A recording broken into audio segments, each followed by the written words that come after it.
Okay, before I begin, can I remind members, witnesses and those in the public gallery to make sure their mobile phones are completely turned off, please, as they interfere with the broadcasting system. We're here today to discuss the future of the beef sector. As you know, a number of weeks ago, this committee decided that we would pull together all the stakeholders involved in the beef industry to see exactly where the future lay, in view of the fact that it has been a very difficult number of years, I suppose one could say, in the whole beef sector. And we felt that one of the best ways of doing it was pulling together all the stakeholders. We requested submissions from those who had an interest. We received approximately 24 submissions from organisations and individuals, and we decided to do an analysis of the submissions we received, and as a result of that we invited in today yourselves, the IFA, ICMSA, INH, FA, and Tashke. Next week we'll have a number of groups coming in as well. In the middle of May we would hope to have completed a report on what has happened in the number of meetings we have here, and so that we can maybe put a roadmap in place for the beef sector so that maybe have a more sustainable future going forward. So in that context, it's about setting the context. I'd like to welcome today from the IFA Mr Joe Healy, President, Mr Angus Woods, IFA Livestock Chairman, Mr Kevin Kinsella, the IFA Livestock Director, from the ICMSA Mr Pat McCormack, President, Mr Des Morrison is the Chairperson of the Livestock Committee, Mr John Enright is the General Secretary, and from the INH FA, Mr Vincent Roddy, Director of Organisation, and Mr Brendan Joyce is the National Vice President. With regard to privilege, just want to bring to your attention, witnesses are protected by absolute privilege in respect of your evidence you are to give to the committee. However, if directed by the committee to cease giving evidence in relation to a particular matter and you continue to do so, you are entitled thereafter only to qualified privilege in respect of your evidence. You are directed to only evidence connected with the subject matter of these proceedings to be given. You are asked to respect the parliamentary passage to the effect of where possible. You should not criticise and make charges against any person or entity by name in such ways that make him or her identifiable. Members are reminded of the long-standing parliamentary practice to the effect that members should not comment on, criticise and make charges against either a person outside the House or an official leader by name, or in such ways to make him or her identifiable. Mr Healy, now I ask to make an opening statement, please.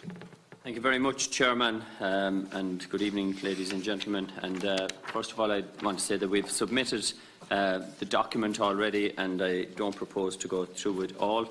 I'm joined here today by our Livestock Chairman Angus Woods and our Director of Livestock Kevin Kinsella.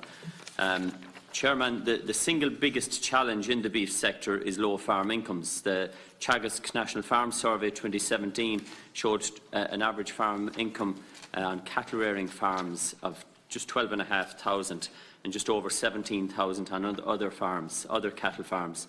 A year later, 2018, each of those figures was down by about 2,000 each to 10,000 and 15,000 respectively. That National Farm Survey also highlights the importance and dependence of the beef and livestock sector on direct payments in terms of farm income. With cattle rearing farms, the direct payments account for 114% of their incomes, and other cattle rearing farms, store and fattening, for example, a figure of 96% of their farm income. So it's clear from this data that any reduction or cut to direct payments will impact severely on the incomes of livestock farmers, and this is critical in terms of the future reform of CAP. Income on livestock farms are defined, I suppose, in four critical areas: cattle prices, direct payments, costs and productivity. So in order to address the income challenge on livestock farms, policy must focus on addressing these issues. To develop the beef and livestock sector to reach its full potential, the sector must return a viable and sustainable income at farm level. Without this, the sector will continue to struggle. While addressing the issues raised by the committee regarding the challenges facing the beef sector and Foodwise 2025, the IFA submission to this committee focuses strongly on proposals and recommendations to address the income crisis on beef and livestock sector at farm level. IFA are strongly of the view that the Foodwise 2025 strategy needs to be revisited with the primary objective of developing and implementing policy change on the beef and livestock side that will deliver profitability to beef and livestock farmers. The most fundamental problem in the Food Harvest 2020 and Foodwise 2025 national strategy for the important beef and livestock sector is the absence of a clear policy to make beef farming profitable for farmers and its ongoing failure to deliver a fair income back to farmers.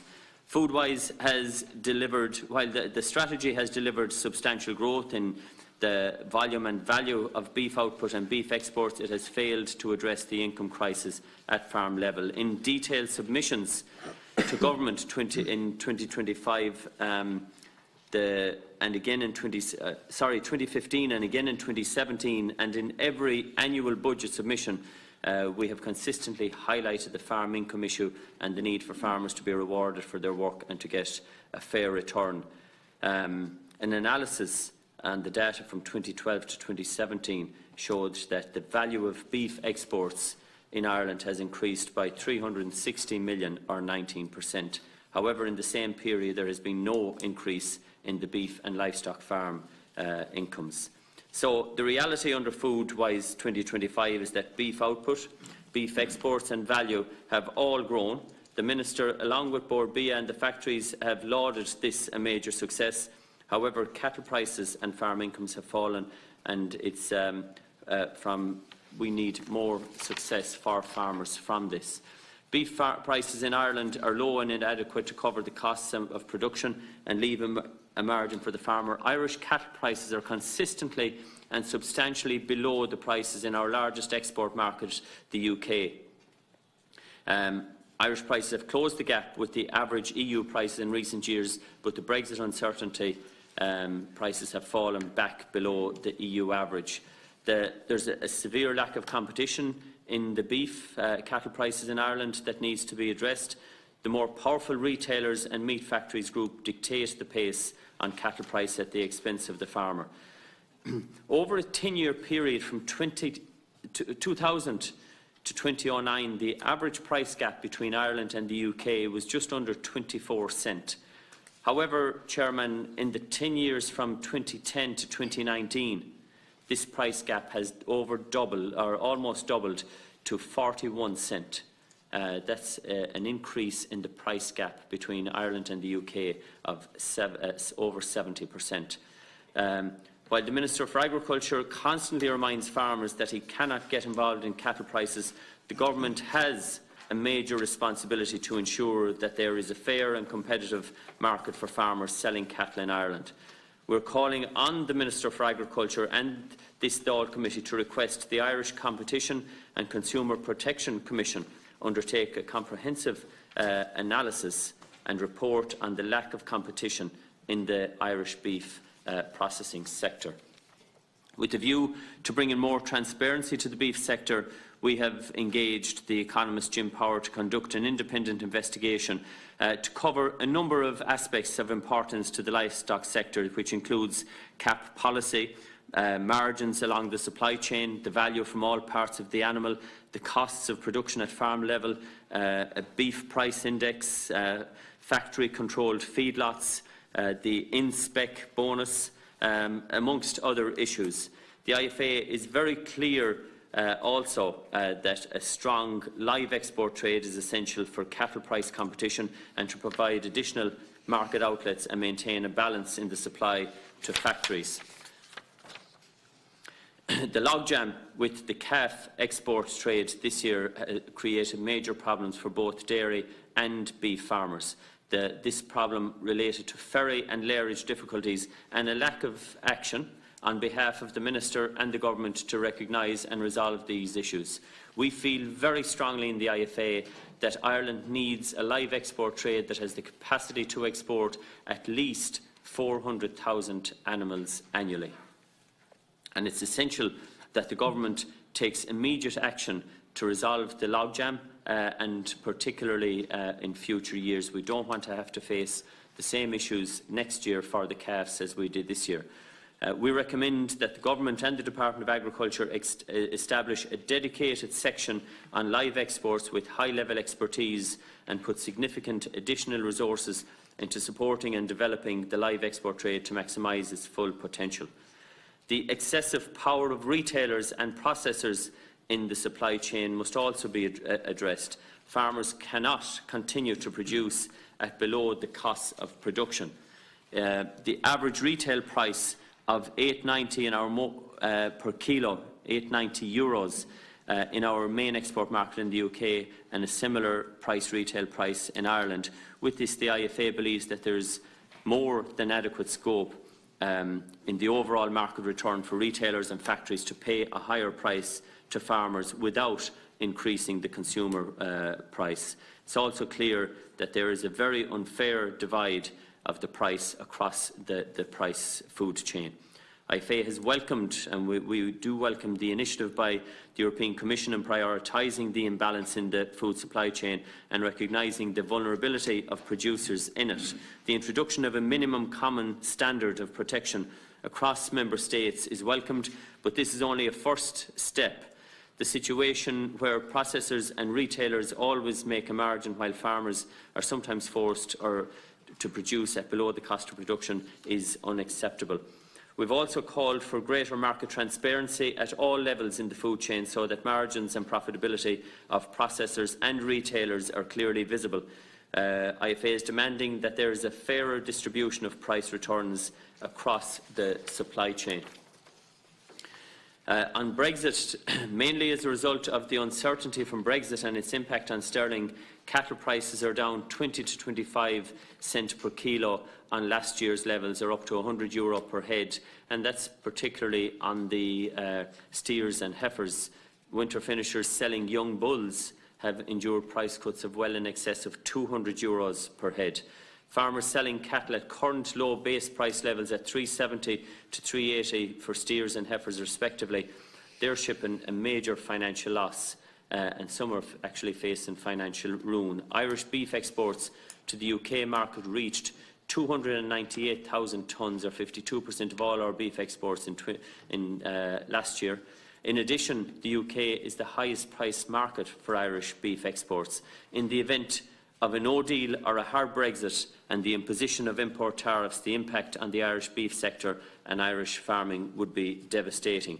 We've made proposals to the Irish Government and the EU Commission on the need to introduce a comprehensive package of market supports and direct aid for farmers from the EU to cover a bad Brexit and the losses already incurred.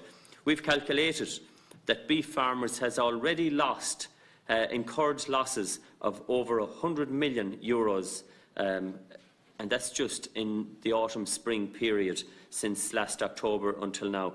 An IFA analysis comparing pre-Brexit prices of 2015 with the prices in the autumn of 2018 and the winter-spring period of 2019, and the number of cattle sold over this period, farmers are down over €100 million on price alone. They also carried extra costs associated with feed.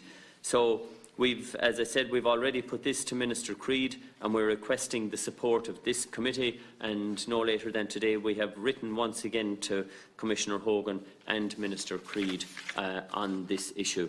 On direct payments and the CAP policy, I've already highlighted the importance of direct payments to farmers.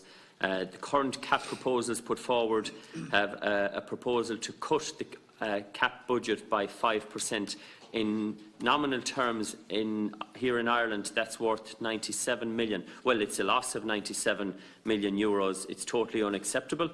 And when the EU proxy figure rate for inflation of 2% is applied, the real impact of the cuts amounts to 17% for Ireland, or €246 million per year.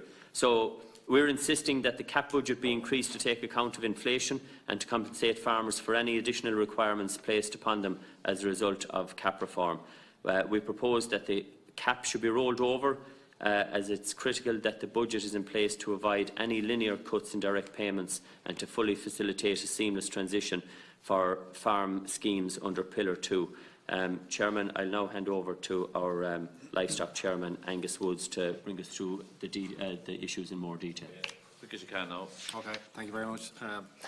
I'd like to thank the Chairman and committee members for the opportunity to present and discuss our IFA submission in the livestock sector. As a livestock farmer myself with sucklers and sheep, I have first-hand knowledge of the impact that's happening and the crisis that's in the sector.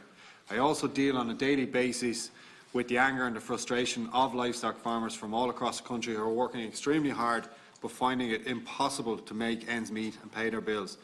I want to particularly highlight the financial crisis for winter finishers who have sold cattle over recent months. These farmers have already taken the full brunt of Brexit. Lots of people talk about Brexit happening in, a couple of months' time or a couple of weeks' time. These guys have taken the full brunt of it. Some finishers and particular fatteners with young bulls are actually facing financial ruin at this stage. IFA has calculated the losses since last autumn at 101 million, as the President has outlined. These losses are directly related to Brexit. The Minister and the Government must introduce a compensation package for these farmers. He needs to act urgently on this, and again, we are asking directly for the support of the committee on this proposal. In relation to our CAP proposals, the biggest single issue is the budget. Livestock farmers cannot afford any cuts to their direct payments. Many livestock farmers lost out financially in the last CAP reform when their payments per hectare were cut substantially due to convergence. Under the current reforms, further convergence is proposed so that all per hectare payments are brought up to at least 75% of national average by 2027. IFA estimates that this convergence would cost 30 million. We support the Commission's proposal to increase the payments per hectare for genuine farmers with payments below the average. However, it must be funded through an increase in the CAP budget or from the implementation of the EU genuine farmer definition. It cannot be funded by reduced per hectare payments above the average. Convergence should be upward only, and convergence cannot result in creating more unviable farmers. The EU Commission have proposed that Pillar 1 direct payments go to genuine farmers. The IFA proposes that the genuine farmer concept be fully explored in the context of the need to target payments towards active farmers. A further issue to be evaluated in the context of defining the genuine farmer is the practice of farmers leasing out their entitlements, having already exited farming. The IFA proposes that the option of introducing coupled payments as part of the next CAP should be considered in the context of targeting support to active farmers in vulnerable sectors. IFA supports the current Commission proposal on capping. However, we believe leased-in entitlements should be excluded from the calculation and family and formal partnerships be factored in. Targeted sectoral support for sucklers, €200 per cow, €30 per ewe, and a tillage per hectare payment are important. Environmental schemes with a maximum payment of $10,000 per farm, with higher payments for designated lands. The ANC scheme has an increased annual allocation of 300 million. ANCs should be allowed as part of the 40% environmental calculation requirement in Pillar 1 plus Pillar 2. TAM's investment scheme for all sectors with 70% young farmers and 50% for others. And a key one here is to minimise the leakage of funds to service providers. There's a lot of people think this is a great opportunity to extract funds from farmers. We need a reintroduction of installation aid for generational renewal and for mainstreaming the land mobility service. It must be noticed that closure or cuts to various farm schemes over the years, such as REPS, AOS, Suckler Cow Welfare Scheme, cuts to ANC, all have had detrimental impact on livestock farm incomes. IFA proposes strong support for committed young farmers, National Reserve, top-up payments, BPS and TAMs, partnership, land mobility and taxation policy must be the focus of the next CAP.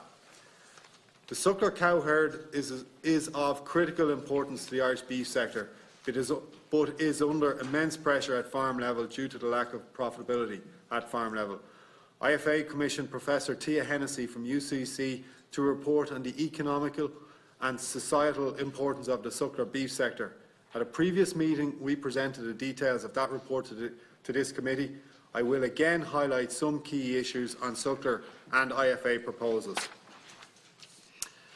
One of the key aspects of it is research has estimated that for every €1 of direct payments to cattle farmers, it supports €4.28 of output in the wider economy. Suckler farmers contribute to the wider societal sustainability, particularly as they're often located in marginal or economically disadvantaged areas where their presence is vital to the social fabric and cultural capital. The national suckler herd is of fundamental importance to Ireland's reputation as a major exporter of high-quality prime beef. Cattle from the suckler herd generally have a superior grading profile and heavier weight for age, resulting in higher saleable meat yield and higher value cuts. The very difficult income situation on Irish suckler farms is unsustainable and is already resulting in individual farmers reducing animal numbers, leading to a loss in beef output, loss in export values and loss in employment. It's estimated that a 10% contraction in the suckler cow herd would lead to a loss in beef output of 145 million and a loss in total output in the economy of 305 million. Furthermore, over 2,000 jobs would be lost.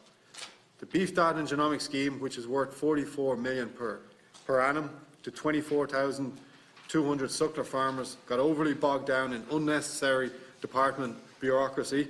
However, payments of over 100 per cow on the first 10 and 80 on the remainder provide important income support to the suckler sector.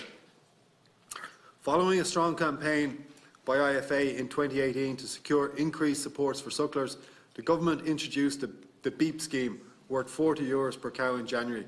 IFA made proposals to Foodwise Meat subgroup chaired by Michael Dowling, which recommended increased targeted supports for the suckler sector to the Foodwise High-Level Implementation Committee, chaired by the Minister. The group stressed its view that beef from the suckler herd is of critical importance for the international marketability of Irish beef abroad and for the health and viability of the rural economy in large parts of the country. IFA is committed to supporting our national suckler herd and the 67,500 full and part-time farmers involved in the enterprise. IFA has put forward proposals to government and others to provide additional targeted direct support for sucklers and also a price premium for quality suckler beef. Our proposal is for a targeted direct payment of 200 per cow, financed from a combination of national resources and CAP Pillar 2 funds. We're strongly of the opinion that farmers should be rewarded for quality. Livestock farmers must be properly rewarded for quality in terms of prices. In addition, retailers and factories applying additional market specifications must also pay additional price rewards.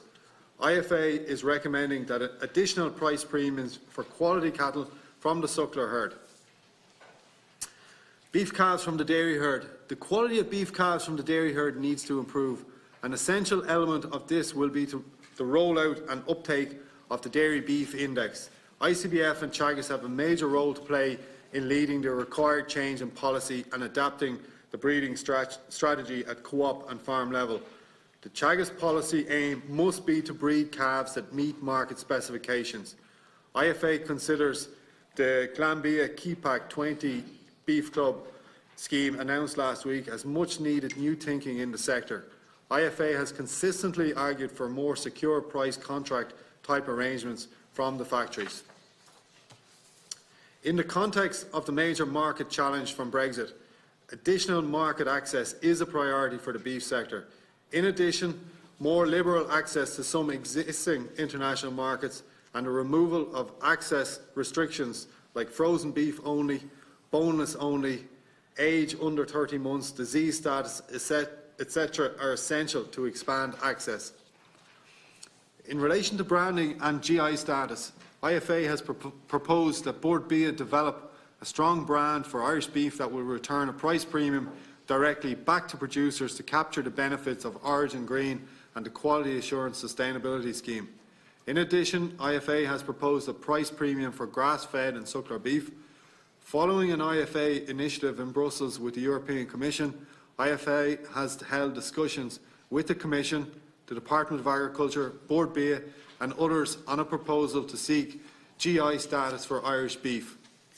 In relation to carcass classification and trim and weights, IFA has consistently highlighted farmer concerns over the lack of proper controls and checking on carcass classification, trim and weights at the meat plants. Following reports of inaccuracies on carcass classification, trim and weights at the meat plants, the IFA has proposed that the Minister and the Department increase controls, strengthen inspections and penalties on classification, trim and weights at the meat plants. The current department system of announced random checks are totally inadequate. In addition, the more modern methods of hanging the carcass has rendering the department checking system much less relevant. It is the responsibility for the Minister for Agriculture and the Minister for Business and Enterprise to guarantee farmers that carcass classification, trim and weights at the meat plants are accurate. IFA has proposed that there be a permanent department presence to monitor carcass trim at all times in the meat plants, that the monitoring and controls on carcass classification be increased to guarantee accuracy, that a proper appeal system be introduced, and that classification images be made available to farmers. IFA has proposed that farmers must have access to the kill line in meat plants for those wishing to observe the cattle being killed, classified, trimmed and weighed. We have proposed that improved technology and more modern systems of cameras and lighting have been fully tested and proven to increase accuracy on classification are introduced in the meat plants. Just finally, in relation to the international trade deals, IFA has consistently highlighted the threat to the Irish and the EU beef sector from an EU/Mercosur trade deal.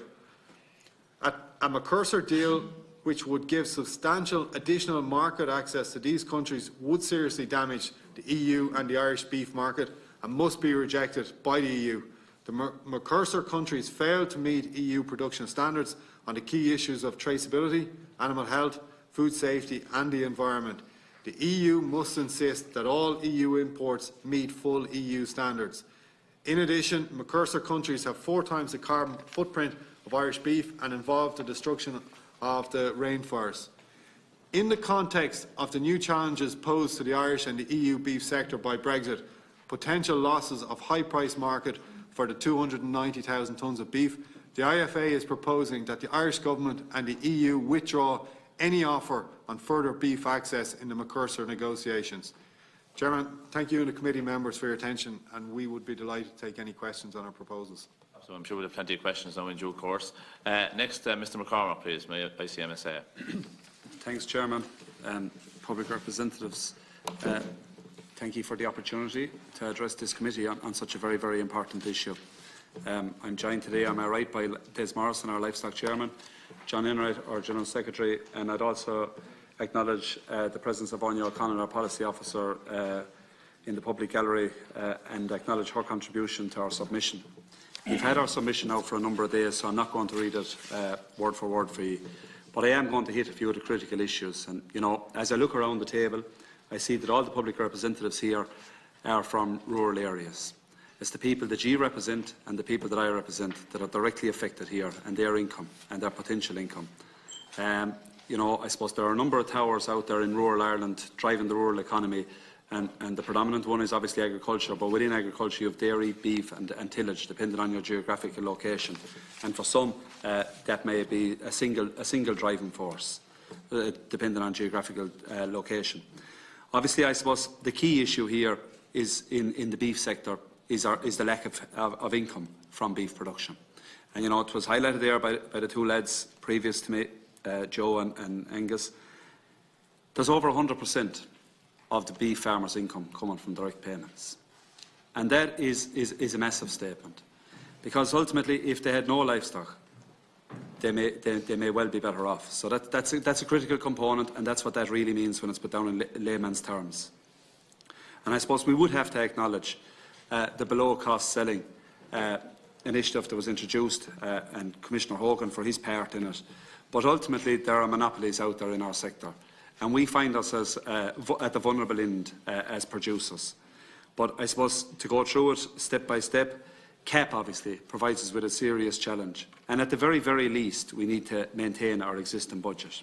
And even maintaining our existing budget, we're on a downward spiral as a result of inflation.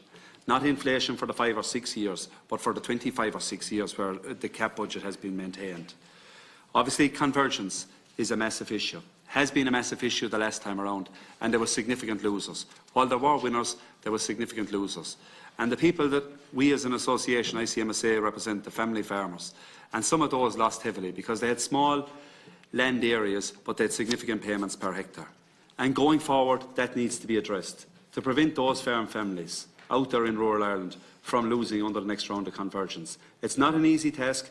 I fully understand the convergence is on a per hectare payment, but there needs to be a figure introduced as the envelope under which there is no farmer is subject to convergence. Above that, they can be subject.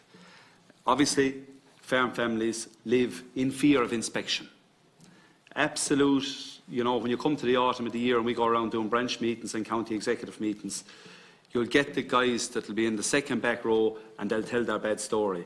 And for every one of those, there'll be 25 wanting to meet you after the meeting to tell you their story and how they got on. So there is a fear out there amongst farm families. The word simplification, and I'm involved in ICMSA for the last 10 years as a national representative, and the word simplification has been out there for that 10 years. Farming has become extremely complex in that period of time, as has CAP. So we need to see simplification delivered as per the dictionary that makes life easier for the people that are participating in those schemes. As regards Pillar 2, you know, we had great environmental schemes in the past, in the likes of REPS and that, but unfortunately at this stage our environmental schemes are a payment for income foregone or monies invested, rather than having something there for the farmer and his farm going forward. It was also mentioned by the IFA about the genuine farmer. All of us sitting around the table failed miserably when it came to the last time round on the active farmer. This time round, if we're to be serious about maintaining a viable agriculture, we need to hit the nail on the head as regards a genuine farmer. You know, costs, they're another significant issue, and we see those escalating. We can say they were weather-related 12 months ago if we want to. They were and they weren't. The price per tonnage was going up at the same time as obviously the usage of product. You know, another cost there is veterinary medicines, and talking to farmers near enough to the 6 counties, they would cross the border. Hopefully there won't be a border in the coming weeks, but they would go across to the 6 counties to buy their animal medicines. We need to look at that. We need to be looking at every aspect of reducing costs, and whether that is to look at the VAT on those products, because you know, our standards have increased and we have to keep up there, but we are getting a squeeze. There's no denying of that. Right, I'm from County Tipperary. I'd be a long way from the border. It mightn't be viable, but right along the border, they do cross the border because there's a significant difference. Origin Green and Borbia, and look, there's no point in saying otherwise. Borbia have done great work in promoting our product out there. Whether it was beef traditionally and in recent times to a lesser degree dairy, and there's no point in saying they haven't. But you know, 10, 11 years ago, the industry came to farm organisations and said we need to have an assurance scheme. We need to have an assurance scheme where there'll be a return from the marketplace. There'll be something in it for everybody. There'll be something in it for the farmers. A farmer at this point in time will have a quality assurance scheme inspection, and I saw the inspector going up the road with my neighbour this morning. His whole farm and all his animals were having an inspection. And yet when he goes to slaughter them, they'll only pay a premium or a dividend on some in-spec animals. You go to the work with all the animals. All animals are quality assured. The time, the effort, the care, the animal remedies records, and all the rest goes into them. All animals from a quality assured farm need to qualify for that spec. We talk about transparency and confidence, and we all need one another in the beef industry. But the reality of it is the primary producer has no confidence in the rest of the chain. We now find ourselves 8 years on, or 10 years on, from the QPS scheme. And when it was first introduced, one of the TDs here was sitting at a different side of the fence. But nonetheless, we as an association at that time opposed it. There are 225 hedges to hide behind. You could send 225 animals to the factory, and you get 225 different prices. That's not very transparent. We need to see, I suppose, if you compare the beef industry to the dairy industry, and you know, the Milk Market Observatory across Europe will tell you about price and will also tell you about volume. The Beef Market Observatory will tell you about volume and tell you nothing about price.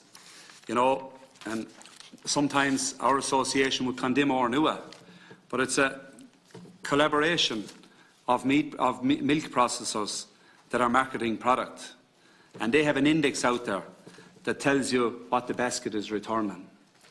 When do we really and genuinely know what the basket is returning to the beef processor? And that's a serious issue when it comes to transparency and confidence in a significant sector of our business. Very, very often, everything is hidden under an average.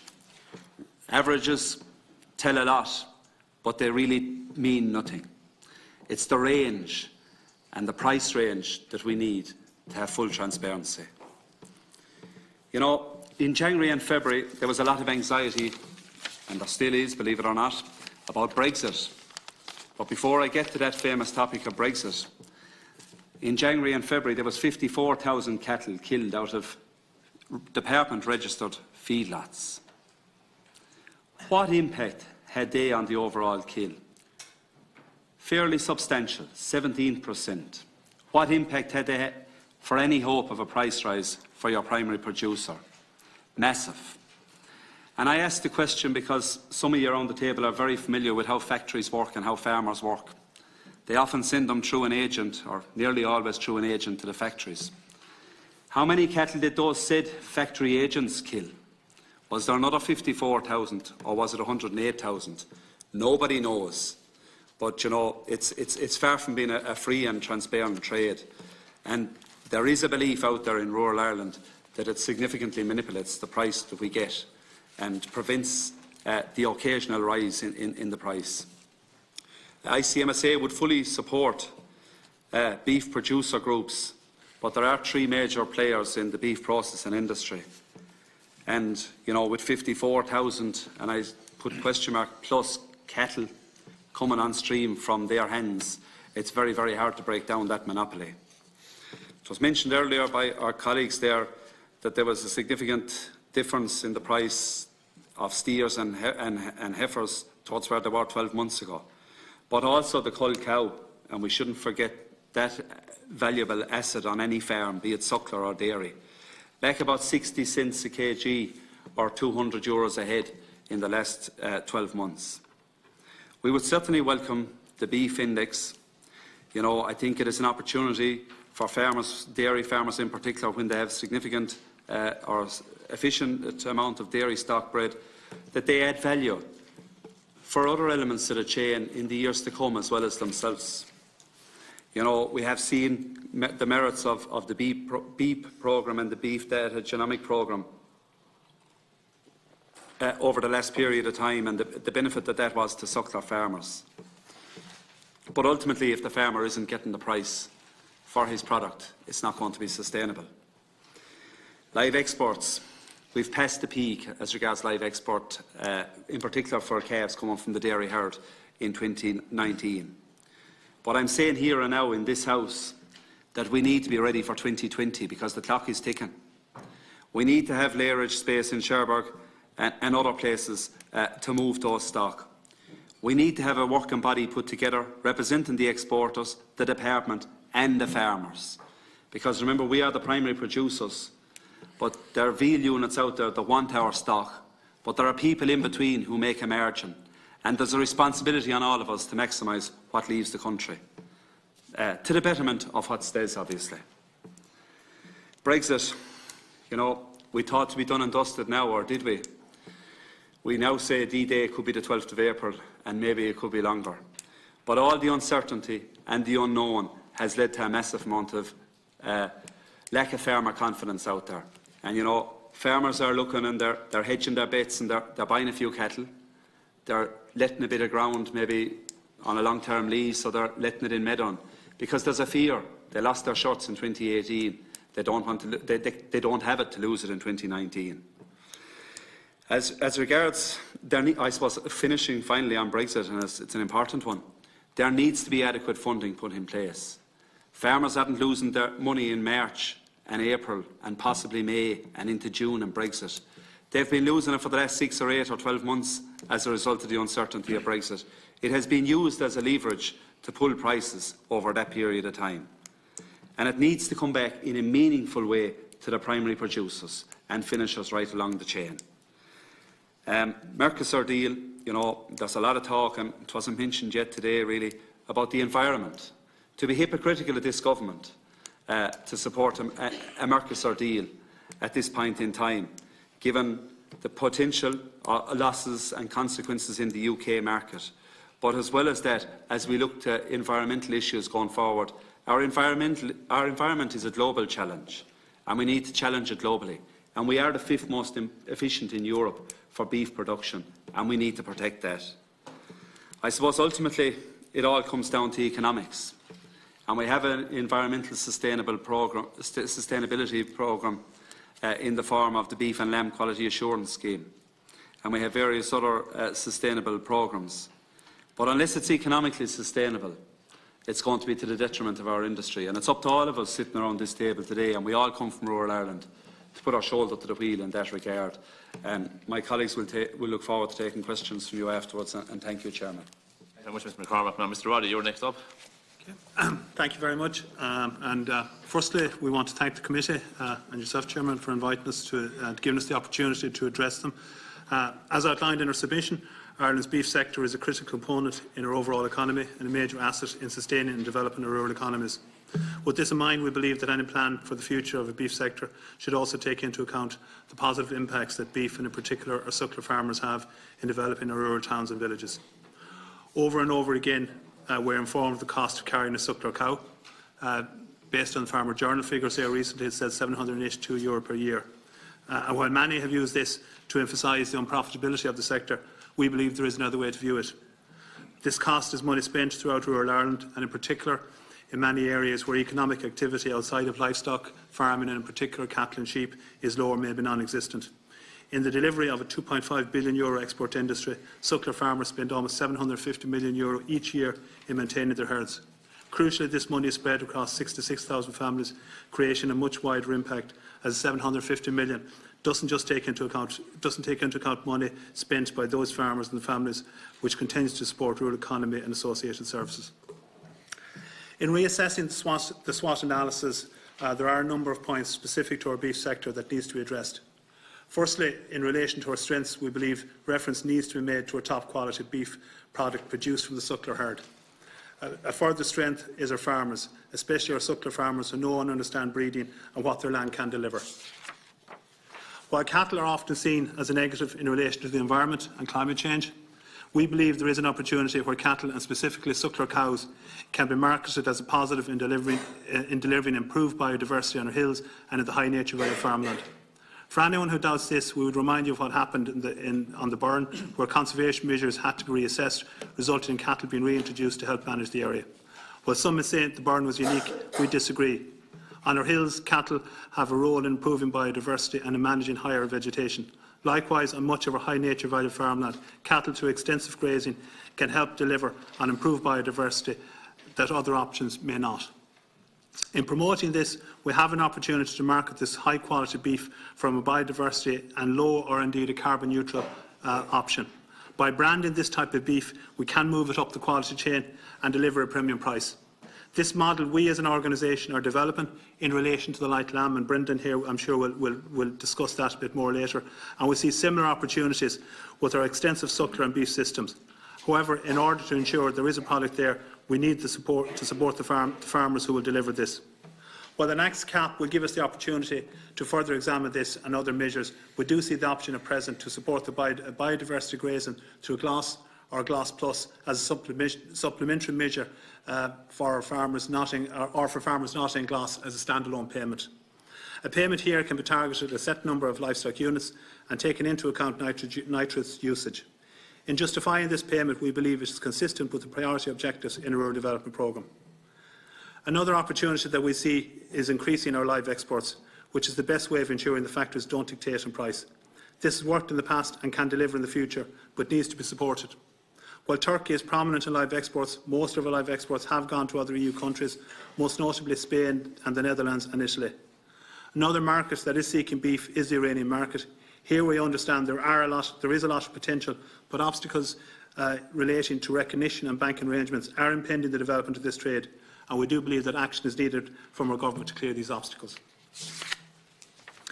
Coming on to the strengths, the weaknesses and threats.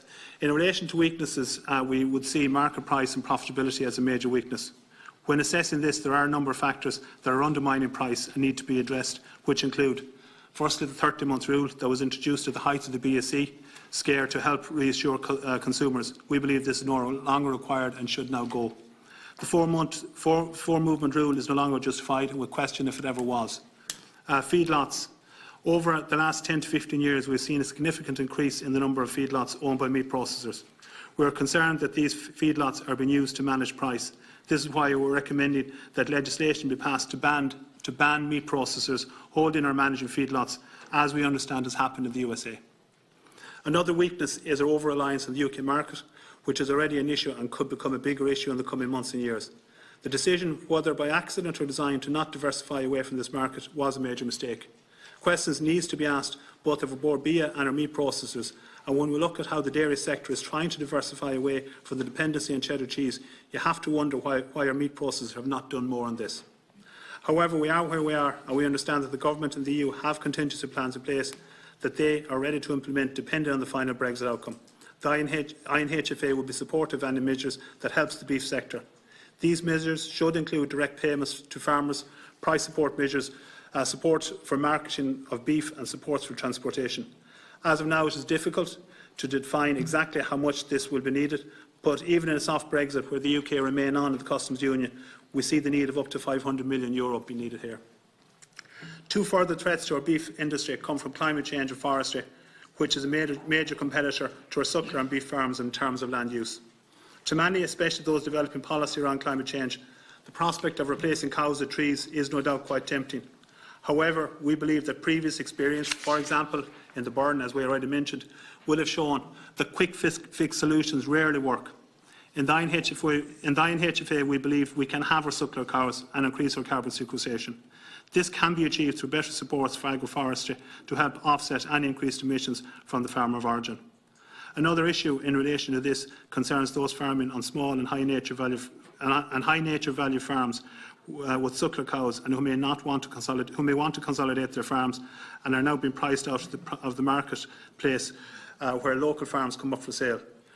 What we're seeing is large industrial-scale farm operations purchasing all available land, sometimes hundreds of miles away from the home operation, so as to circumvent the nitrates rules and also to offset any negative carbon issues as a result of aggressive expansion. This is a practice that must also be stopped. The new cap and direct supports. In moving on from our SWOT analysis and looking towards the next cap, more targeted support is needed. In addressing the need for these direct supports, we are aware of the two payments available to farmers, those being the beef data and genomics and BEEP. After conducting an extensive survey of our members, the view on these two schemes has not been kind, which is why we need a different approach. The new CAP programme will provide us with an opportunity to address the clear deficiencies that are there in supporting a vulnerable suckler sector. The view expressed by many of our members is the need for a welfare scheme paid either on the cow or weanling or a combination of both. This we believe should form part of the next CAP programme, and we are currently finalising details on a scheme based on welfare measures. However, the next CAP may, we understand, not commence until 2022. This for many suckler farmers will be too long to wait, which is why we have recommended the interim measure to support biodiversity, which can be supported from the GLAS budget and that has a significant underspend. So again, we want to thank you for taking the time to listen, and we'll take any questions in due course. Thank you very much, Mr. Roddy, and I thank all the different organisations for the very comprehensive submissions, the very comprehensive presentations here today. If I could throw the ball in, maybe first of all, before I go to the members, I suppose there's no doubt this is a huge issue at the moment, a very important issue. And if I could put it this way, should we have been all looking in our crystal ball a couple of years ago when the milk quota rules were abolished? Was it going to be obvious that there was going to be a huge increase in production numbers? There was going to be an increase in cattle numbers as a result of that? And should we have seen this coming? And I suppose as a result of the challenges, and then the challenges, there's a beef challenge, there's a Brexit challenge, there's a CAP challenge, there's a climate action challenge coming down the line, all at 100 miles an hour at the moment. Is it now more important than ever that all farming organisations work collectively to try and achieve a common goal? I'll start off maybe with Chairman, yeah, well look, I think your first part of your question was the end of quotas and the increase in the dairy production. I think it's important to point out here, for example, when the quotas were introduced, Ireland was at a very, very low ebb of development in the dairy sector. And I think what typified that more than anything is that the Netherlands had 9 times more milk per acre as a quota than Ireland had. So it was obvious we were caught. Like, there was a whole generation of Irish dairy farmers that lost out, kind of 31 years. That's what we'd regard as a generation. So it was obvious that when that straitjacket was removed, there was going to be an increase in production, and we've probably reached that. It was always going to happen. The pace of it was probably a bit faster than expected, but I think the pace of it was probably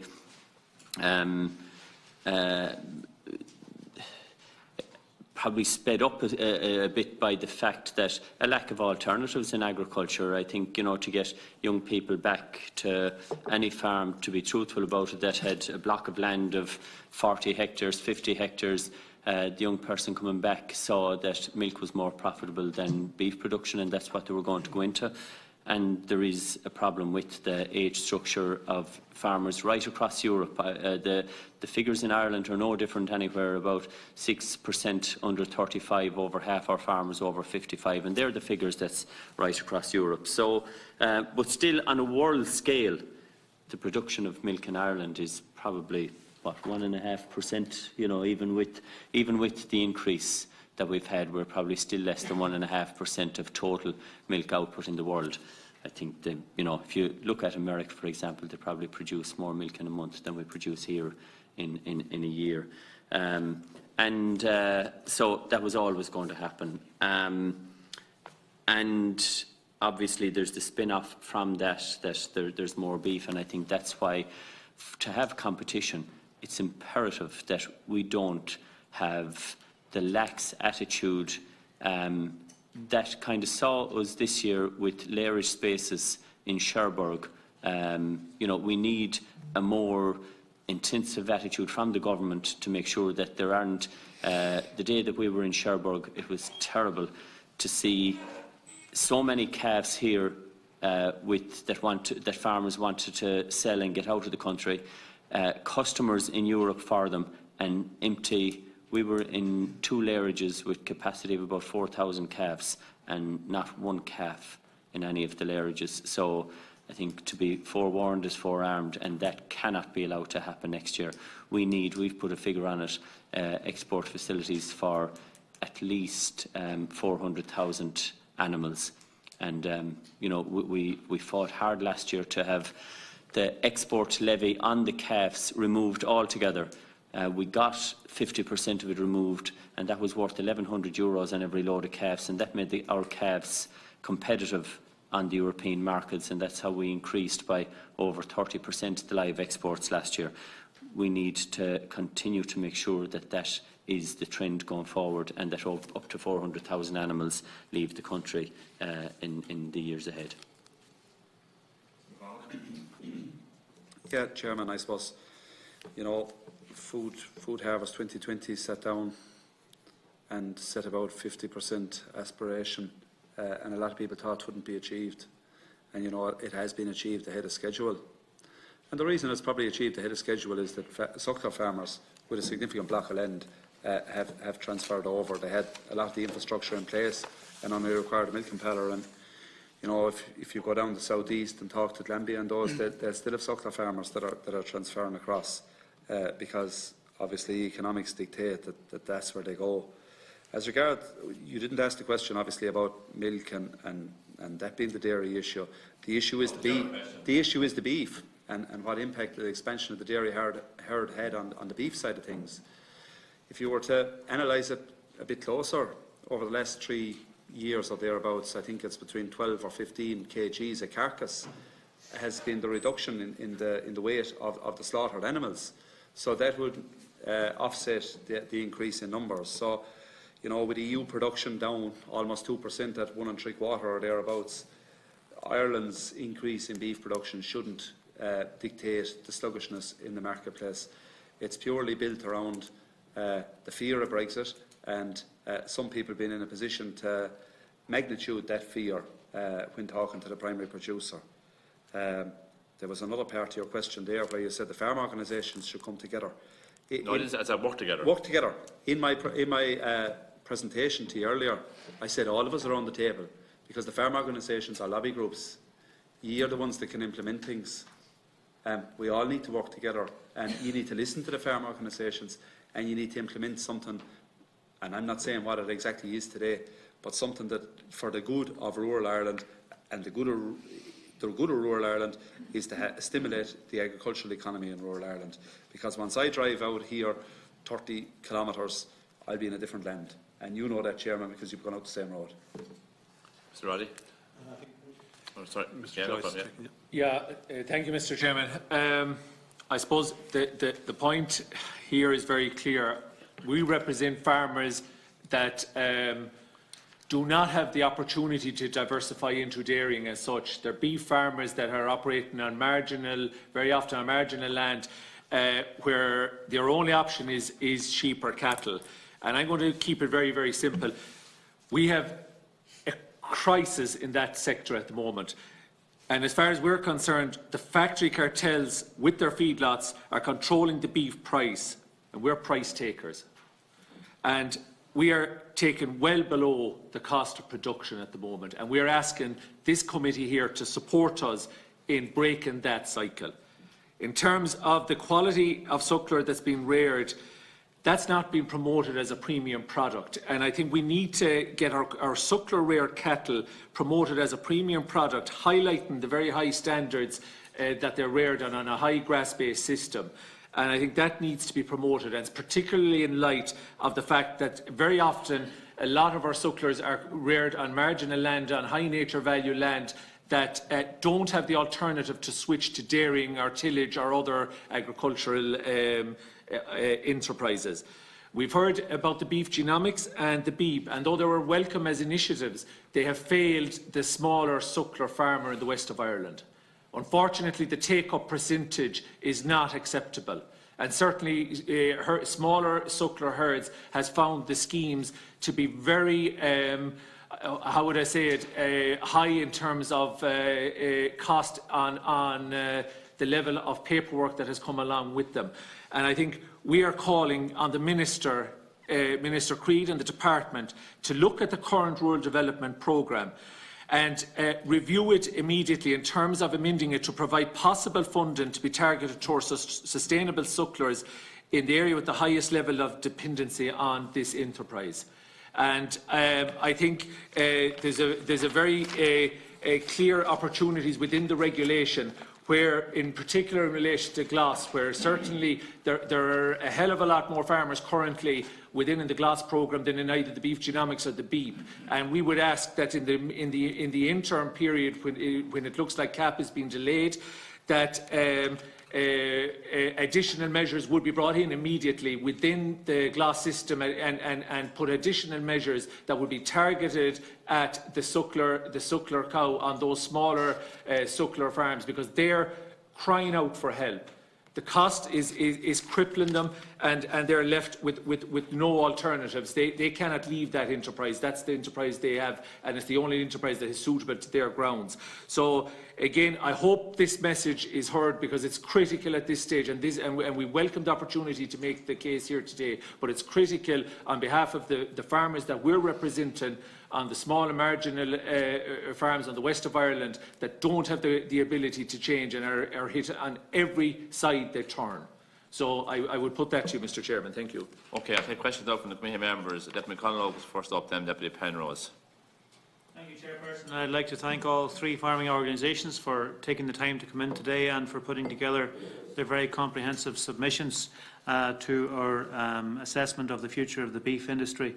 A few questions I make, and just I suppose my first observation would be, I think in terms of looking for a viable future for beef, our key objective has to be looking at the issue of price, because it's profitability that is going to provide it with the future and ensuring that there is a margin there.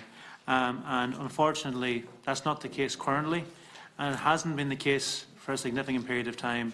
And if that continues to be the way into the future, then there isn't a big future for beef, and it is ultimately it has to be the core objective of what we look at here in terms of the options available to the beef sector nationally to go forward and to grow and to have a future.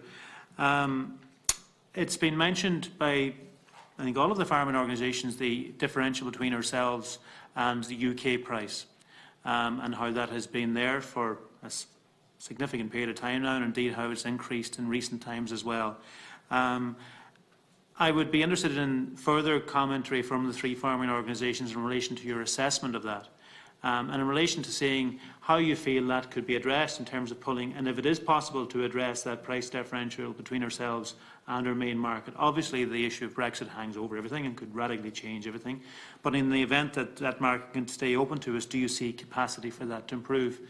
The other issue I would say then is when you look at, I'd be interested in your perspective in relation to our own price here, processor price versus the European average prices, which is our next market after the UK market.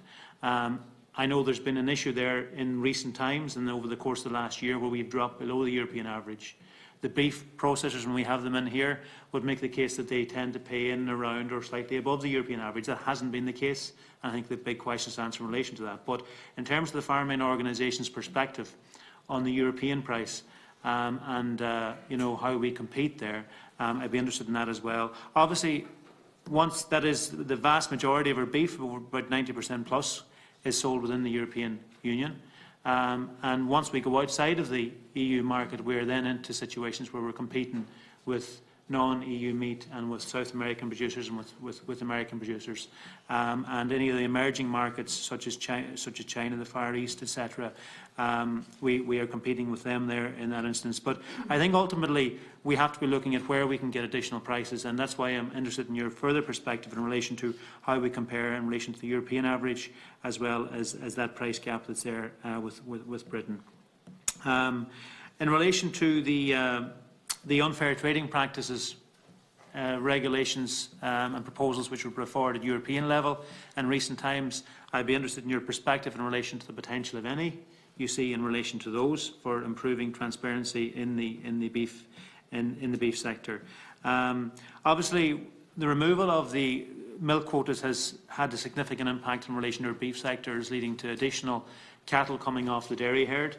And in that regard, the breeding practices within the dairy sector, in particular recent practices where we've seen Jersey crosses coming into the system, which there seems to be no outlet for or market for, or little thought given in relation to their place within the beef the whole beef sector. I'd be interested in your perspective in relation to that.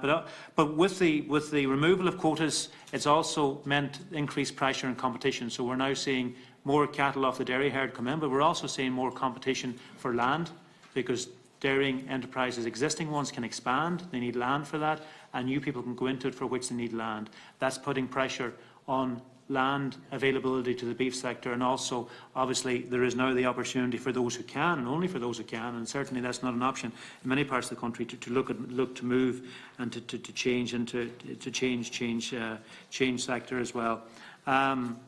In relation to the meat grid, just if you could do the three organisations, do you believe that's something that should be reviewed and looked at again and reopened and reconsidered? There was also something I'd be interested in your perspective on a recent announcement only in the last couple of weeks by Glanbia and Keepack in relation to dairy-bred beef and providing an outlet and a contractual outlet for those, and if you see contract pricing as something which could be developed and would offer more certainty to the primary producer. And also then an issue in relation to the beef data genomics programme, in terms of whether that's something that you see that should stay as a feature of our next CAP, and the role, if any, you believe that should play, and if that's something that you would support continuing as a scheme.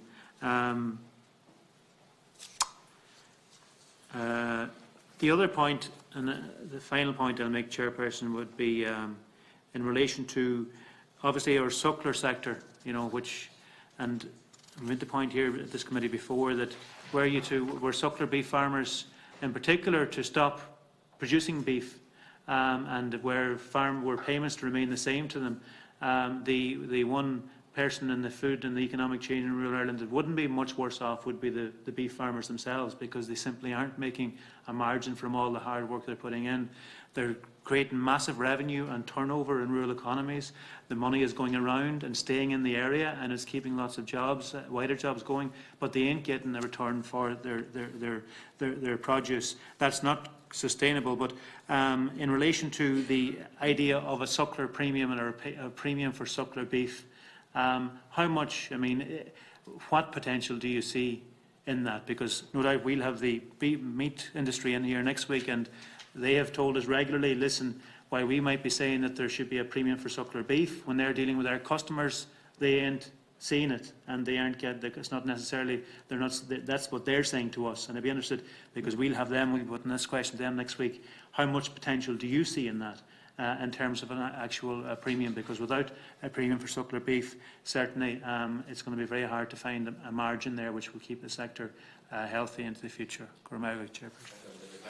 Yes. Thank you. And again, welcome to all the organisations who made comprehensive submissions. It's a kind of, it appears that everybody at the intermediate steps involved in the farm to fork beef industry and indeed in the wider agriculture industry are making money, and ironically the only people who are not making money are the primary producers.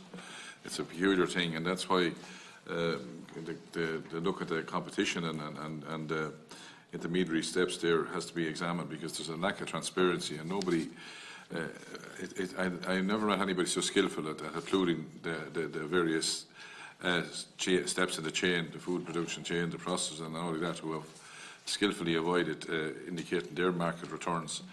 You know, a lot of this was predictable, because when you look back in 1998 and 2002, the average income derived from an 87-acre suckler farm was 12,228.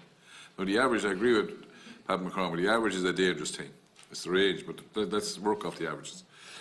And in 2013 to 2017, the same suckler cow farm, the average is 87 acres, 11,063. So that's 1,100 and odd euros of a drop in that period.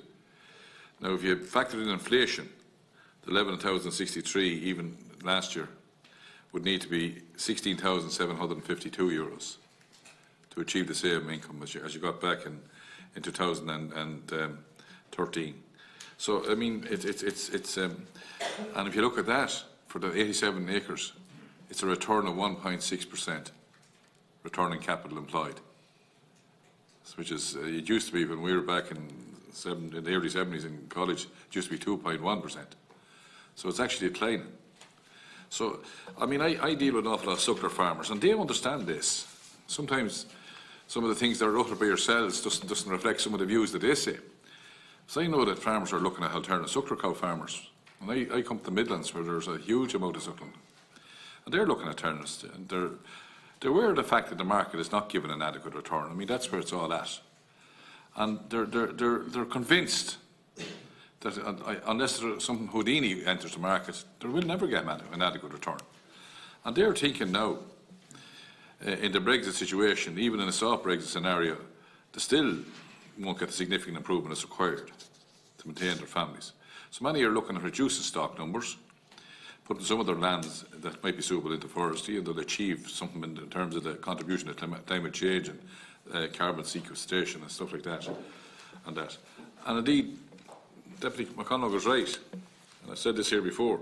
A few of them said to me that they'd be better off, considering the subsidies and the cap payments represent 105% of their income.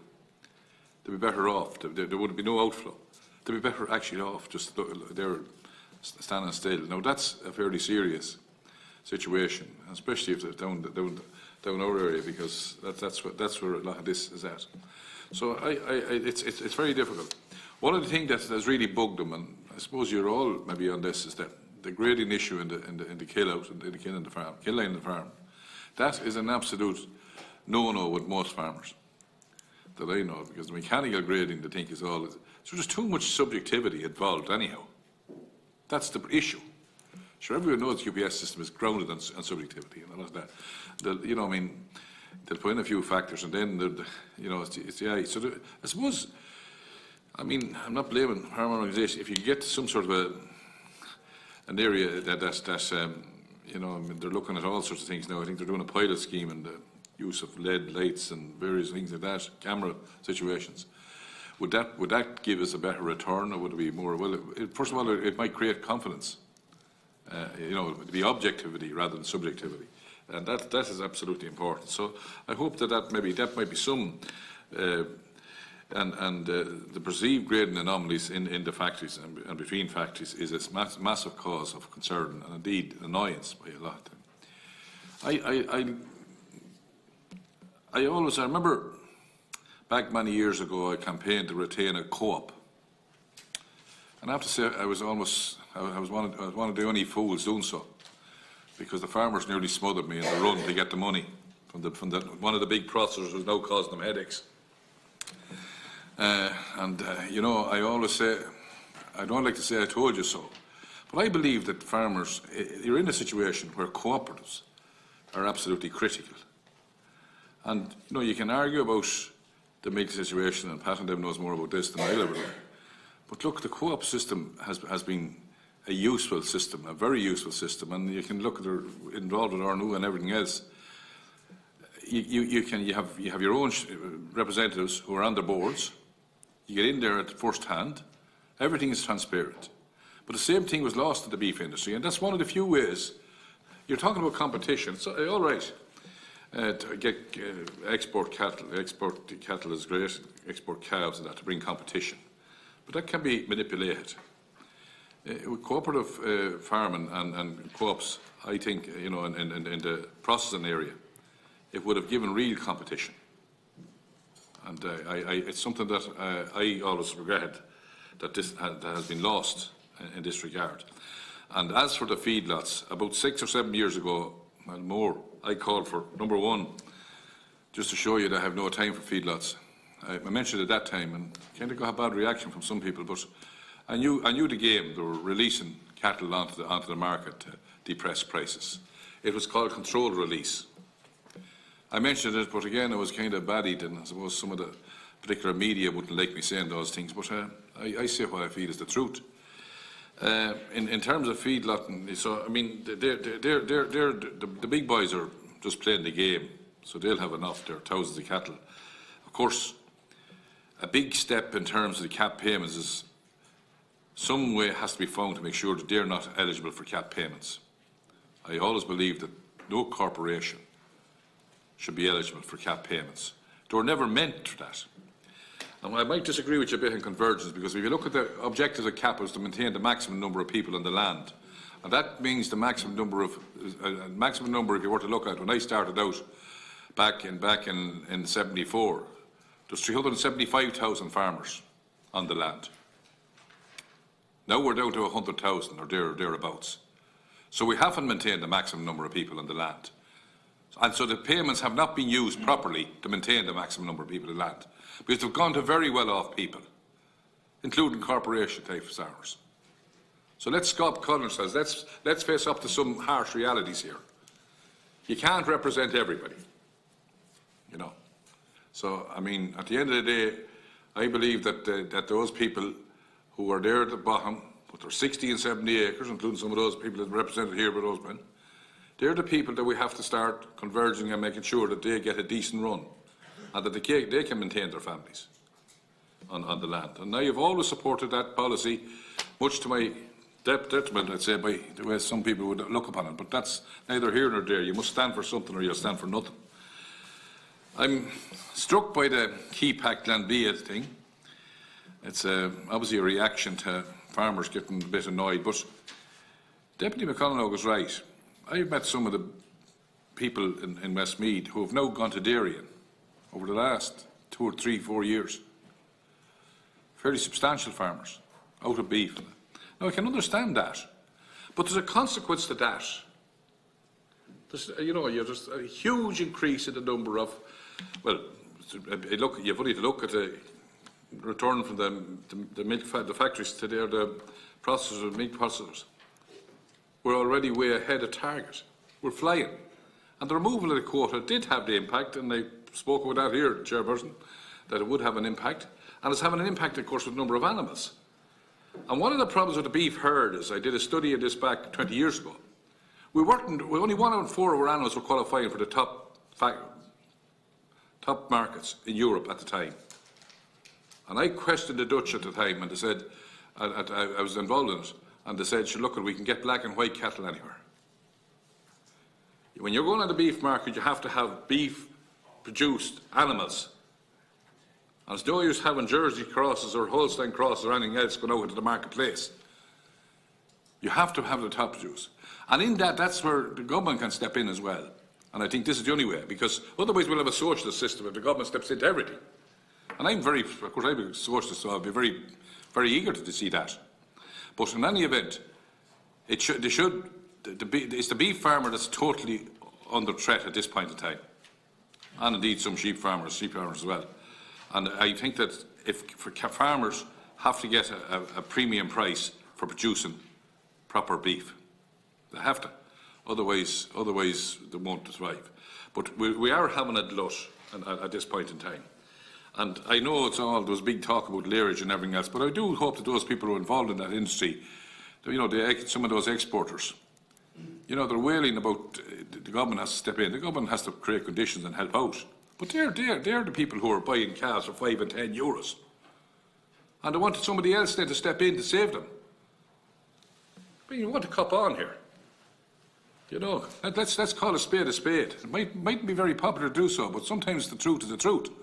I mean, here they were, roaring and shouting. If I was exporting something, I'd make sure I'd have my leerage right.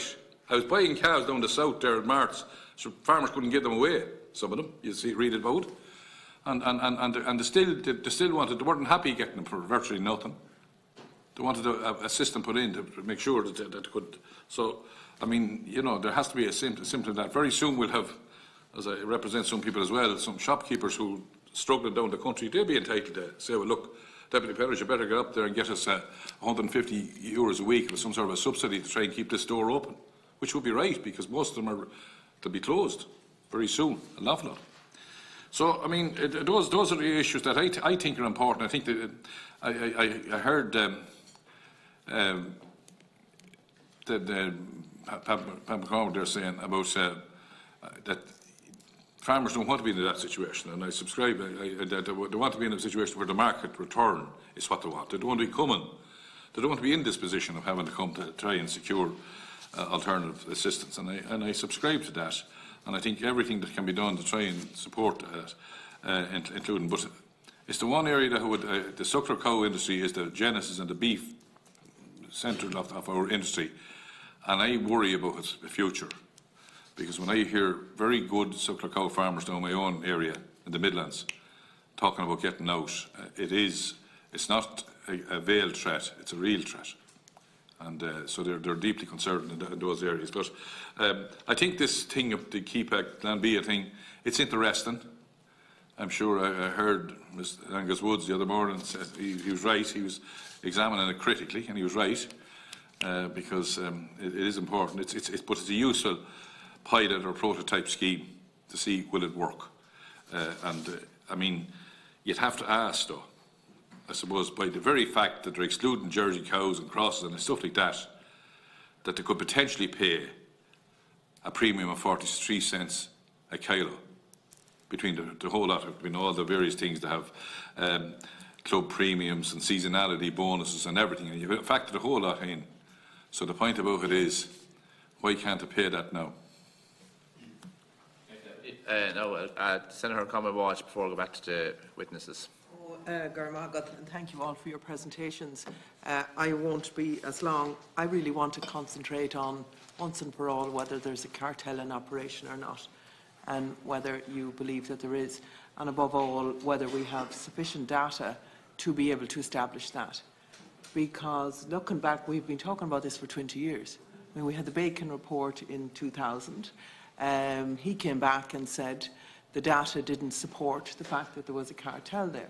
Yet we have a situation where we have 35 beef producing facilities, 3 major players, and the price is stagnant. And I think until we get to the bottom of that, I'm not saying whether there is or there isn't, but we need an examination of the data. So my question to each of you is, do you think there's a cartel in operation? Do you think there's sufficient data to be able to support that? And what do we do then in terms of having a proper investigation to put that to bed once and for all? Because we have to look at where the money is going. I mean, we're looking at a beef sector of, is it 2.4 billion? So there's a lot of money there. So it's not going to the farmers that I see around me at home. So where's it going? We need to follow the money. So we can talk about genomics, we can talk about, increasing the value and all of that, and they are all very good things. But they are all medium-term things. And if we're in crisis, we need an immediate response. So we need to get this thing done quickly. But somebody's making the money, and it's not the farmers. And I have 2 sons, and I certainly wouldn't be advising them to go into farming in marginal land in Mayo, where the only option would be beef production. I mean, I think they would need to be certified before they would do that.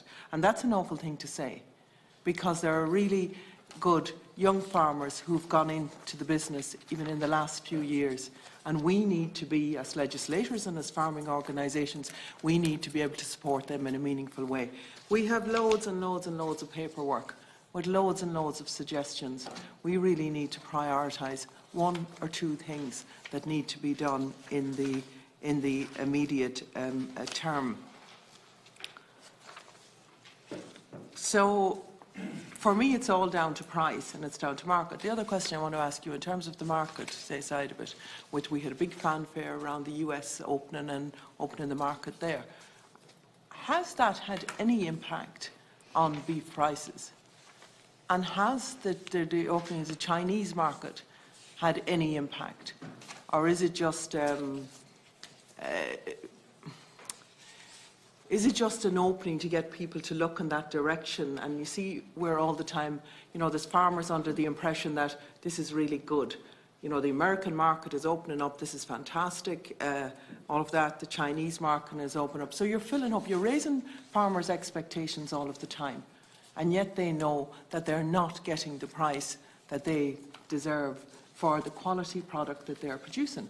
And it is a quality product, even without the genomics, without everything else. It is a quality product where we should be in a very competitive situation. You mentioned about simplification. Well, simplification, I mean, it gets more and more and more complicated and expensive all of the time for the farmer. So we're not winning on that scale either. I just want to ask the IFA just maybe to clarify in terms of what you meant by taxation policy, because I wasn't sure around that is something that needs to be looked at. And I want to ask, who made up the ridiculous, absolutely, idea of the 4 movement rule? I mean, where did it come from? What was it based on? The fact that somebody can say that because you move livestock 4 times, then you get less money for it. I mean, it just seems bizarre to me. So who made it up and who was allowing the 4 movement rule to continue? I'll confine my questions to that because I really want to hear from yourselves, and I don't want this committee to be just about Okay, thanks, Senator. We'll go back to the witnesses now. First of all, we'll start maybe at the top and work our way down and come back around, all right? NHFA, first of all. Thank you, Deputies and Senator. I suppose in relation, I suppose to the removal of quotas, Deputy McConalogue, you made a reference to the removal of dairy quotas, increasing dairy calves, and that's a fact. And I suppose where we have the difficulty is that, and you highlighted that, an awful lot of our beef farmers don't have the opportunity to diversify out of beef, and I think that's the critical cohort that's in under the most pressure at the moment. So I think we would see that in terms of developing a market, I think the work has got to go into the story. We produce that in a very particular way, and it's a suckler product that is produced on the highest high nature value farmland in Europe. And I don't think that story is being told. And yes, maybe that might put it as a premium product, but certainly I think that story has got to be developed by Bord Bia and the factories to sell it. And it's not unlike maybe some efforts, and even though it's only on a small scale, that we have the same issue within the light lamb market, for example, on the hill lamb. And looked at that, and for 15 years there was no light lamb market, it couldn't be sold. Yet when there was a bit of work and a bit of exercise, it was actually shown that that story does sell and it does connect with the retailer. So I think that model, even though it's only a very small pilot project and shown, there is, I think, examples that we can learn from. And I think the beef sector in particular needs to develop that mindset and sell the story. Sell the story of where this is produced and how it's produced, and the farm families that are absolutely dependent on that. I suppose in terms of where our markets are at, we have a historical over-reliance now as it happens on the UK market. So I think the question was asked about the US and the Chinese markets. I think those are any diversification has got to be welcomed. Certainly, if you were to ask a farmer, has it delivered yet, the answer would have to be no. But I think, to be fair, I think the fact that any new markets is opened has to be welcomed, and I think we have to encourage and push the Irish story and the way our beef is reared into that, and to gain that premium price. Deputy Penrose, I suppose, highlighted very correctly the grading and the objectivity of the grading. I suppose most farmers feel, again, powerless on that side, on the grading, and it certainly, I think there has got to be a look at it, and I think the role here in legislating for that, to bring in objectivity into that process that farmers can have confidence in. So it's not when you arrive in at the abattoir, you're just praying what guy is in charge there at the system on a particular given day. And I think that level of confidence, I think, needs to be brought to that system. So I think that's very important. I suppose in relation to convergence, and Deputy Penrose highlighted here, that convergence is critical.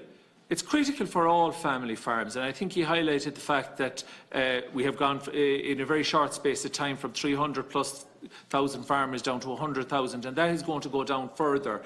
Farmers on low payments were being pushed out of the system. And the convergence is a critical component of the CAP proposals, that those farmers are paid for the level of production, the environmental good and the public good that they are delivering. And I think, when you look back at the history of the way the payments were developed, I sold my suckler calves at 6 months of age. I didn't avail of the 11-month premium or the 22-month premium or the slaughter premium. And the farmers down the chain. So that's the history of it. So an awful lot of those farmers had been legislated against. Yes, there are farmers, and we would have sympathy for this, farmers on small hectares with a high level per hectare payment, and we would be in favour of increasing the disregard in a convergence down model to support that. But I think the idea here that the convergence model isn't a positive for an awful lot of the farmers that we represent, I think that myth has to be put to bed. And those farmers are, if they're to, and I think we have to look at the family farm. It is a critical component of our projection. Yes, we would much prefer if we were getting a proper price for our product, but we are producing a product below the cost, and I think that's a critical component. The question was asked in relation to, is there a cartel in the beef? Ask any farmer at the side of a martyring what his or her opinion is, and they'll tell you. There's 3 processors, and it's as simple as that. It played the game in it, and we're consistently running behind in terms of the price that's being obtained out of the marketplace. So you answer that. Do I have the facts and the things? The facts are there, and I think they are there to be seen if you analyse the price and you analyse who the players are. And that is increasing, and as much as I'd have to welcome the move maybe between Keepack and Glanbia as a pilot project, and we would have to welcome that move in terms of looking at anything that makes the situation. We need to be very careful that we're not starting to build bigger cartels. And that's something I think that we have to keep our full, not being critical of that right now. I think we have to give it a time, maybe on a pilot scheme to look at it. But we have a cartel, and I have no problem in putting that position forward. And I think that you can bring facts to bear that might say in the standardised measurement of a cartel that maybe we don't have one. Ask any farmer again, as I said, along a ringside, and ask him, does he feel that there's a cartel playing there? And I think the answer will be yes in 100% of the cases. Thank you, Mr. Chair. I say the same. Mr. Chairperson, I suppose the first thing I want to say, I suppose, is in relation to the issue of beef prices at the present time, and that the expansion of the dairy herd is responsible for it. I don't, honestly, do not agree with that, to be honest with you, at the moment. There is certainly issues that need to be improved on the dairy beef production side of things. We agree with that, but if we look at the facts at the moment, calf registrations in 2018 are down 5,000 head. Live exports were up about 50,000 head. Borbia might estimate that the cattle kill in 2019 will be down, I think, 50,000 head. So the expectation is there's going to be less cattle in the country in 2019 slaughtered than in 2018. So the issue with cattle prices at the moment, beef, steers and heifers are down probably about 10%. Beef cow prices are down 17%. It's all due to Brexit. You know, it's not to do with the fact that the dairy herd has expanded. It's a lack of confidence that 52% of our beef goes to the UK market, and on the 29th of March we were supposed to be out of that market. On the 12th of April we could be out of that market. And it's the lack of confidence to do with Brexit is that, in my opinion, that is the major issue where our beef prices are at the present time. And I suppose the concern for farmers out there, whether I'm a finished cattle producer, whether I'm a producer of weanlings, whether I'm a producer of stores, is what's going to happen to our major market. And, you know, the big concern is that support has been promised, and that's welcome. But what is the detail behind that? You know, we need to get confidence back in there to the sector for the guys who are producing the calves, the weanlings, the stores, or the finished cattle. And, you know, there's massive uncertainty. And, you know it yourself, Mr. Chairperson. We have the EU Council meeting tomorrow. We have the deadline for the 12th of April. Are we going to have a new deadline? And that is the big issue in the beef markets. It's not to do with the expansion of the dairy herd, in my opinion, at the present time. And I think it's unfair to say that. I think on the unfair trading practices that was mentioned, I think certainly that is a welcome step in the right direction. But, you know, the reality is more needs to be done. It's not just on the beef side, it's on the dairy side, it's on the sheep side, the tillage side, etc.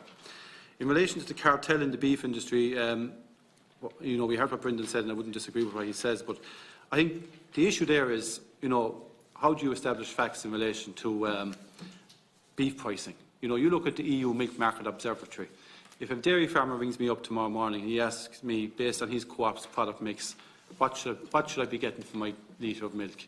If you look at the EU Milk Market Observatory, you can give a fair, good indication of what that milk price should be.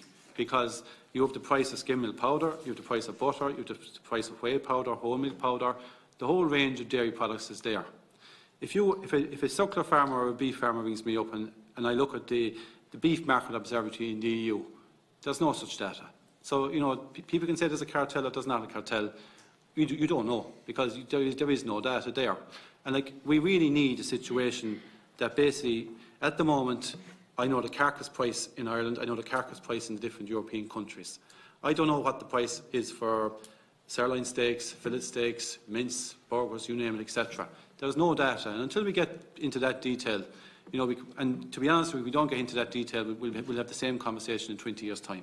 That's my honest opinion in relation to that particular matter. And I think that's the issue, you know, that, you know, we need to get the data behind that, because, you know, we can talk about cartels, but unless we have the data, it's only talk, in my opinion. Where do you think that data will be held? That's what I'm asking. Whose Well, at the moment, the data, to you take the data is collected by the EU Meat Marketing Monitoring Agency, and if you log on to the EU website, you'll see the stuff that's available on the milk side, and you can contrast it with on the beef side. There's a substantial difference. You know, and I'm not saying the dairy is perfect, don't get me wrong, but there is a lot more transparency in what's available on the milk side than there is on the beef side. So the EU level? It's collected at EU level. It's important. Yeah. And they have data for each individual member state. Mr. Morris, I want to interrupt briefly. Yes, indeed, Chairman. Thanks very much. The question I want to answer was, and it was raised, I think, with all the members that asked questions, was the grading practices in the meat plants, known as the mechanical grading, or the QPS. ICMSA was opposed to this when it was originally came in 2011, and still are opposed to it. Farmers has lost all confidence in that grading machine, because first of all, it only grades 1/2 of the carcass. If you have manual grading, the grader puts the whole carcass, the 2/2 of the carcass out there in front of them, they stand back and they make a visual assessment of the carcass. And they call it an O plus or an O minus or an O, they call it an R.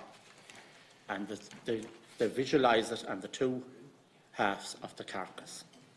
91% of the animals slaughtered are graded by the machine. We call it mechanical grading. They grade 1/2 of the carcass only. The European legislation determines that these machines only have to be 60% accurate to suffice. All over Europe now. This isn't in Ireland alone, all over Europe. I ask you, or I ask any member, or any farmer, or any manager of a football team, would you put up with a 60% strike rate in any industry? Now that we're in the digital age, it takes 5 seconds to grade 1/2 of the carcass. If, and I'm not saying the Irish plants are only 60% accurate, they're up near 90% accurate, but if you were on the wrong side, if you were at the off side of this, because if both halves of the carcass was graded, you could get 2 different grades under the present system. You could get an O plus or an R minus, for example. If you happened to be that 1 grade out, you could be 12 cents a kilo out. On a 350, with all the sub-indexes, you could be 12 cents a kilo out. On a 350 kilo carcass, that is €42 straight away. If you went into the O's when the animal was slaughtered, you could also be 12 cent quality assurance bonus out. That's another €42. If you were in any of the producer groups or any of the premium schemes like the Aberdeen Angus and the Hereford, you could also lose another 12 cent, 10 to 12 cent. So you could be another €42 out on that animal. I'm not saying that's happening all the time, but what I am saying, and what ICMSA is saying, is that while that potential is there to happen, why wouldn't farmers and livestock producers of this country lose confidence in that system of grading? Now, ICMSA has requested the department to carry out an analysis to grade both sides of the carcass. Because remember, farmers are paid on the carcass on 3 or 4 areas: weight, conformation, fat trim, and inspect bonuses, or bonuses of all different shapes and sizes. I think it's not too much to ask in 2019, or even long before it, that both sides of the carcass be graded and the farmers be paid on the best grade that the animal makes. Because, example, if you were killing young bulls at the moment, and depends on how the hide is removed from the carcass, and depends on how fast the hide puller removes that hide from the carcass, you could get different fat levels even on 2/2 of the carcass of the same animal. There's too many anomalies there, and ICMSA did a report on that system. And it was found by our consultants that there was 121 million taken out of farmers' pockets over the last 8 years. I think that is unacceptable in any farming industry, in any country, not alone Ireland. So I'm calling you, Chairman and members of the committee, to take that on board. Now, I could go into a whole range of different issues on it, but I know you're on time constraint, Chairman. And thanks for your time. Kevin? Thanks very much, Chairman, and again, thanks to the members of the committee for the various questions that they have. I'm going to try and address some of them and lump some of them together. I know Deputy McConalogue and Deputy Penrose and Deputy Walsh. So I suppose that the first question that was asked was around the price and the price issue. And Maybe just from our perspective, and I hope we tried to outline this very clearly in our submission, that I hope that the deputies have had a good chance to look at, is that the critical issue from a farmer's perspective here is income and the income crisis in the sector. And the income is ultimately made up of two components. It's made up of the price on one side, and it's made up of the direct payments on the other side. And they're both equally important. In relation to the price, and there was very specific issues asked by the price, particularly around the area of competition and the price differential between Ireland and the UK and where we are vis-à-vis the European average.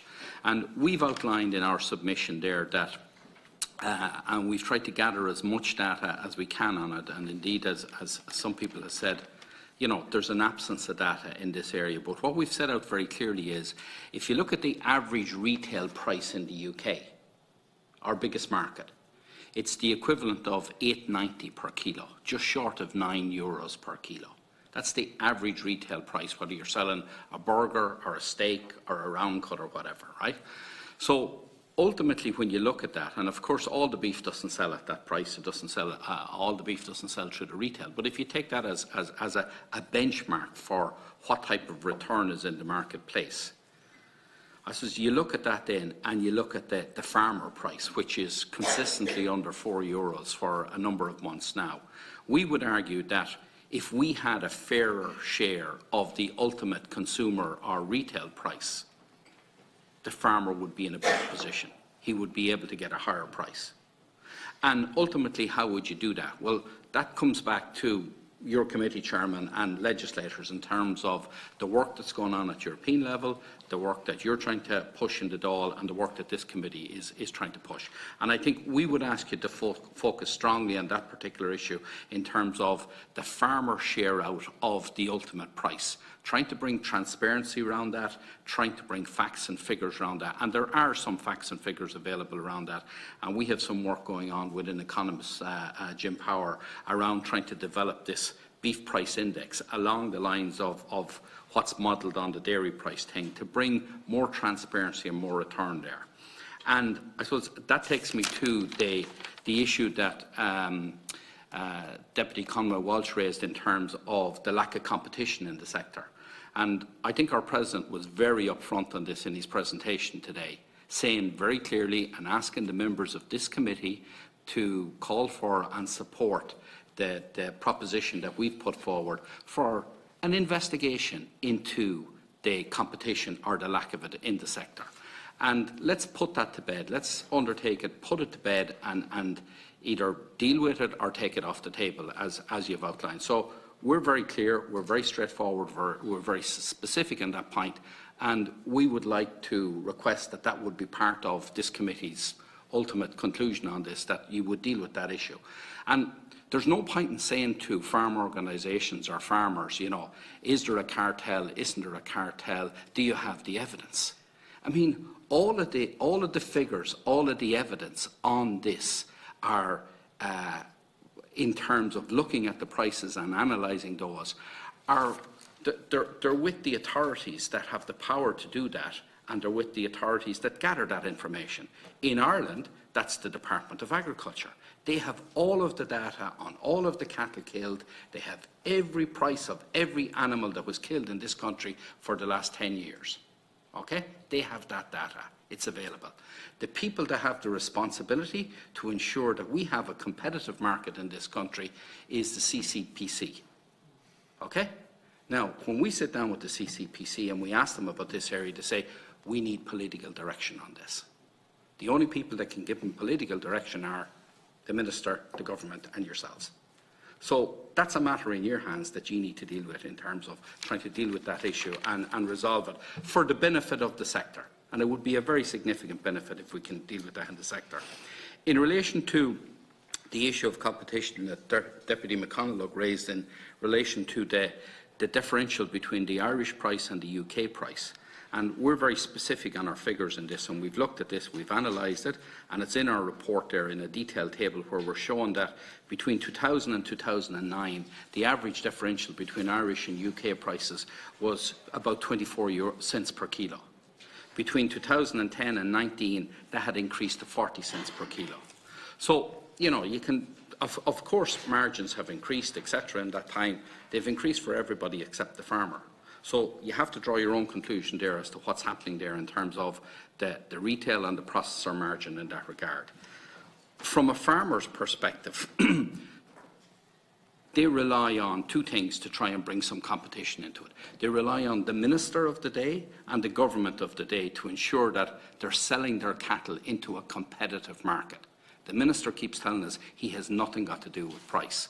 We feel differently on that. We feel that there's an onus of responsibility on the minister of the day to ensure that there is a competitive market for Irish farmers to sell their cattle into.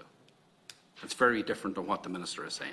The second thing is, in order to have that competitive market, a key ingredient is an active live export trade. And that's statistically proven. We got a competition economist to look at this area, and that was one of the conclusions that he came to. So we want a very strong, competitive live export trade that can deliver increased competition for us in the trade, and our President went through that in detail. In relation to Irish prices and the EU average, and you know, that's both used and somewhat abused at times. And I think we have to dig into and, you know, analyse what we're talking about there. First of all, in Ireland, we're predominantly producing steers and heifers. We're comparing those to young bulls across the European Union when you look at the average price. That's not comparing like with like. On balance, steers and heifers are a superior eaten product in terms of comparing to young bulls. So we shouldn't be saying that, you know, well, if we're at or just below or just above the EU average price, we're doing very well. That's not very well, because we can't be as competitive in terms of the productivity of those animals, steers versus young bulls. And secondly, we have to look on saying that producing steers and young bulls, we are and we should be capable of returning a price premium in the market for those type of products. And that would lift us above comparing us with the EU average. In relation to the milk quota situation and the change that has happened there, I think, Chairman, I would say to you that when that was being looked at the time, and when the Foodwise 2020 proposals were being put forward first and the growth targets were being put forward, we did as an association raise the issues around the implications of the increased volumes of animals coming through the system and the increased volumes of beef, and had we the markets to sell those into, and had we the capacity to deal with it. And if you look at the submissions that the IFA made at that time, both in terms into the Foodwise and the analysis of those and our budget submissions at the time, we kept highlighting our concerns around not dealing with the farm income situation. Whilst we were driving on in terms of exports and volumes and growth, we weren't dealing with the farm income situation. And we certainly highlighted that at the time. I do think that and certainly we believe that there is a requirement to keep a balance in the numbers in terms of what we're capable of slaughtering and selling. And that's where we see a strong live export trade being essential in terms of the calves, the weanlings and the store cattle. In relation to the suckler cows and taking it back to the income situation and the price, and of course we need a price premium for suckler beef, and we've proposed that. We've made very specific proposals both to Board BIA, to the government and to the meat processors, and we're hopeful that we'll see some progress in that over the next number of weeks and months. But, Chairman, we should never forget the role that the direct payments play in terms of livestock farm incomes. And if you go back to the time when there was very specific targeted payments, coupled payments on livestock. And there's always been strong support for the livestock sector, because that's the way the market is geared, that we can supply an abundant volume of quality beef at reasonable and affordable prices to consumers. So if you go back and analyse the system, out of the 1.3 billion euros in direct payments that go to Irish farmers, traditionally Almost 900 million euros of that went to the beef and livestock sector, over 77%. That's the way it was structured, and on the dairy side you had the milk quota and there was other protections and others on the other sides. But that's the way the supports went to the livestock sector. That has changed fundamentally over recent years in terms of the decoupling that took place and the move towards a per hectare payment. That needs to be assessed and analysed, Chairman, in the context of looking at the system and looking at what has happened to the incomes on livestock farmers as you go forward. And that's part of the argument that we're making from an IFA perspective, that in order to maintain our valuable suckler cow herd, and we most definitely need to try and maintain our number of suckler cows, both for what some of the previous speakers were saying in terms of the return that they bring to areas that can't go into dairying or tillage, like all right down along the western coast of Ireland. We need to look and ensure that we have a strong, targeted, direct payment for suckler cows. And we've proposed €200 per cow, and I was heartened to see the cross-party support, including from the government side, Chairman, and yourself, the night we were in the Dáil the last time, where, you know, politician after politician was saying we need at least a targeted payment of €200 per cow. And, you know, we need cross-party support on that. We need that to be a priority for the next budget in terms of trying to deliver that. And we'd ask that this committee would strongly support that in terms of going forward. Finally, Chairman, I would say that, you know, we're here today as representatives of livestock farmers. We're looking for your support. That's what we want, is the support of the various political representatives. We want your support for €200 per cow suckler payment. It's vital for the Irish beef sector. We want your support for live exports. It's vital for competition.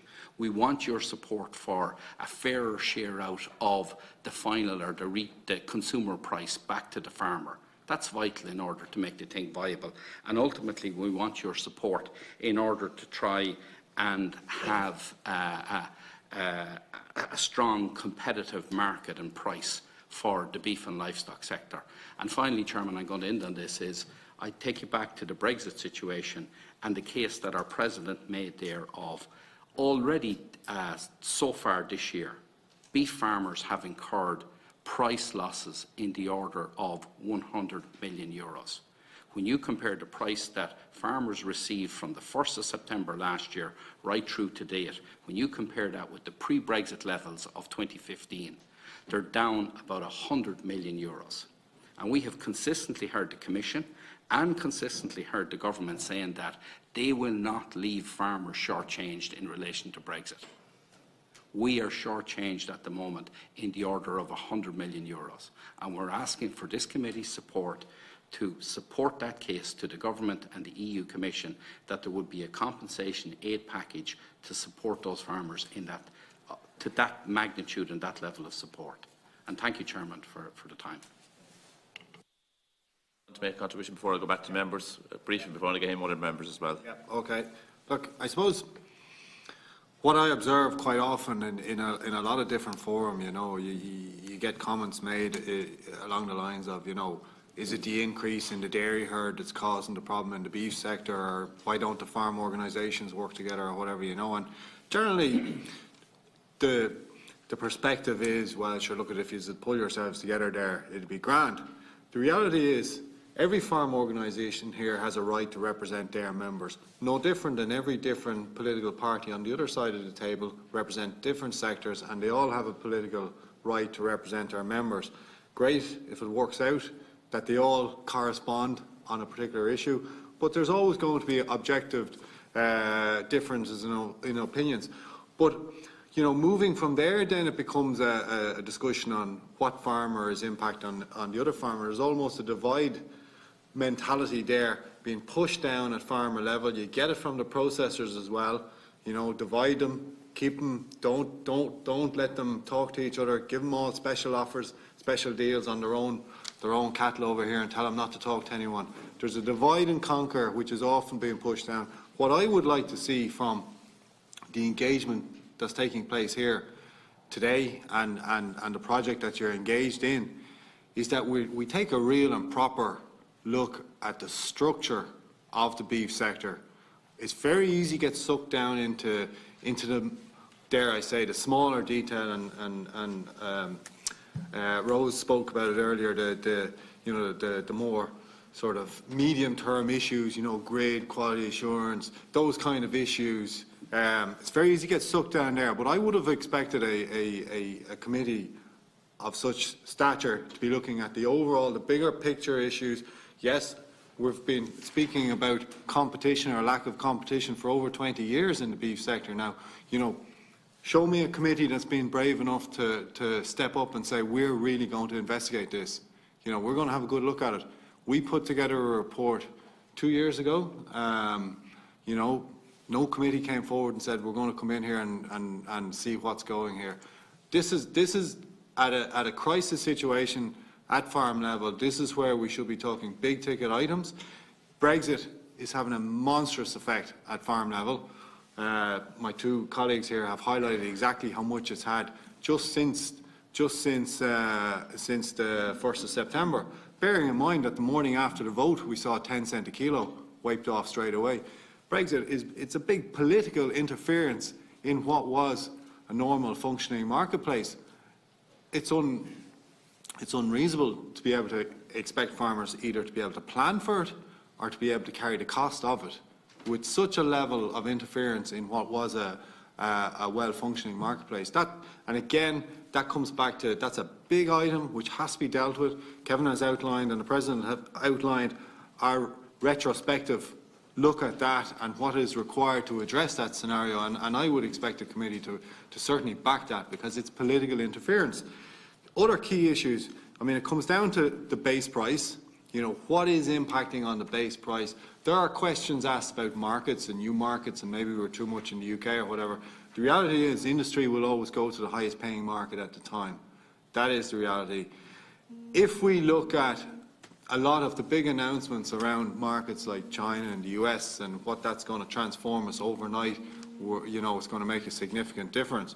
The reality is best paying markets are the European market and the UK market. And there has to be strong recognition that anything that damages those markets is going to have a significant impact at farm level. Things like the Mercosur trade deal and even current imports into the European Union. The vast majority of the imports of beef coming into the European Union at the moment from the Mercosur countries are doing so by paying the full tariff that's already there. They're coming in, they're priced at such a low level, they can afford to pay the tariff and still come in and undercut us. So the overall European market, we have to look at, we're asking our farmers to produce a product to a European standard, and yet we're going to take in other product which isn't produced at those kind of standards. They have significant competitive advantages over what we would have. And again, when we move out, if we ignore the European market and the Chinese market, or the UK market, and we start to look at the Chinese market or the US market or whatever, we're competing on first shelf space with product that is maybe hormone treated, massive feedlots, completely different product to what we can produce, and I think completely different product to what Irish consumers and European consumers would want us to produce. So the European market is absolutely key in terms of where we go. Furthermore, moving into the whole transparency aspect of it, we have probably our two main sectors would be our dairy sector and our beef sector. We see the level of transparency within the dairy sector, and we see the complete absence of transparency within the beef sector at the moment. I would argue that the initiative displayed by Glanbia Keepack is forward-thinking. It's interesting that it took a dairy cooperative to stick its toe into the beef sector before an initiative like this could come forward. We have been, since Brexit was announced, we have been asking for the key issue like contracts for de-risking at farm level to be included in forum like the beef forum. Again, we were told it couldn't be done, but lo and behold, here comes a dairy co-op and is suddenly is able to do it within the beef market. There has to be a political will to look at the bigger picture in terms of where the structures are, We can't ask farmers, and it has been wholly irresponsible from government to allow farmers carry the full risk on Brexit, even though we've known for over 2 years the implementation or the risk involved in the whole UK market coming up. There should have been proper, adequate contracts available for beef farmers. There should have been an element of risk sharing right across the marketplace, be that the processors and the consumers, the purchasers. There has to be. It can't all be borne by the farmers. That is unsustainable in the long run. We can't operate a scenario where we're calving cows today and we've no idea what we're going to get for our product in 2 years' time. We keep our fingers crossed. We hope that everyone else does their job and maybe returns us back a margin when they've all had enough drink out of the cup. That has to be looked at. And I would go, while the European meat market is discussed earlier here, I think we have to start at home. It is absolutely possible for us to do a lot of this work at home. We can't just say, let Europe deal with it. Let Europe put together a model of transparency, and sure, when they get it done, we'll join in. I mean, even at the moment, there is very clear data in Europe in relation to the Irish steer price versus the UK and Northern Ireland steer price. Europe are already saying Brexit has had a significant impact on the Irish steer market. That's there. But we need to deal with these issues at home. We need to get our own Irish market observatory set up where we can analyse the data and we can put forward something like a beef price index, something similar to what we have available in the dairy sector. And that can be done at home, but we can't continue to try and farm it off and say Europe needs to do this or someone else needs to do that. We need to be talking big ticket items here when we're looking about the structure of the beef industry. What's quite obvious, there's no one silver bullet in this particular state. I think that's very obvious. And from our committee's point of view is to have a very honest and deep-rooted discussion about the whole beef sector from start to finish. My late father used to always say that the suckler co-op has died in debt. And that was probably 20 years ago, and it's probably the same today. I think things haven't really changed from that point of view, and I think we need to be able to do analysis to see why she dies in debt and what we can do to make sure that she doesn't die in debt in the future, because she's a key part of the whole suckler industry. Deputy McConalogue has a brief intervention before very briefly. Thanks for your indulgence, Chair. And I won't ask the speakers to come back, but you might come back on this point in future contributions. Just discussing the issue in relation to the differential between ourselves and the British market, and when you take into account the fact that we only have Irish beef on the shelves of 3 of the 7 large multiples that are over there, I think that differential is going to form a big part of what our report is. And I'd be interested from all 3 of you in terms of you want to follow on after today in terms of further analysis of your understanding of that issue, because I think it's something we are going to have to get to the heart of here domestically. Also, any further analysis you have in relation to the European average price. I know Kevin pointed out that it's by and large bull beef, but any information the 3 farming organisations have in that regard to come back to us would be very useful. And just one final question which you might come back on, the issue of why the dairy co-ops or the co-op movement in the Republic haven't moved into the beef processing sector. It's a very the dairy co-ops have shown themselves to be very progressive, not afraid of new markets, and if there is an issue with margins there, which everybody believes there to be, why have we not seen our co-op sector, which is farmer-led, not move into that sector as well? Now, if you can hold your thought. Hold your thought. No, hold your thought. I want to get the other members. It'll be as good in a few minutes' time. Senator Mulherin, Deputy Kenny and Deputy Corcoran Kennedy in this slot, please. Yeah, thanks, Cahill. Look, a lot of questions have been asked and there's been a lot of debate. I want to thank each of the farming organisations for coming in and making their presentations and contributing to this debate, which to me is one of the biggest challenges facing the fabric of rural Ireland going forward, aside from it being an agriculture and a food issue. The face of rural Ireland will change if beef farming, suckler farming goes. That's reality, and I think most people really don't realise it. Obviously you do, but I think the people in the local market towns and villages, they don't know. And I think the other thing you have to begin with by briefly just looking back and just saying that it has taken years for us to achieve the quality and traceability that we have in our beef sector at the moment. And it is such and of such quality that we compete, that it is world class, and that we compete in international markets, and that we're winning international markets.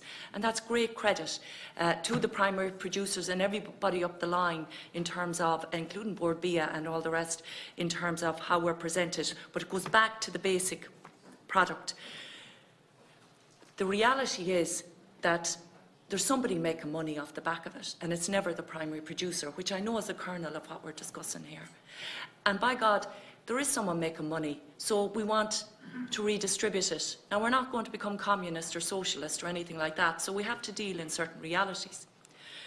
A lot of the suggestions, and I'm sure it's as much this side of the House and previous Ag committees as much as your side of the House, a lot of the suggestions and issues that need to be tackled, they seem to be hackneyed ideas. Over the past 20 years, I dare say, Cahill, look, you're asking about, 20 years, where are we? So it's the same stuff again. And if you look at, for example, we've won lots of new markets. We've increased our live exports. I know that we've increased the number of, we've increased our national herd and the size of it and that. But the reality is, and if you recall there in February, the headlines were the meat processors, they won't make their obligations to the Chinese under the contracts they'd signed up to. They were afraid. The reality is, even if they make these targets for exports, it doesn't mean there's going to be 1 cent more in the pocket of the farmer. You talk about traceability. You've provided a lot of information there, and we have in discussion. Sorry, not traceability, the transparency on pricing. Does that mean your primary producer is going to get any more money? I don't know that it does. Again, the whole issue, and it comes up again and again, the whole thing of lack of competition and cartels. And it's not a new idea.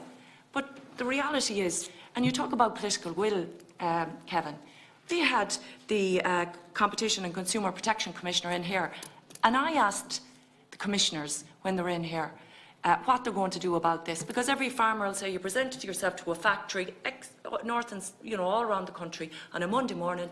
It's very similar prices that they've been offered for their animals, and they're saying to us, we need evidence that you can examine forensically. Now, I do accept your proposition there, Joe, that you have suggested that there would be an examination by the Competition Authority in relation to lack of competition. But there's lack of competition in the banking sector, but nobody is saying that they're doing something wrong. Like, these all don't mean that we're going to get to the bottom of the problem. I'm not saying that things are right in the banking sector, by the way. What I'm saying is we have certain realities in an open economy, observing certain market rules, which, by the way, there's certain things like the corporate veil and that I would take issue with, and the amount of protection, excessive protection. I suppose what I want to say is this, I suppose, in a sort of a simple way. It seems when you compare dairy with beef, that the beef sector is totally demoralised for all of those reasons and will be going forward. I mean, how can you keep producing? And the solutions often are more payments, and €200 for a suckler cow, more farm payments. When there's a crisis, there's no resilience with the beef farmer. You have to go back to government, you have to go back to Europe, and yet somebody still continues to make money on the back of the whole thing. There's resilience. Pardon? There's nothing wrong with farm payments. No, I'm not saying there is. I'm more ambitious than that, Kevin, for the beef sector, in all fairness. Like, in the dairy sector, they have resilience in relation to price fluctuation and all the rest. You don't have it in beef. I'm not saying anything new.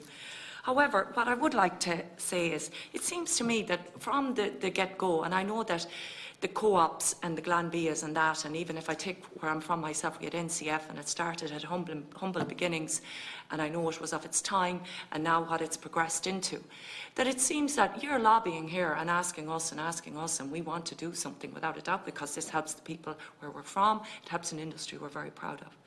Like, is there not a case for more, not just beef forums and where people get to talk about this and say, well, you're not really giving me a fair price and I'm going to go under and there'll be no beef. Is there not a case for ye, with all your expertise, and you're well able to argue, and you have a lot of resources, working with farmers, or whatever way it would work, to create co-ops? A question was asked, which I was going to ask also, about dairy getting involved in co-ops and beef, and as an expansion of their food enterprise. But is there not a case to look at farmers taking control? They are like victims all the time, and it's not a nice feeling to have about the work that you're doing. And that's not to take from all the pride there is in the work that's done, because if the pride wasn't there, we wouldn't be getting the product and the quality and everything else. And all the regulations and everything. I just want to know about co-ops and about empowering farmers, because, you know, they're price takers all the time, and no matter what we do, you're not going to go to the point of fixing a price. You're never going to go to that point.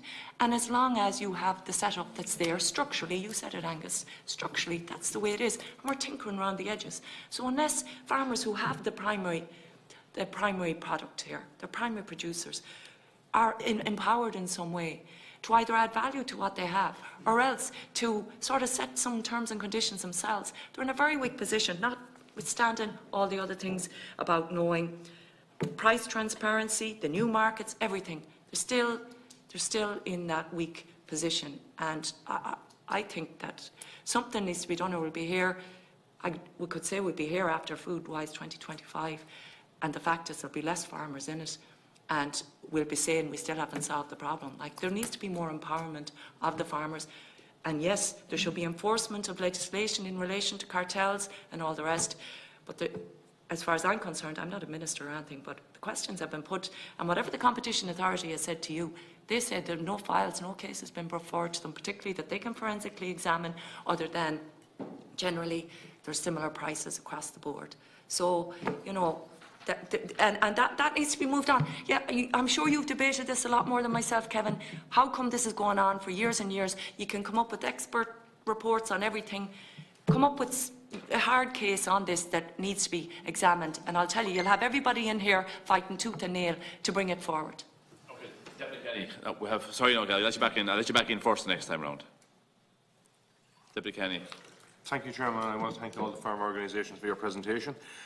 This is clearly a critical issue for family farms across the whole of the country, but particularly, I think, in the areas where people, as has been said, have little option, where dairying and tillage and other things aren't possible for them. And certainly from County Leitrim, where we have actually 5 marts in the county, mainly selling Wainlands, to get them out of there to fatten them up in a bit better land they have to go to be finished. And that's one of the critical problems that we have in this, that people talk about producer groups and all that sort of thing. For an awful lot of suckler farmers, they don't finish the animal. They haven't got that capacity. So they have to sell it to another farmer to finish it. And you know, they're in that backward step behind even the processors and everyone else in it.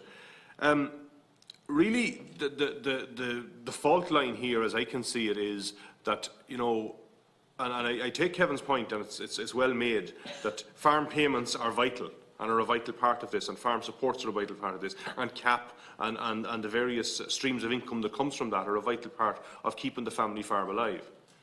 And if the family farm is what we're about, and that model is what we're about protecting, we have to step back and realise that, and it's true of everywhere in the world, as economies develop and as economies grow and as countries get more affluent, generally every other sector starts making more money, and the cost of living goes up, but farming stays behind. And as farming stays behind and the cost of living goes up, what happens then is agriculture becomes a less and less important sector in every economy as it develops and grows. And certainly the number of people involved in agriculture declines, and the level of income compared to the cost of living declines in agriculture. So really what CAP is about, it's about trying to protect that and trying to protect the model of farming. And you know, the talk earlier on about looking at across Europe and how you have the milk price index, and could you have a beef price index, and you're comparing it with other countries in Europe. To my analysis of that is that we shouldn't be comparing it to Europe. We should be saying we have a different product than anywhere else in the world, because we have a grass-fed product on the family farm which is unique. And I think we have to find a way of being able to market that properly to get the maximum price for it. And I think the obstacle in all of that is that the processors and the supermarkets don't want that. That's the problem. They want to keep it that you're the same as everywhere else in the world, so that if beef gets scarce in Ireland, they can buy it from somewhere else and call it Irish beef. And we'll not pretend that they don't already do that. Of course they do. And we'll not pretend that when an animal comes in and it's graded in whatever grade it is, that if there's an order to be filled, you know, it doesn't matter what the grade was. The boxes of beef are taken out and the order is filled. And the person that goes into the supermarket and buys it doesn't know what grade they're buying. You know, all that is all bull in order to screw the farmer. That's what it is. And, you know, this age limit is another one that really annoys me, because what you're saying there is that you have to have an animal, you know, less than 30 months. And yet, on the other side of that, we're saying that this unique product, which is grass-fed and which is natural and all of that, and yet we're putting an age limit on it. You know, it flies in the face of everything that we're supposed to be trying to develop and evolve.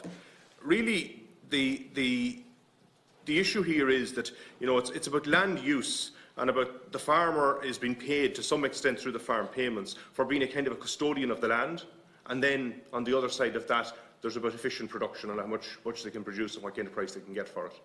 And the balance in the two of those is what we have to try and establish. At the moment, we have a beef forum which doesn't work. Most of the farm organisations walked away from it. And why? You know, that's the question. When the minister comes in, and in fairness to the minister, you know, he'll tell you, look, I'm an honest broker here and I'm trying to solve everyone's problems and all of that. That's fine. But at the end of the day, there's a huge amount of taxpayers' money going into finding all these markets, and yet the primary producer, which in my view is the part of the industry that we as a society and as the state should be looking after most, are the ones that get the least out of it. You know, so the big questions about monopolies, about the unique product we have in Ireland, about how we overcome all of these things, I think the big questions about all of those come back to the fundamental problem that, you know, in any market economy, and market economies work very well, they have to have rules. And you have to have a firm hand of government to go in from time to time and make sure people play by the rules. And that's not happening. And, you know, and I take the point that has been made that sometimes, you know, you have to have a case and you have to show that case and prove that case. And we know all of that. But my view is that there isn't a willingness there at the moment for to actually hold it up and examine it and make it happen. Now, I'm not saying there's not a willingness on the farm organisations, I'm sure there is, but somewhere in all of this, everyone stands back and says there's a huge problem here, and everyone is able to point to all the problems, but nobody is prepared to say, well, here's the solution that we're going to make this happen. And, you know, if we have to break eggs, we'll have to break eggs. But people don't seem to want to. It's tiptoe around it. This industry is so important, and these processors are so important to all of this that we can't really challenge them, it seems. And, you know, even recently, the Brexit thing is something that I've come across, that, you know, people are fearful now that, it was said earlier, that we could be out of the British market because of Brexit. We won't be out of the British market. We'll simply have huge tariffs imposed on us because of the British market. And if those tariffs are imposed, how are we going to get around it? The beef processors, some of them, I understand, are actually thinking of moving their processing across England and just bringing the cattle across there. At the moment, they employ, most of the employees they have in a lot of the factories are transient. You know, they're foreign labour that they've brought in at very, very low prices. Low-cost labour, that's the way it's gone. And as long as the industry is continuing going in that direction, that every part of it is about low cost, about efficiency, we've got a problem. We've got to move it away from efficiency and talk about it being in, if you like, some kind of lower intensity and higher value. And I think if we insist on that, we can make progress. But the difficulty is that there's nobody prepared to insist on that. And the factories are in the driving seat and have always been in the driving seat, and it seems they're going to continue that way because there's no real challenge coming. And I think, you know, the state has a role to play, and the minister really has to step in here. And while the Beef Forum may have been a good idea, it hasn't worked. And there needs to be a serious question as to why it hasn't worked. The direction of all of this, and you know, the point was made about that the Consumer Authority wants political direction as to what to do. Well, if the political direction, if we as a committee have a role in that, I think we're up for that role. I think we should be up for that role. I think if we have to bring the competition authorities in here and say to them, look, this is what we want you to do and direct you to do, I think we should be up to do that. Because at the end of the day, the primary producers are the ones that we have to try and make sure gets a proper payment.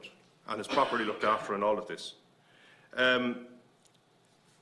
The stuff about transparency and about price and about, you know, what the system does and how it provides and how we can trace and watch it and, you know, look at all these trends.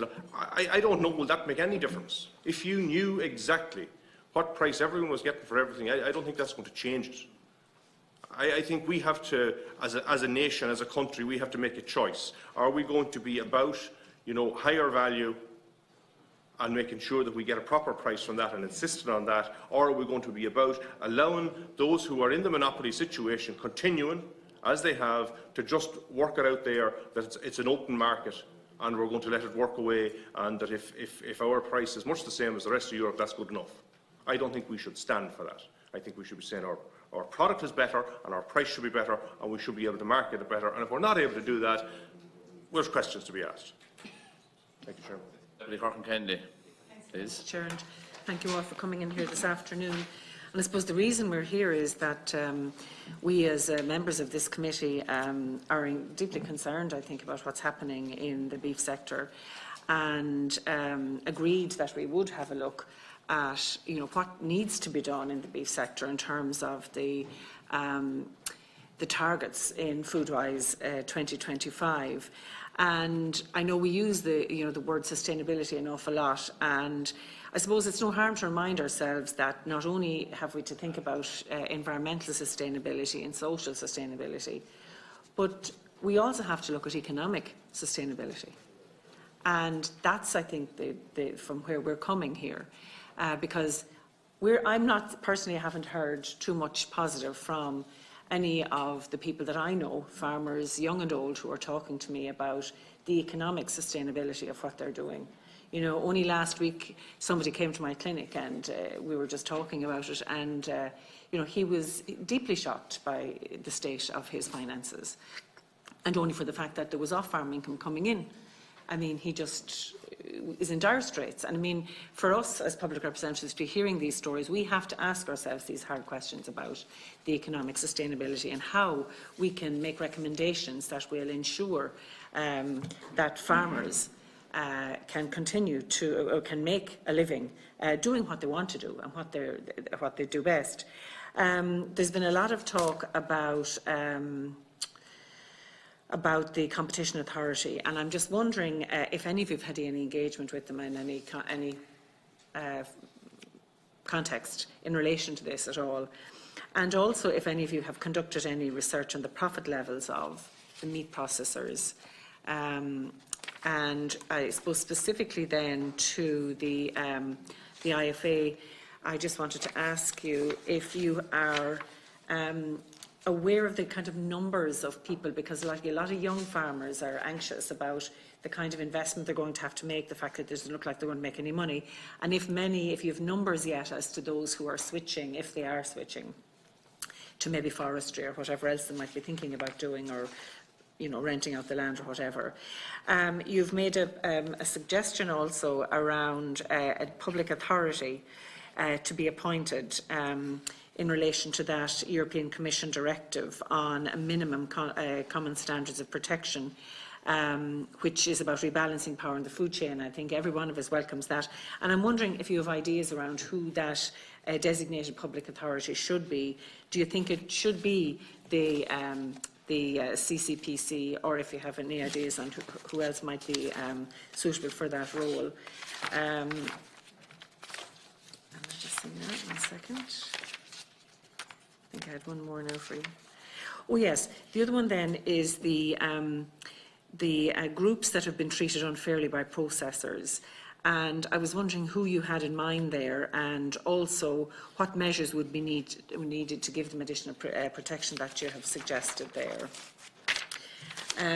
The Natura and Hill Farmers Association, you were talking about the feedlots, and I was very interested in that because I note that you mentioned about what was happening in the USA, and the fact that we've built our reputation on grass-fed beef, and how that impacts on it.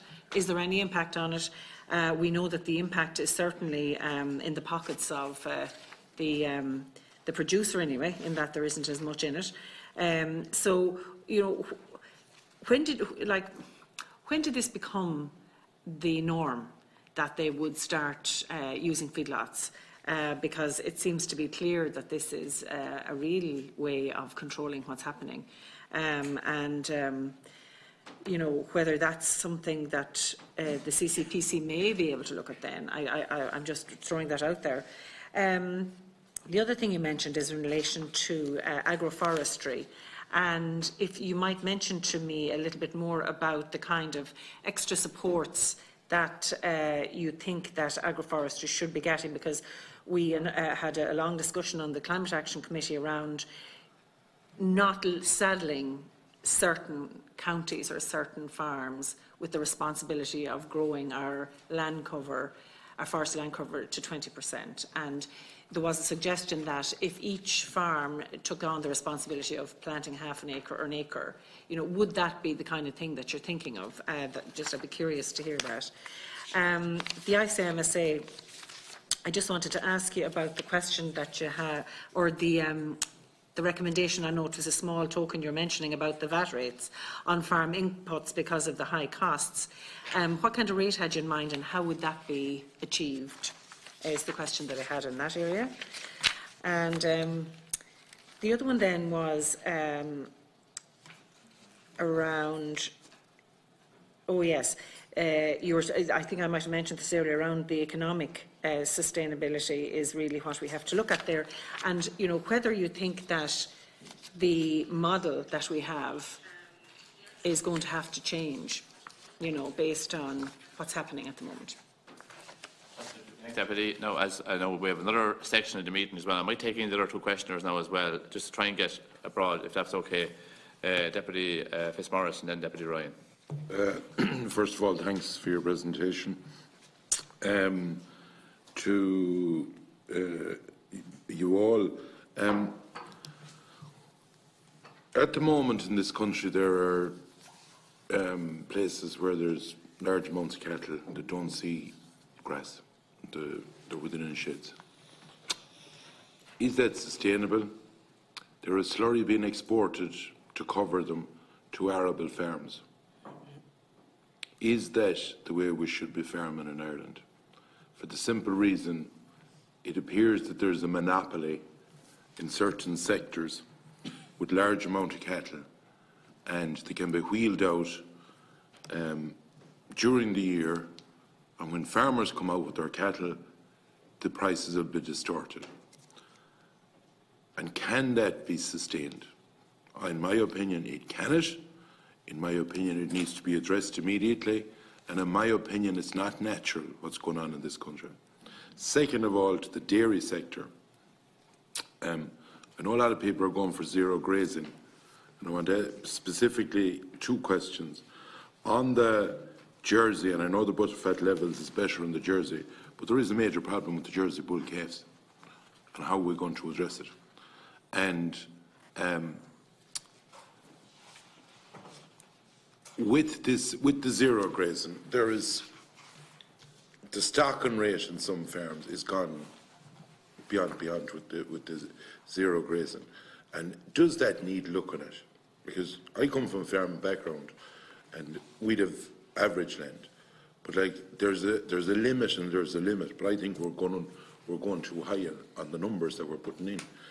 Are you concerned, and this to the dairy side of it, are you concerned that in some parts of the country, and now this isn't widespread, but it's happening, that there are certain conglomerates or groups buying up large tracts of lands and going into the dairy side of it with 600 cows, 1,000 cows and all of that? Is that a concern? And is it a concern that if milk prices got bad, some of the say groups coming together as well, that they may not be able to withstand the borrowing for the amount of investment that they have done? Like people talked about, I heard someone talking about forestry there, and the reality of forestry at the minute is there are places down our country that you are not allowed to cut your forestry now. So that was a bad investment, because the state is stopping you. when you apply to the Department of Agriculture, you are stopped from cutting your forestry because the national parks have wrote in about it.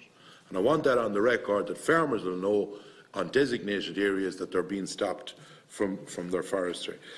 In the line of the different, and this is a report you'll be doing, in the line of in the trimmings and in the grading, and in fairness to Des, you spoke about the grading very well there. We're at a stage that the mobile phone will nearly take a picture of anything. We should be able to show every farmer every side of their base, inside out, upside down, with the different visions you can take. And we're still on this cover-up that's going on.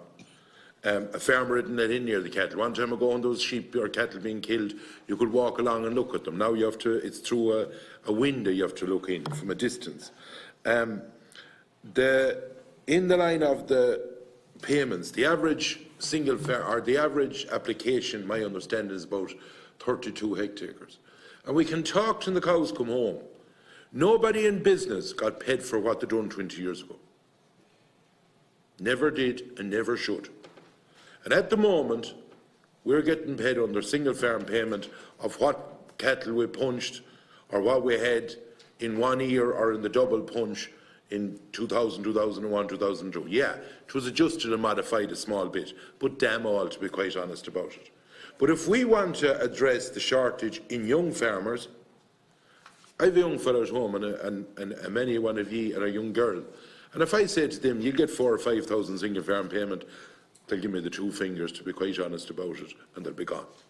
And unless we get young farmers on the average single farm payment over 20,000 between an environmental single farm payment and either suckler or sheep, and unless we get them into that, we are going nowhere in keeping youngsters staying on the land. And we have to make sure that we're not, that we, if you look at the proposals even at the moment, it's going to be 2027 or 2028 before we even haul this, the big figures back in it. Yes, there is potential in exports, and in fairness to a government, I think we all need to work together on exports in the line of the problem that was in Sherbourne.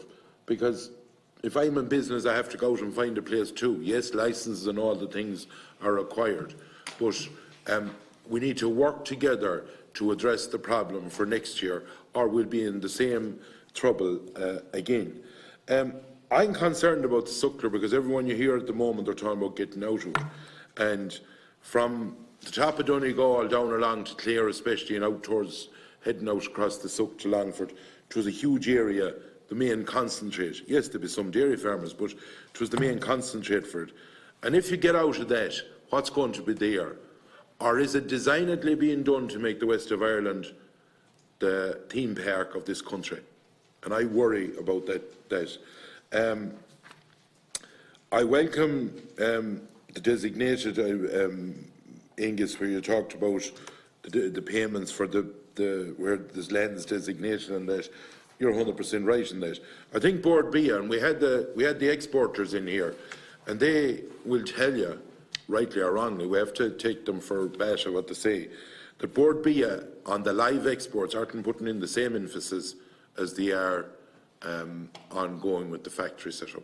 And if you have to have a good live trade to have a good dead trade, in my opinion. Do you know what I mean? If you don't keep that balance. And yeah, fine, sound. And the other thing is, it is my honest opinion that once we go over, and you talked about the lighter carcasses, the 10 or 12, 15 kilos or whatever. One time ago, and I talked to Joe Healy about this, I think last Sunday, 27,000 cattle or 28,000 cattle when they were what I would call right cattle. And then when we went for the smaller carcasses, 31,000. And after that, every year, you could look at it down through the years, leave out Brexit, cattle prices dropped. And now we're at 37 or 38,000. And is that one of the biggest problems that we have? And in the line of, are ye concerned as well, all of you, that if we put €15, and I come from the contracting side of it, it'll be €1 a bale, that's what it'll be for every farmer, are putting out slurry a bit more. Are you concerned with the carbon tax coming in on a beef sector that's on its knees at the moment, if the carbon tax comes in on it? And I would like it, the final thing I will say back to you again, can we have someone with 1,000 cattle in a place with putting the slurry out to somewhere else to cover them? In my opinion, lads, that's not farming, what we were brought up with. Deputy Ryan. Thank you very much indeed. Appreciate, Chairman. I'm not a member of the committee, but I very much appreciate the chance just to come in. I was following up above on the monitor, but then I had to come down when Mr. McCormick rightly said there was no urban people here. It was all rural representation. And I'm the least rural representative you're ever going to meet. But I'm important because you need the urban people on your side. What I've listened to here is a fairly shocking depiction of an industry in absolute crisis. And the current system is not serving Irish farmers, that's clear. And to get that change, you're going to need your urban brothers and sisters as well to help. I represent that. I want to give an invitation. We're holding a Green Party event in Tullamore, the Bridge House Hotel, this Thursday, 7:30. And we're bringing over some of our European advisors in the European Parliament as to where we think the CAP reform is going, because CAP reform is obviously one of the chances to get us out of the utter crisis we're in. And I think we may hold the balance of power in the next European Parliament, and the next European Parliament will decide the CAP. And so they're important too. The consumer is important in this. If we're going to get a proper price paid for proper quality products, you've got to have the consumer on your side. And we represent the consumer as well as farmer, I hope. It's just shocking what you heard here today. It's a cartel industry. No one disagrees with that. Complete cartel. Everything hard to prove it. Because definition of cartel. Well, I'd like to say that we represent both consumers and people living rurally, because rural people are consumers. It's a disgrace. What we have is here is a clear increase in output, increase in emissions, increase in slurry, as you're saying, Michael, shipping across the country, and a decrease in income. Like in recent years and over a long period of time. That's the truth. We've a premium product getting an average EU price. And this is all, the IFA, absolutely, what I hear what you say, food-wise 2025 needs to be revisited. We've been saying that government needs to do this. We, on the Climate Committee, have been saying this. So everything needs to be revisited. The basic policy structure, it seems, around Irish farming needs to be revisited. We need to change tack, because the current tack is not serving. I was shocked today as well, the sense that we're down to 100,000 farmers, family farms. It's 130,000 single farms. Yeah, but falling rapidly, because the family farm business is, well, maybe not, but that's what I'd heard, 100,000. Can I say 100,000 is an incorrect figure, just to put in the record. Okay, fine, I'll take back. Can I say, representing the consumer and where they're coming at, I think they are not in favour of, I can see some people are here saying we need live exports, but proposal that we go up to 250,000 calves being live exported out, I don't think the consumer, or that's not where the consumer is, I don't think. The middle class. Yeah, okay, but that's not what they want. Not the people living in reality. That's not what they want to eat as well. Yeah. I'm just kind of representing my constituents. I think if you say to them that we're shipping live all animals. the ideas for rural Ireland, so Sorry, it will shut us down. Sorry, with respect, Deputy Ryan has the floor. Yes, I think also the consumers are also listening to what the FAO has said recently, their major international report, saying that actually we're not the lowest carbon.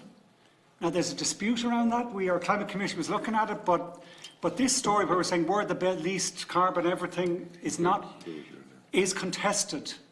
And from the consumer side, doesn't give a great credibility to what we're doing. And critically, consumers do listen to that latest Lancet report. Like the people in my constituency are going vegan, they're eating less meat, they are actually cognizant of health, and they're not just buying the meat industry message that more meat is good for you, they're actually buying the opposite. And for us to kind of pin everything on a big export boom into a market where the consumers who are going to pay the high prices for that aren't kind of thinking like that, is one of the ways we have to change tax. I think it should be noted. Just one thing. Sorry, The chairperson has a plane going around the world at the minute. Every sector has to play its part. You're right. There is transport's probably. I think. We're not going to rehash the climate change committee here now. But I actually think the climate change is the way to get out of this crisis. I think it's actually the way to start paying Irish farmers properly, and that's why I go back to CAP reform. I think actually we should be radically improving the payment for environmental services, for water quality, for biodiversity protection, and for good quality, get a premium price, which we're not getting at the present. I heard today, we're not getting the premium price. All our talk about Origin Green, all our talk about the kind of best, and we're getting the average price. And I actually think the climate way is a way of getting out of this difficulty by getting the consumer on your side. And I'm sorry, I have to run off to there's a European Friends of the Earth meeting tonight, where actually it's important to go to it, because to say to them, this is where it changes. It changes in Europe, it changes in CAP reform, and it changes when you have the Green Party on your side, which you do. But not for the current system. It has to change. And it has to change for better water quality, better animal standards. That's not shipping calves all over the country, all over the world, all over Europe. I think that, in fairness now, I think we have very high quality standards in animal welfare here in this country. I think that has to be said now.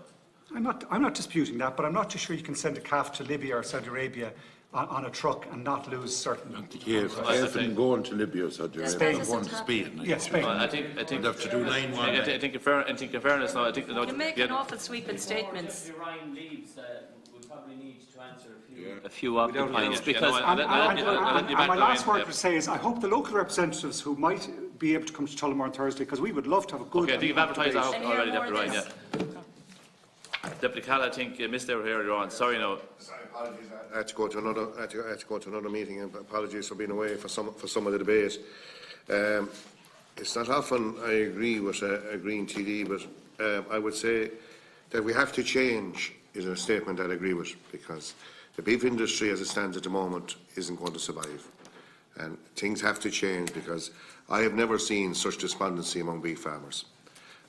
Beef farmers, and I said it in the Dáil last week, it doesn't matter whether you're a suckler farmer, a calf to beef producer, a store producer, or a suckler farmer. It's only a question of who's losing the least. Everyone is losing money, and this can't continue.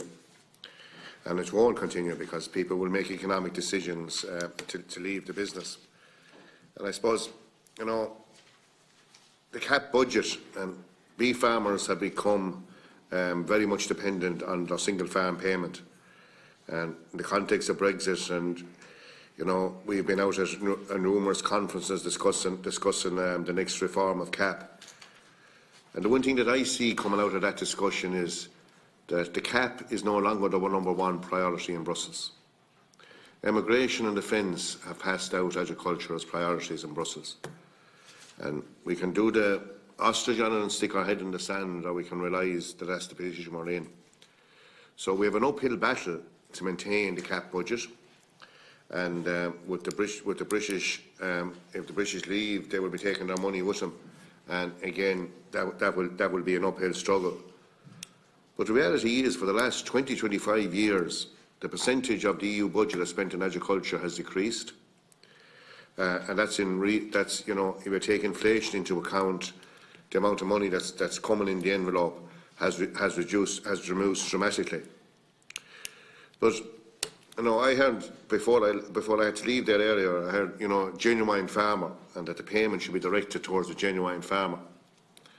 And with all due respect to everyone, the last time we were asked to come up with a definition of the farmer, and we failed to do it. And if you have a man who's not able to make a living out of his land, and he has to get off farm income, are you going to put the title that he's not a genuine farmer on it? Where's the definition going to sit? And there's an awful lot of people, for economic reasons, now have off-farm income coming in. And while it's lovely to say the payment should be going to a genuine farmer, I don't know in practice how that is going to be operated. And the other thing, you know, a cap on the single farm payment. And if a cap is going to be effective, it has to be set at a realistic limit. And in fairness, if we keep putting in conditions that this has to be allowed and that has to be allowed, we shouldn't go through the pretence of putting a cap on it, because a cap will be immaterial. And we have to face reality as regards the cap budget. We're not going to have enough to do everything that we want to do with it. And if we're going to be serious about trying to keep people on the land and keep family farming in business, and no, I think that has to be our top priority. A realistic cap on payments has to be introduced, and I think that's, you know, it's no point in thinking that we have an endless supply of money coming in, because we won't have. And even today, you will see Commissioner Hogan's comments about Brexit and that there won't be a special fund allocated for Brexit. To me, again, it reinforces the Commission's attitude to agriculture, and that what the common agricultural policy was formed for is no longer that high up on the Commission's agenda. The Competition Authority, and I think this is something that we need to get really focused on, and if we are trying to change, and the effect that feedlots are having on the marketplace, and the effect that the monopoly situation that I think factories are operating in. And yes, I think that has to be looked at. And the Competition Authority are very quick to focus in on farming practices, and I think they need to look at the way factories are operating. And this has been talked about for a long time, but nothing really has ever happened on it. And I would also talk about the 5th quarter and rendering plans. In my view, at this stage, there's a serious amount of money being made out of the 5th quarter in cattle, and it's not been factored in anywhere. And we're over 20 years, well over 20 years now since the BSE hit us, and there was an awful lot of restrictions brought in there and an awful lot of costs introduced into the system. And I think that's somewhere that needs to be revisited and needs to be re-examined. And a lot of different parts of the animal that had to be disposed of in the past, it is no longer the case. And I think it is something that, again, I think there's definitely an analysis needs to be done on that as to who's making what out of it and what costs are still being imposed on farmers. Even the NACRI costs that were introduced post BSE, they have never been revisited. And I don't think that there is the same justification for the cost that's there on that as was there 20 years ago. The dairy calf to beef scheme, that was talked about last week on the last week or two, and there's a big fanfare coming about this great initiative that's been brought around. The last initiative that I saw the factories embarking on in a similar fashion was to encourage farmers to keep their Frisian bulls to beef. And they did encourage a lot of men to keep Frisian bulls. And when they got to 18 or 20 months or 22 months of age, they were left high and dry, and there was nowhere to get those bulls killed, and farmers lost substantial amount of money. And I hope, that we don't see a repeat this time around. And to me, it's a knee-jerk reaction to the factories who don't want to see live exports operating out of this country in any significant number to try and bring equilibrium back into the marketplace. And, I heard a figure mentioned there this morning about we need 400,000 animals to leave this country alive per annum.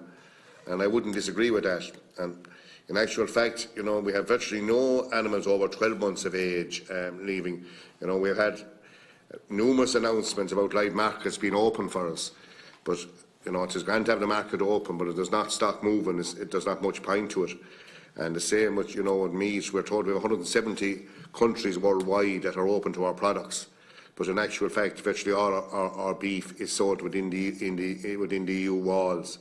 So, these markets, unless there's supply going there, it is of no use. But, Deputy Fitzmaurice there talked about you need a good live trade to have a good dead trade. And, we badly need that competition for older animals. There would be some live export outlet for older animals that would put competition at the ringside and would compete with factories. But factories, you know, they talk about sucklers and, you know, suckler beef and the brand that it gives Ireland. But most of the media attention and most of the promotional activity over the last number of years has been in the Hereford scheme and the Abbey Angus scheme. And that is where the focus has been. And that's the beef that has been produced, the Hereford Prime and Abbey Angus. And if you see the ads, most of the promotional activity was based on those two schemes. And the reality is the vast majority of those animals, 90% of those animals plus, are coming from the dairy herd. And the quality of that beef and the taste of it, you know, is measuring up to the highest standards. And they've been brought in, but still, you know, I saw figures there on some of the submissions. With regard to payment for quality assurance, roughly only 50% of those animals are qualifying for quality assurance payment, even though they're sold as Hereford Prime and Abbey Angus schemes and all the rest, and they're not qualifying for the quality assurance payment.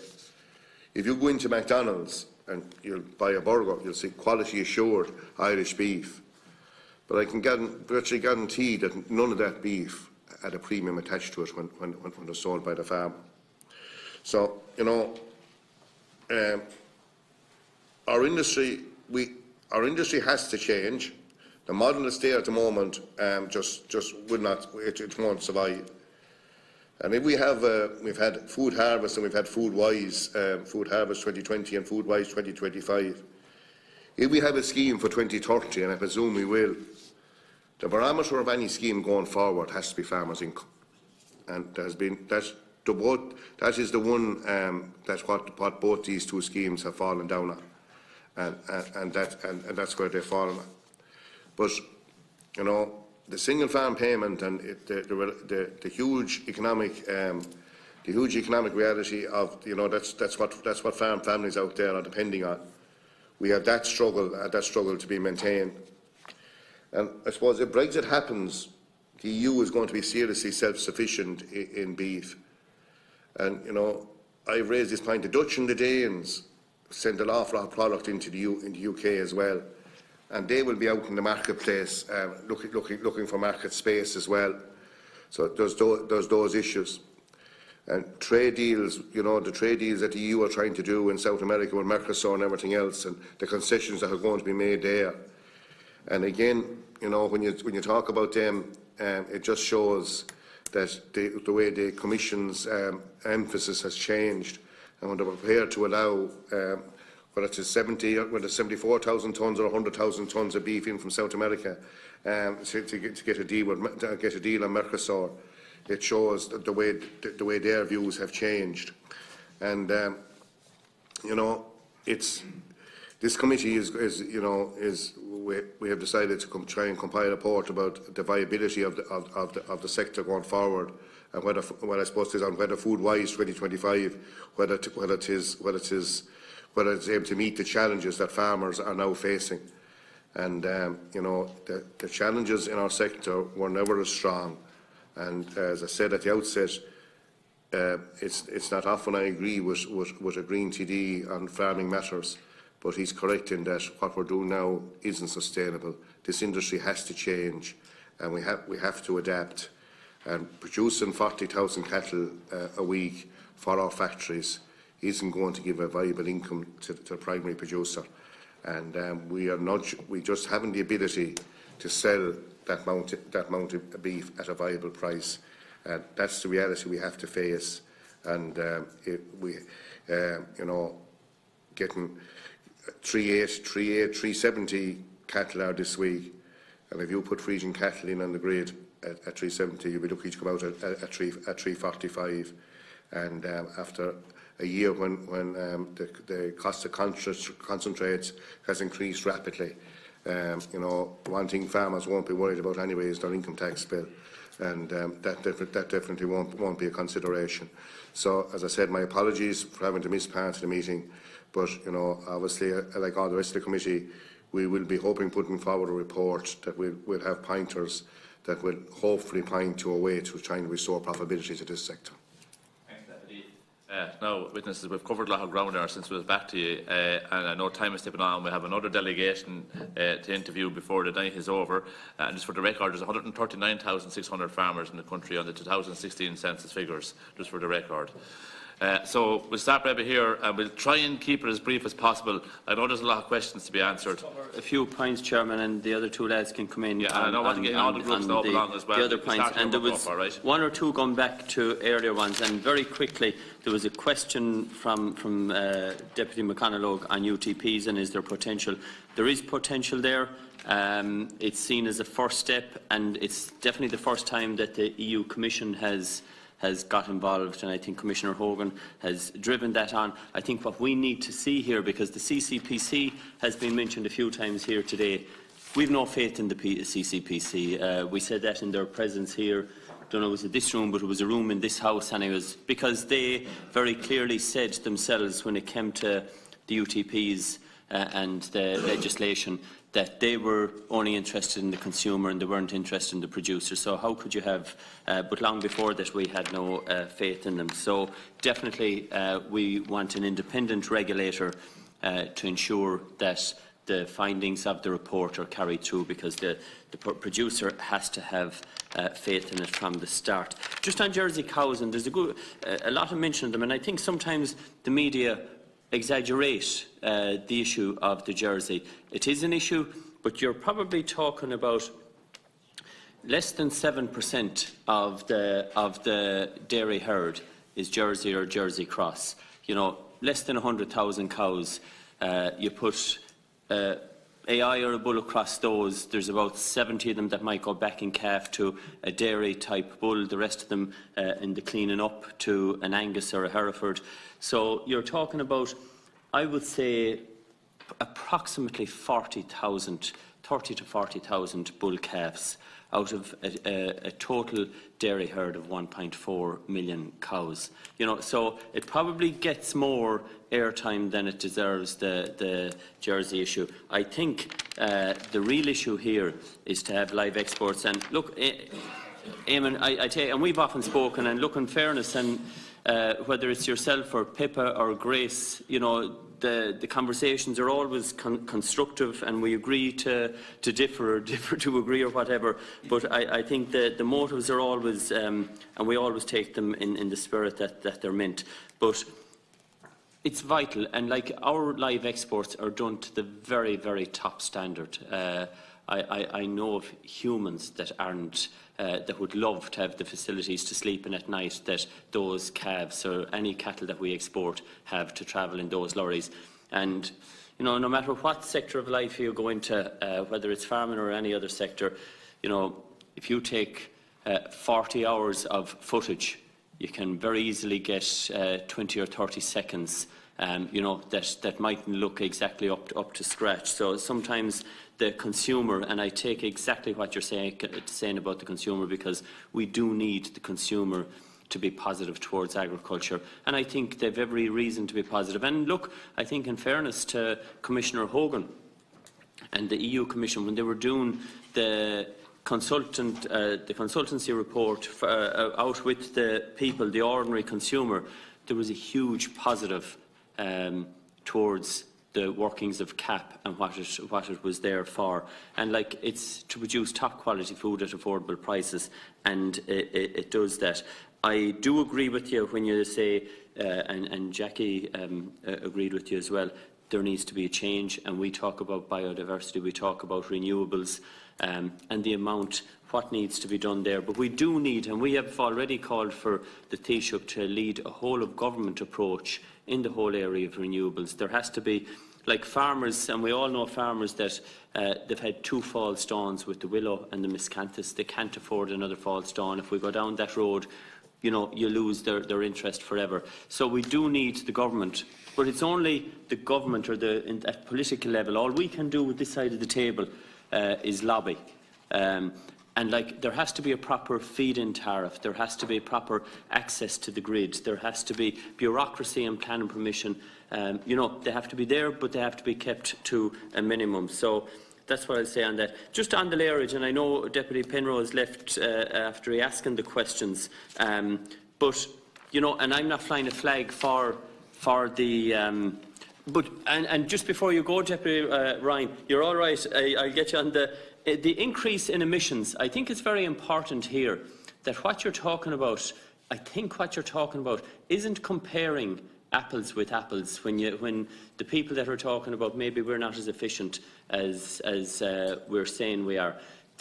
We based it on science and fact, and the European Joint Research Centre Committee, they have highlighted that when you compare dairy production anywhere in Europe with dairy production in Ireland, not any other type of production with dairy production in Ireland, it's dairy production anywhere else in Europe with dairy production in Ireland, we're the most carbon efficient producers of dairy product in Europe, and we're in the top 5 in beef. I heard you appreciate the response. I'm sorry to have thrown off.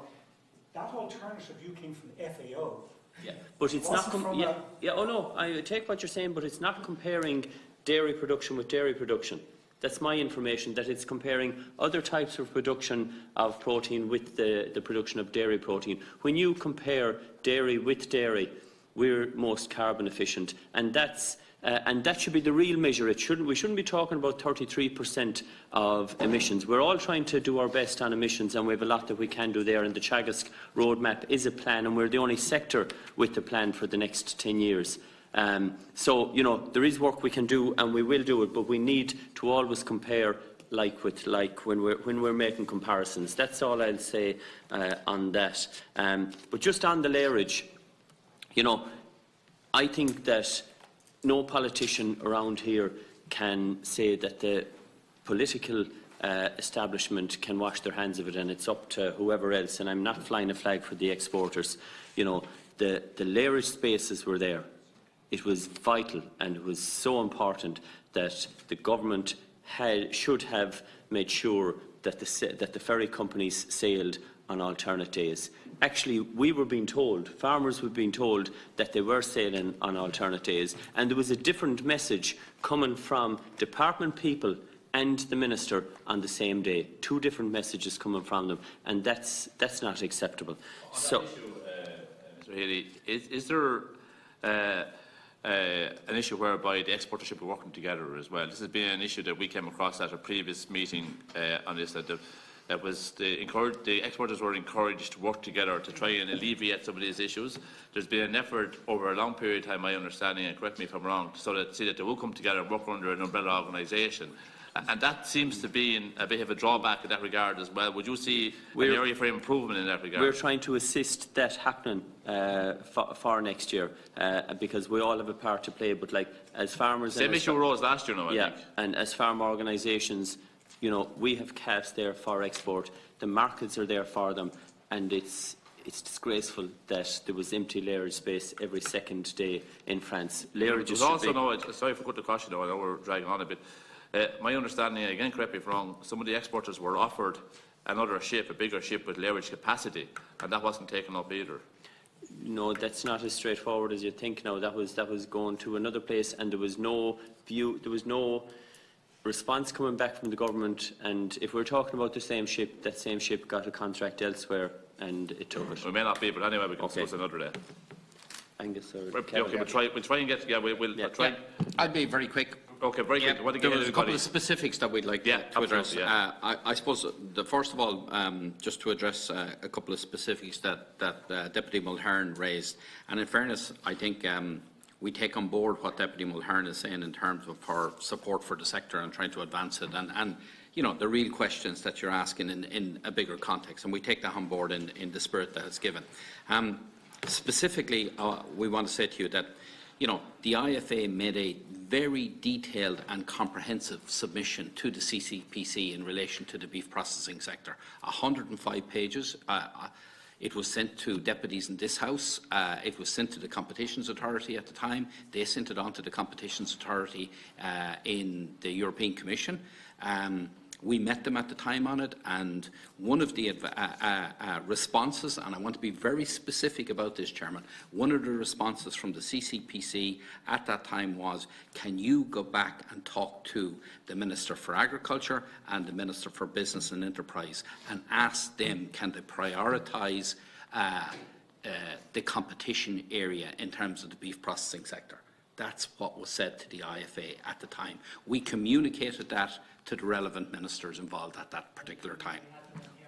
Said that they weren't getting evidence in particular cases. But in fairness, the evidence is with the government departments. Like, what farmer is going to walk in off the street and say, by the way, I have all the beef prices, I have all the evidence here of the lack of competition. That's not what I'm talking No, I know you're not. No. I know you're not. But the point I'm trying to make is that just to say, I welcome the proposal that your president made, that there can be further investigation in relation to lack of competition in the sector, in that field. Yeah, I think this has to come from this committee. It has to come from the political establishment in terms of trying to advance that issue. And I think there was some very positive comments about it here today in terms of trying to drive it on. But Chairman, I would make the point, and I think it's important that we put it on the record in terms of, you know, the environmental work that's taking place on Irish farms in terms of tackling climate change, in terms of 25,000 suckler farmers involved in the BDGP programme, short of 20,000 in joining the new BEEP scheme. We have 200,000 farmers, 200,000 individual carbon assessments carried out on Irish farms. Chairman, as far as it's about 1.5 per farm. As far as I'm aware, there is no other sector, nor there's no other country in the world that has that in terms of the work on Irish farms to try and assess and tackle the climate challenge in that regard in terms of carbon. 40% of our farmers on GLOS, and the statistics speak for themselves there in terms of the number of hectares involved in that, the number of hedgerows that we have there, the number of fenced-off waterways. All the statistics are there. And, you know, we would, I suppose, ask that, you know, deputies like Deputy Eamon Ryan would recognise that. Don't condemn the sector. Recognise for the work that we're doing there in that regard. And I think give some recognition back at the individual farm level for the work that's taking place there.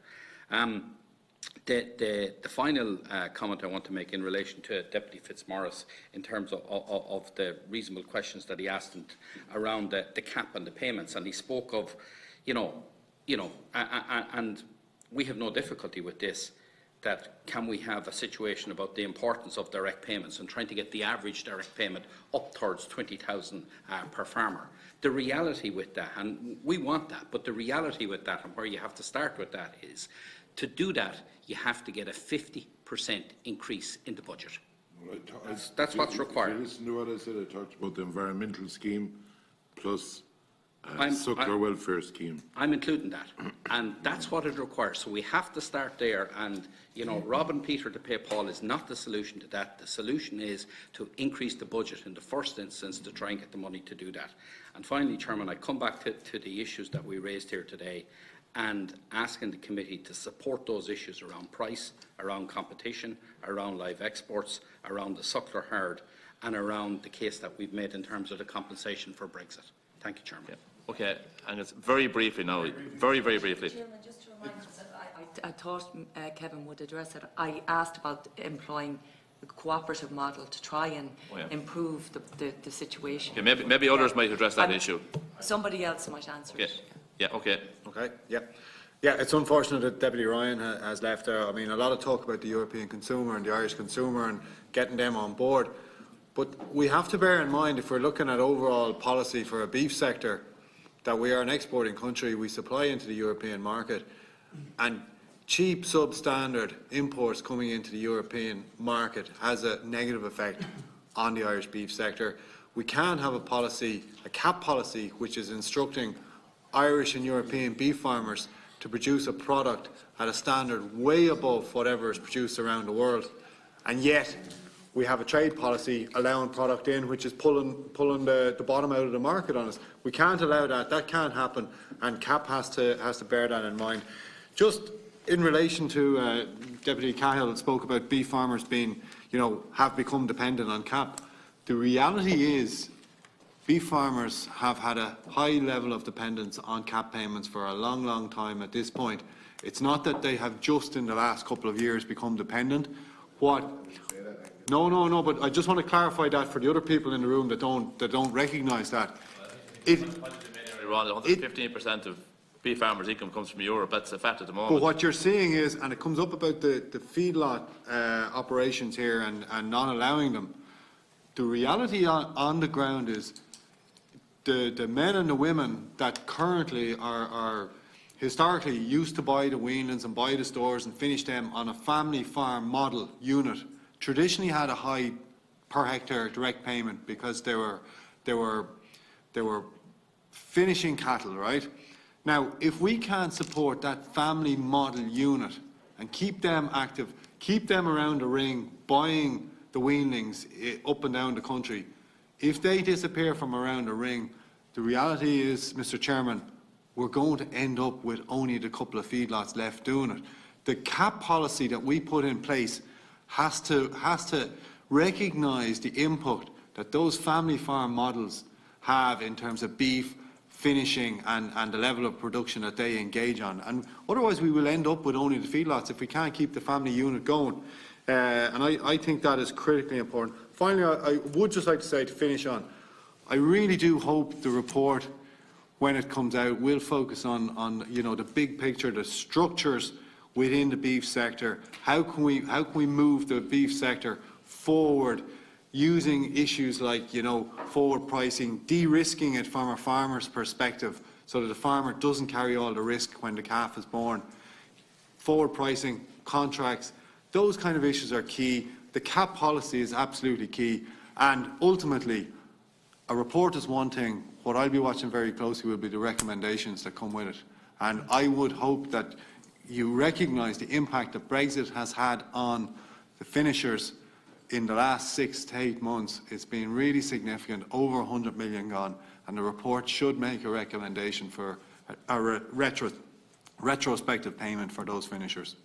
Well, the report will be an in-depth analysis of where we are, starting from scratch and going to the very end, hopefully putting a roadmap in place for the future. I think is important. You know, we won't even, I think it'll have to be an honest report as well. You know, there will be recommendations, absolutely. All reports have recommendations, as I'm sure yours will have as well in due course. ICMSA. Thanks, Chairman. And starting out with Senator Mulherin and Deputy Kinney's remarks were fairly similar. More concerned about the face and fabric of rural Ireland than in my presentation this afternoon as it was now. You know, that was a critical concern for ICMSA.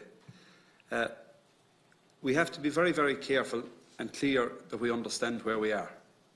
Because we sat here today listening to what was put forward from this side of the table was that beef finishers, beef producers, whaling producers, their direct payments was 103 or 107 or 108 or 110 or 112% of their income.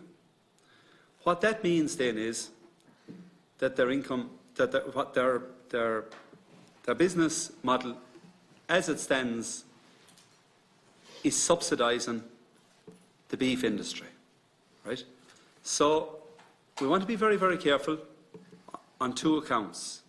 If there's funding to be made available for the suckler cow, that it's not subsidising another element of our industry further. And the second thing is, whether it's at national level or European level, we need to look at where additional funding could be found to fund that. We'd also need to remember that Irish beef at the moment, less than 50% of it comes from the suckler herd. So a suckler subsidy is supporting less than 50% of our beef output. And we need to bear that in context.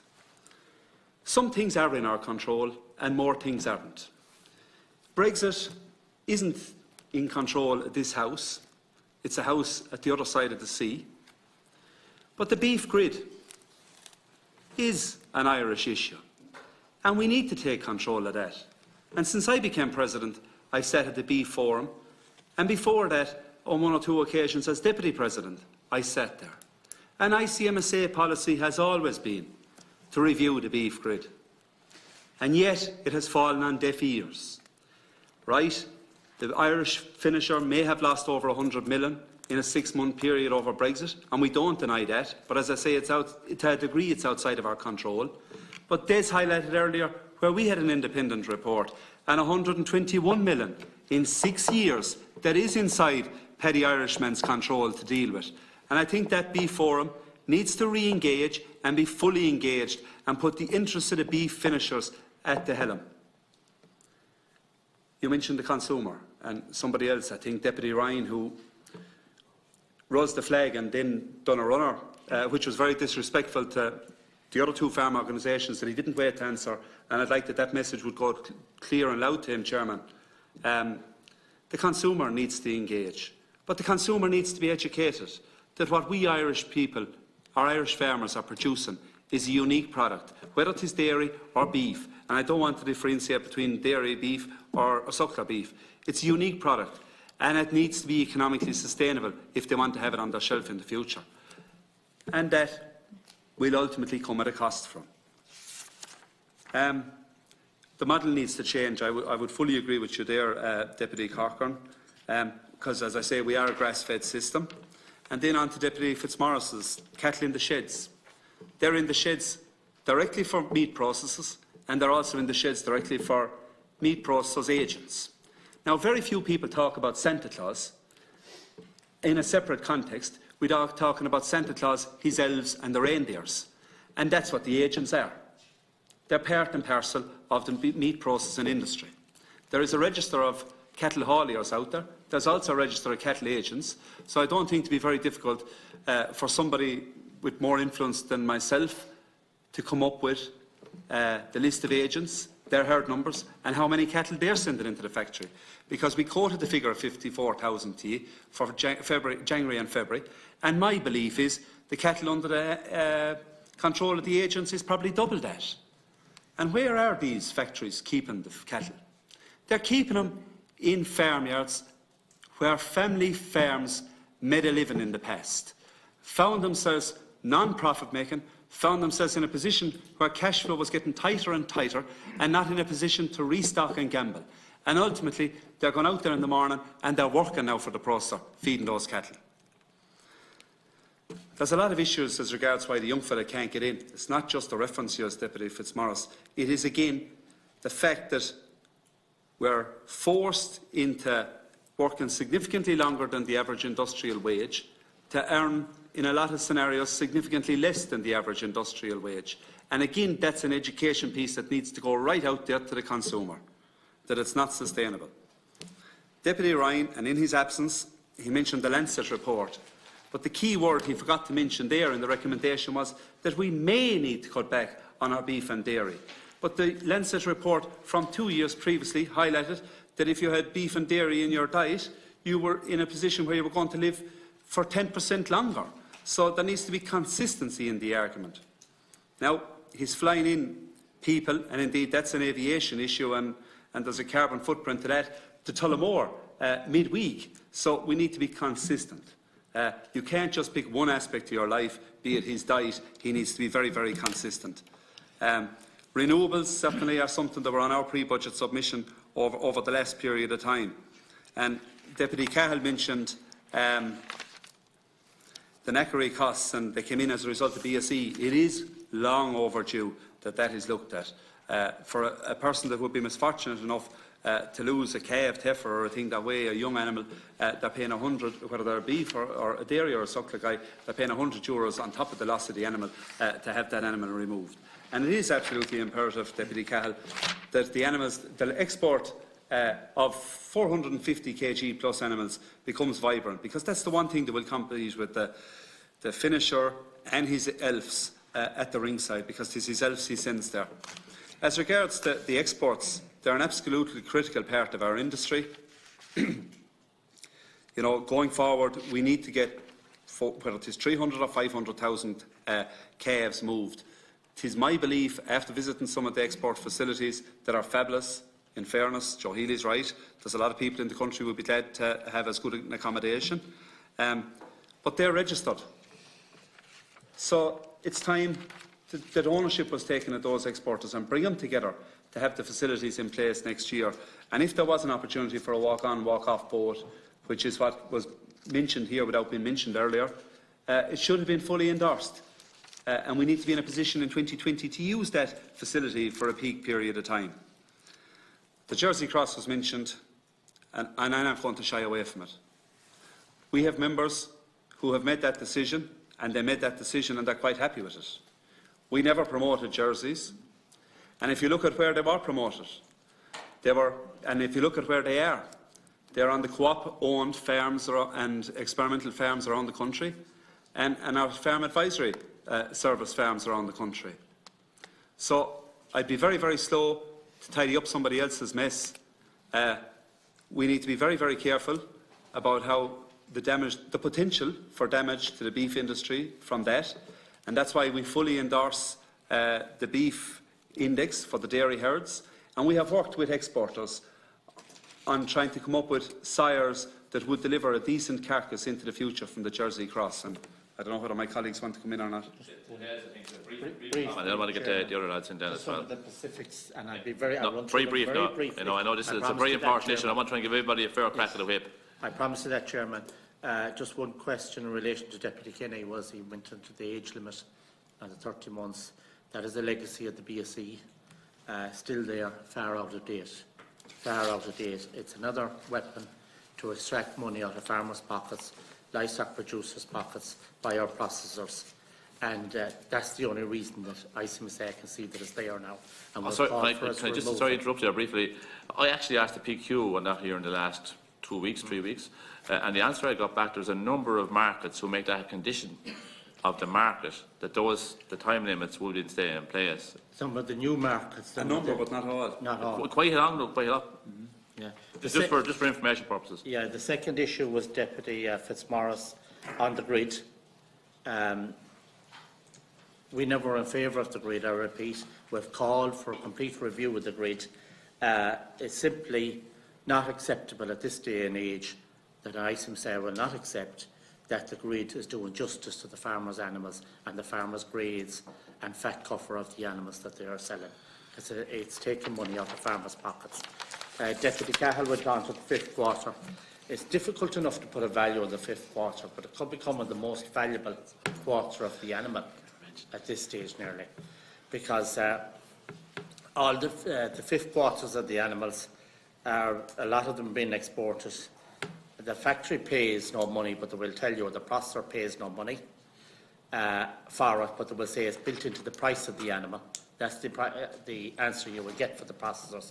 But it's becoming and has been a very valuable quarter of the animal, and I think the farmers should be getting paid for it.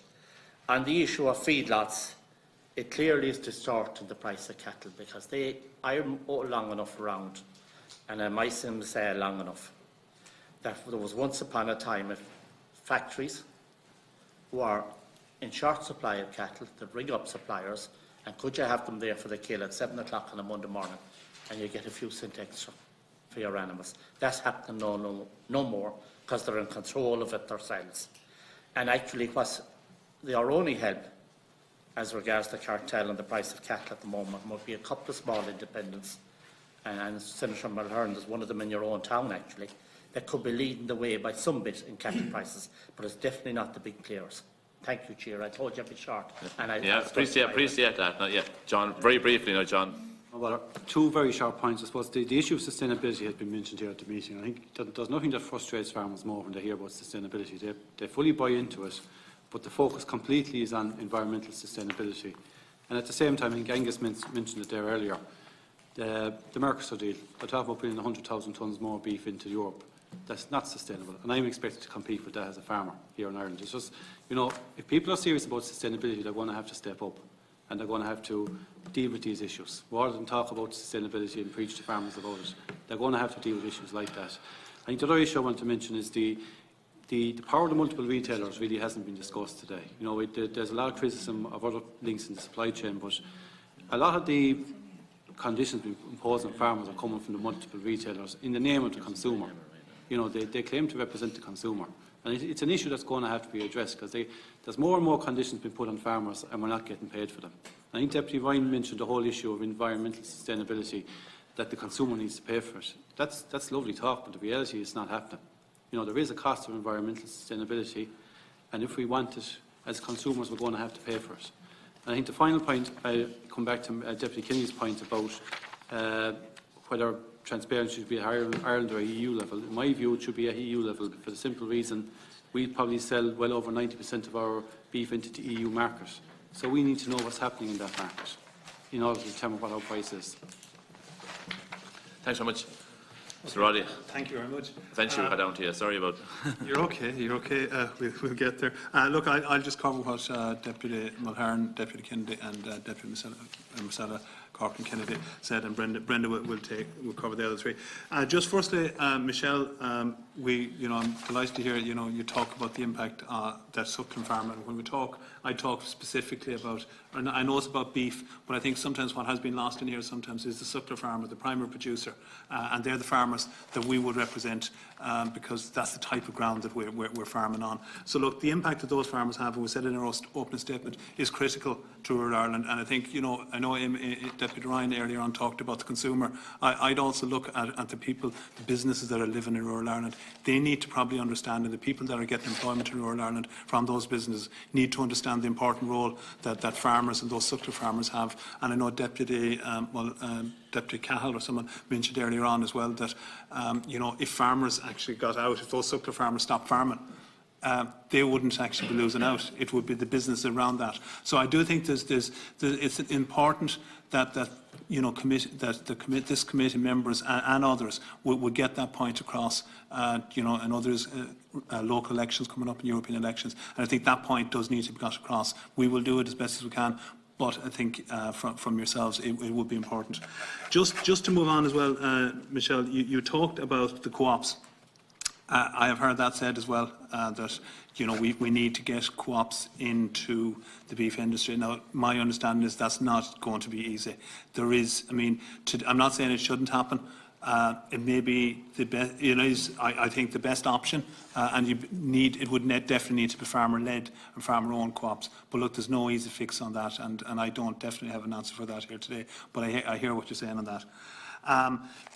Deputy Kennedy, I know, Martin, you talked about the family farm model, and I think sometimes we've lost sight of that as well. And it is, I know CAP is supporting the family farm model, and I know Deputy Fitzmaurice did talk about the average payment in CAP and the historic payments that was there from before, and we definitely cannot ever accept the fact that farmers will be paid in 2030 or 2027 for what they did in 2010, or what their children did, or in some cases what their grandchildren may have done. So that's wrong. So that model has to go. But look, we do need to make sure that the family farm is protected, and farmers, especially in the parts of Ireland that we are representing, our family farms, they're smaller suckler farmers, they're sheep farmers, and that. The other thing, Martin, you talked about was, and it's something that we've talked about and Brendan might talk about more, is just the beef, and it is grass-fed beef, but it is also beef, and it's beef produced in a biodiversity manner. So there is that biodiversity element to it. Maybe it's a pity Deputy Ryan has gone because he's missed this point. But, that is something I think that we can get a premium price for. We have done that, and we're currently doing that with the light lamb market. And definitely we see for the beef that is coming from the suckler herd, and I would emphasise the suckler herd, there is a potential for that to get that moved higher up the chain, and I think that's what we need to be looking at. And I know it's, our processors, have rightly taken a bashing in here today. I also think, in relation to Brexit, I do think they've stepped back and they're expecting Europe and Ireland and that to handle that, and I know definitely their focus does seem to be a lot of the process in Ireland. It seems to be more in England and the UK than it is here in Ireland. That's definitely a factor, and I know I'd hope if they're in here next week that will be put to them, because I think that is important. Just the other thing, Martin, you talked about the 30-month rule. We believe it should go, and it is interesting, Mr. Chair, what you say about that, but I think it is just some of the markets, so I definitely think that. And just when I'm on it, I know Deputy Rose Conway-Walsh did talk about the four movement rule as well. Look, I don't know why it was introduced, but there's no logic to keep it there, and I suppose at this point we can get caught up in why it was introduced. Our point would be, look, let's get rid of it. There is no reason, and it is definitely being used to deflate the price of cattle, and especially in the marts for farmers. Both the 30-month rule and the four movement rule is being used against farmers that are moving on cattle in respect to that. Just coming on to Marcella, you asked two specific points from the INHFA. Just one was in relation to the feedlots, and we did say that feedlots are definitely impacting, and everyone else has concurred with that in here. Feedlots are impacting on the price, and it's being used to manage price and to deflate price. And I do think that, you know, we have the option, or the Dáil has the option, or the Oireachtas in general has the option to actually bring in legislation to stop meat processors having feedlots. It is that simple. I mean, I'm not sure. I'm fairly confident that you know, herd numbers. Obviously, whoever is supplying cattle needs herd numbers, so that needs to be looked at. And I do think we need to look at that, and that will be a concrete message that we can do from here. Just the other thing as well, you talked about agroforestry, and we do. You know, our view in the INHFA is that if there is an expansion, wherever that expansion is happening, on a farm or whatever, and if there is going to be an increase in carbon, then, you know, it's not fair that some areas of the country will be expected to carry that can. That is totally unfair, and we believe that if there is a hit on that, then each farm should do that, and should be on the farm of origin itself, not as we mentioned. What's your feeling where a person stopped from cutting it? That they have no income now. Where they stop from cutting a forest that's ready for cutting. Well, sorry. That's an issue for other then, I suppose. Yeah, I could look. I'd want to look at obviously the issue on that, Michael. But look, I mean, it is, if that's in relation to designated land, then there's a wider issue there, and we'd have our own views on that, and the way it is impacting on farmer income in that. And I think it is, you mentioned in relation to, was it Natura 2000 sites? Yeah. So look, that is something else. Just coming back to the agroforestry as well. I do hear a point being made. You know, when if you are in Europe and you drive around there, you don't see hedgerow. You see forestry, and you see arable land, and you see very few cattle. Actually, once you go past Brussels at all, if you ever drive that way, you see no cattle outside because they're all inside, and that comes back to what Deputy Fitzmaurice talked about as well. So, like, you know, we do have at one level we do have agroforestry in Ireland already in the form of hedgerows, and they're saying something like 6% of the country is agroforestry. So we may not see it as that. Yeah, and maybe that should be looked at, but also the issue around agroforestry. You know, we see it's time scaled at the moment, and we think that trees that are planted, you know, and we will be looking at broadleaf trees, not silk spruce or pines. We'll be looking specifically at broadleaf trees. That payment, it should be paid for the lifetime of the tree. It's as simple as that. If it is providing a public good in that respect, so it has to be paid for the lifetime of the tree. So I'll pass over to Brendan, and we can. Thanks. Yeah, thanks. Brexit has been brought up here, and very simple. Brexit hurts the suckler farmer, and I'm not. You know, that's been put across here. That has hurt the suckler farm. Deputy Fitzmaurice highlighted there cattle in sheds. What was our view on it? Large numbers of cattle in feedlot sheds hurts suckler farmers. It hurts the members that we represent ultimately, because it gives huge control again back to the processor in timing the run out of those cattle. The expansion of the dairy sector has come where farmers have seen an opportunity, and I don't blame them. They've expanded, they've seen the opportunity. There is an unintended consequence for the suckler farmer here again.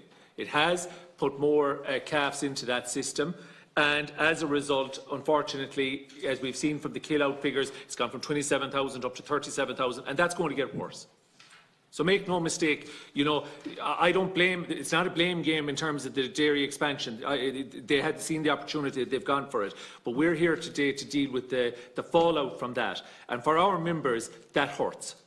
There's no question about that. And it is increasing the pressure on feedlots and on deals being done to rear those calves through the system.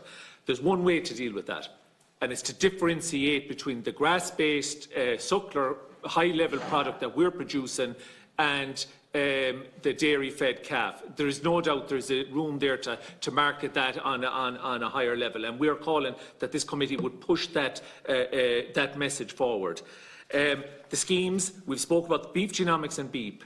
Again, those have predominantly not worked for the smaller suckler producer in the West End. When you see the figures that's gone into the BEEP scheme, for example, somewhere around 18,000 out of 66,000 farmers, very often on the higher numbers of suckler cows, that's telling its story. We have got to go back to in the new CAP programme to measure similar to the welfare scheme, where there was a real benefit brought and fund that properly. Also, because the delay in the cap, and we have put this forward here today, there must be an interim measure, and there is space for the Minister and the Department to review the current rural development programme. And there is a precedence and a space there again to put a measure in place within the an additional GLAS measure within that system under the GLAS Plus measure to bring forward a payment that would be targeted on front-loaded as well. The front-loaded option would be there on it on the first number of cows, and target those farmers, suckler farmers, that's under real pressure and is waiting for a message to come clearly from this committee and from the Department and the Minister. So thank you, Mr. Chairman. Thank you very much, Mr. Joyce. That concludes this part of the meeting. We think that we've given a very good airing. We're over 4 hours now at this stage, and we have another part to go still tonight. So thank you very much. Three different farm groups, IFA, ICMSA and INHFA. We have given us a lot of food for thought for discussion next week. A number of questions to be asked of the witnesses we'll have next week. I'm sure they will may contradict some of the information that they have heard here today, but that's something that we will have to evaluate in due course. We look forward to having a very, I suppose, detailed report in the next month or 6 weeks, and a number of recommendations. As I said earlier on, I think that report has to be an honest assessment of where things are at the minute. Things that I think, as Deputy Cahill and Deputy Ryan, to a lesser extent said earlier on, there needs to be change, but the change has to be in a structured way as well, so that there will be, the word sustainable, but the farm family has to be sustainable as well in the future. It has to be a viable proposition for the future. The farmers can't be existing and making no money. That's not going to happen for the future. So, with that in mind, again, thank you very much for your participation here today, and we look forward to talking to you again in due course. So, I have to suspend now for about 10 minutes in order to get the next group of delegates in before us from Atashka, and we'll just suspend briefly for 10 minutes.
Before we begin, can I remind members and witnesses and persons of the public gallery to turn off their mobile phones.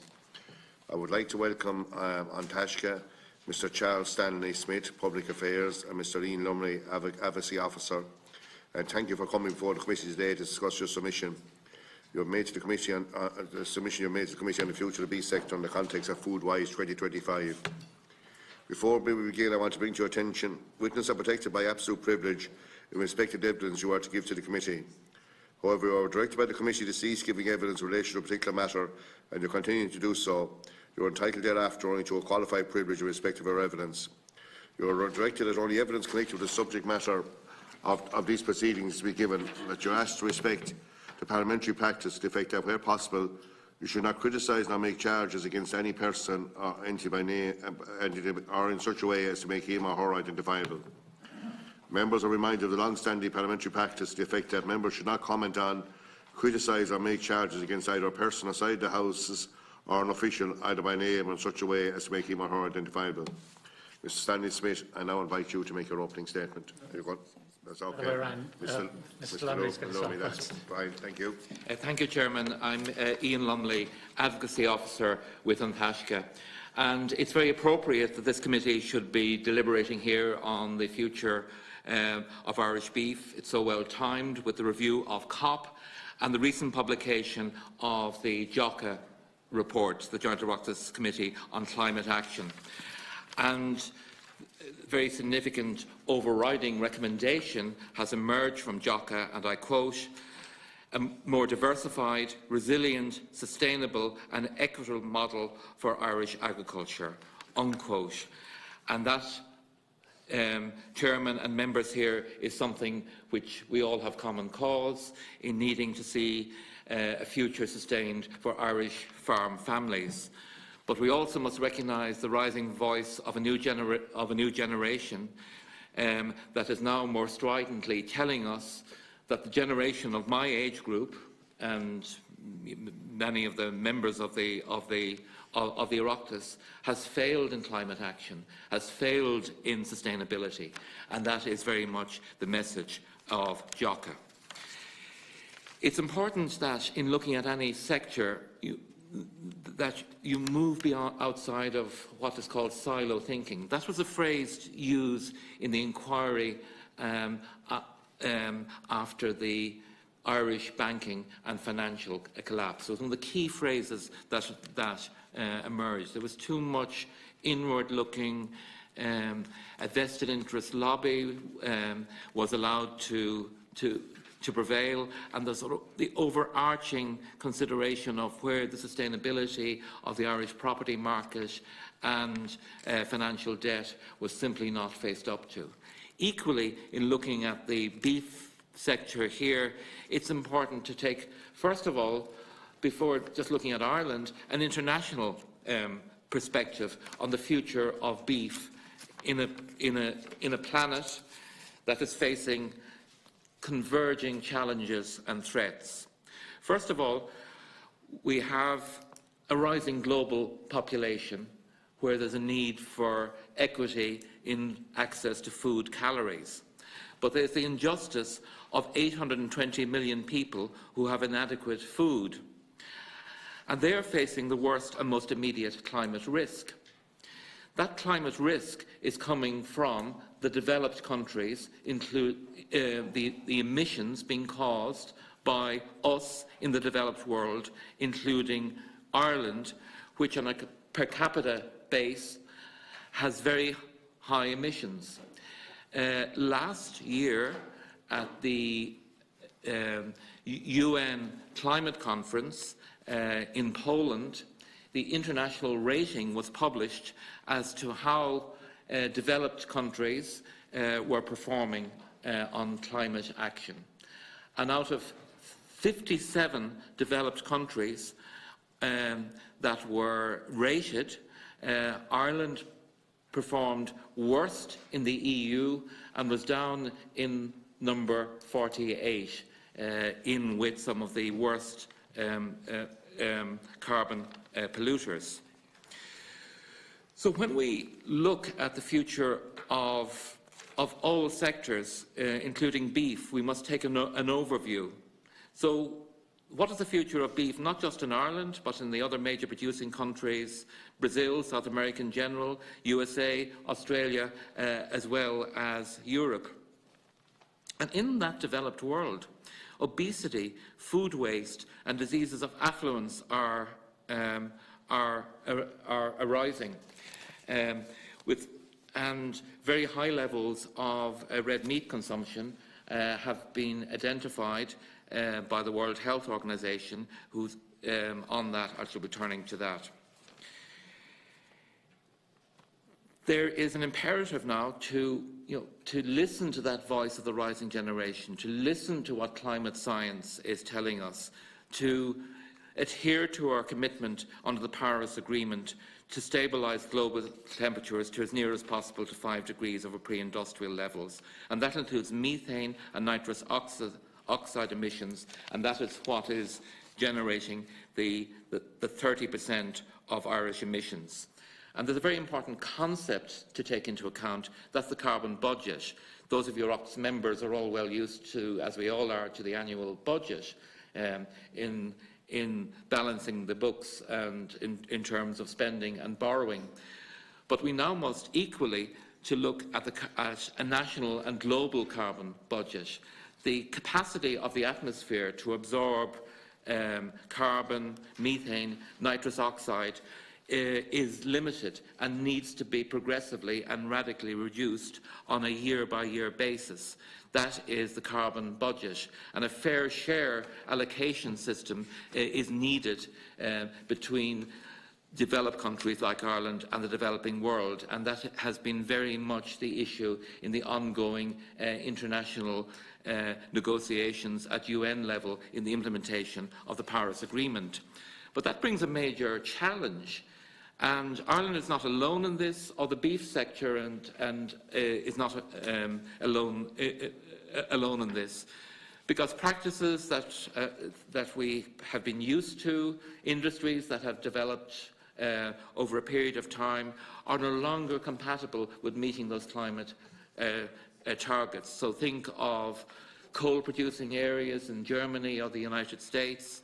Think of major industrial cities like Stuttgart, which have been dependent on internal combustion or engine car manufacture.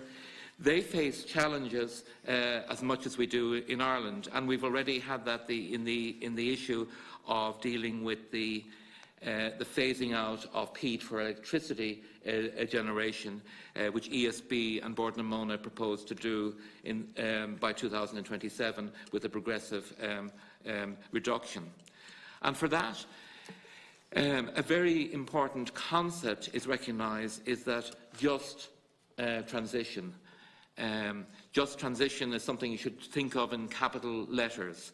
It's been very much the theme of the UN conferences over the years. How do you address the challenge of sectors or geographical areas whose economic base or particular operation needs to change to meet the carbon budget?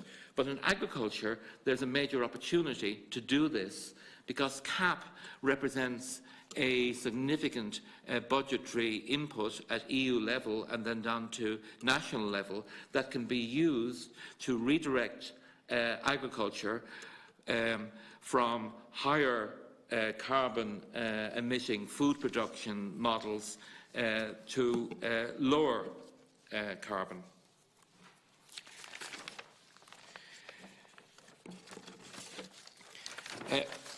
Not only does Ireland, as a developed country, need to face up to its obligations on climate action, we should be a world leader, because we like to think of ourselves, although a small country, as being a leader in so many other ways. We are facing the increased vulnerability from climate change that is already happening, from average temperatures rising and a warmer ocean generating higher potential risk of storm conditions coming across the Atlantic in future years, and Hurricane Ophelia is a possible foretaste of what we may be facing more in the future. But also, very seriously, in 2015, we faced a drought. Now, you can't directly relate any one climatic year to global climate change or human-caused emissions.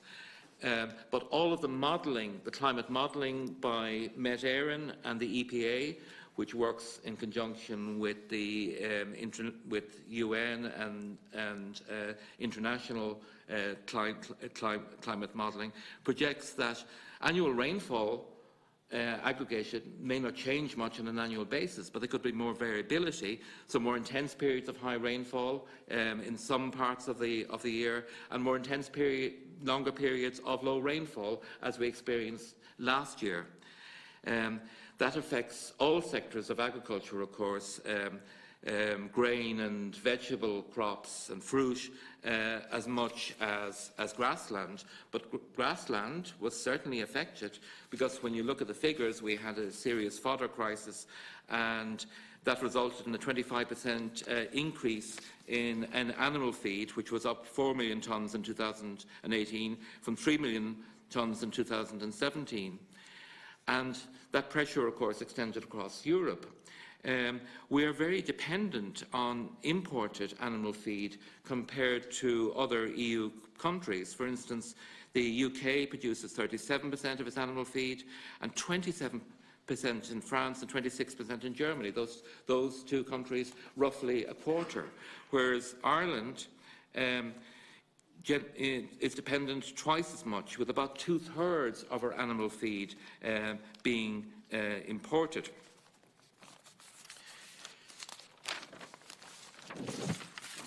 Now, apart from climate emissions, and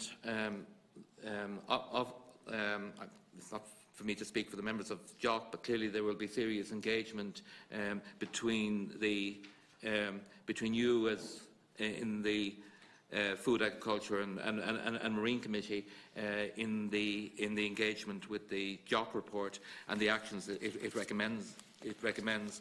But apart from climate emissions, Irish agriculture and beef and dairy production in particular, and in particular in the more intensive areas, not in the upland and hill areas where there's much less inputs, is having multiple and very problematic environmental impacts.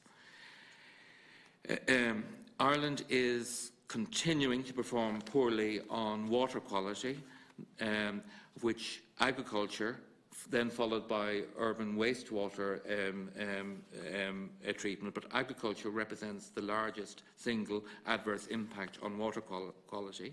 EPA data shows that there's a continued deterioration of high-status water in Ireland. And although water bodies in terms of lake and river have been more or less stable over the last 10 years, that doesn't meet the requirements of the Water Framework Directive to improve water quality. And now more recent data that's already been signalled with the increased fertiliser load that Irish land is now facing raises concern that gain that we made in terms of reducing the fertiliser impact on Irish water may be reversed. Ammonia is a very serious issue that doesn't get enough attention. There's an ammonia map which we submitted in our main document in advance to the committee, which shows that there's a direct relationship between higher concentrations of ammonia and more intensive agriculture. So the western seaboard counties, where there's obviously more Atlantic winds, but also where more the hill farming is, have very low levels. But Ireland is now in breach of EU ammonia emissions limits since 2016, so that's exposing us to legal actions, and agriculture accounts for 98% of atmospheric ammonia emissions. And just a couple of weeks ago, the European Parliament passed a resolution on the need for concerted action to reduce ammonia emissions, because ammonia interacts with other environmental pollutants, exacerbating a pollutant effect. Ammonia has a health impact, and that applies to workers in intensive agriculture facilities particularly. And ammonia also has a very damaging effect on natural ecosystems, on nature, in terms of it causes, there's very graphic reports of the damage that high concentrations of ammonia cause to, in terms of sludge and on life. Then we have, as if we don't have enough problems with peat in Ireland, the multiple converging issues of our failure to follow the scientific advice set out by the EPA in 2011, that we needed to reverse the continued decline in peatlands and the carbon loss and emissions that was causing. We still have an exit date for electricity that is far too far away. There's a major problem with horticulture and with domestic burning, but relevant to the subject of beef here, there's an increasing impact from peat through the use of peat bedding for animal housing. And that is coming, and I visited myself in the Midlands, from peat extraction sites that are unregulated, not being subject to environmental impact assessment, and are environmentally devastating and are causing carbon loss, which we will have to account for in the land use change accounting system that will come into place under LULUCF for land use change after 2027. So let's pull back and let's look at some of the overarching considerations that should apply to climate and food, and beef in particular. And let's look first at the message that is coming to us from the United Nations. In 2010, there was a major UN report assessing the environmental impact of consumption and production, and it stated that the Western tastes for diet rich in meat and dairy products are unsustainable, and it called for a global shift towards a more plant-based diet as vital to save the world from hunger, fuel poverty, and the worst impacts of climate change. And this is a message that UN continues to reiterate, including most recently in a November 2018 report, which we have cited. What we need to take seriously are the major peer-reviewed scientific studies that are taking place on a multidisciplinary and multinational level on the future of food production and its interface with climate, meeting the challenges of rising population and equity in a fair share of food calories across the world, as well as healthy diet.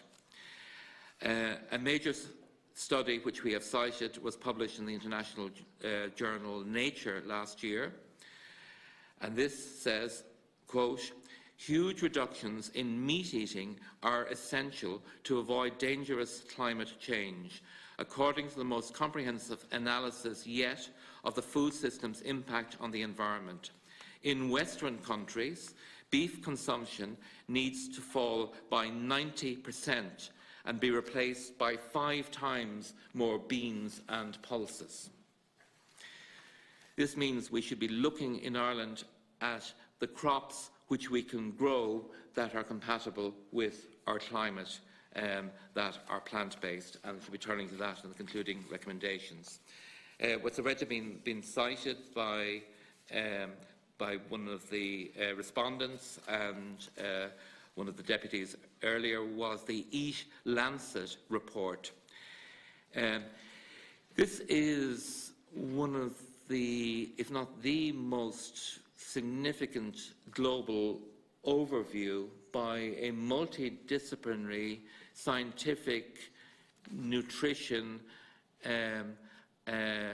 health and climate expert and research-based team that has been published to date, and it's been independently funded from a number of sources, because there's often a criticism that that reports on food or a particular sector may be biased by their funding sources.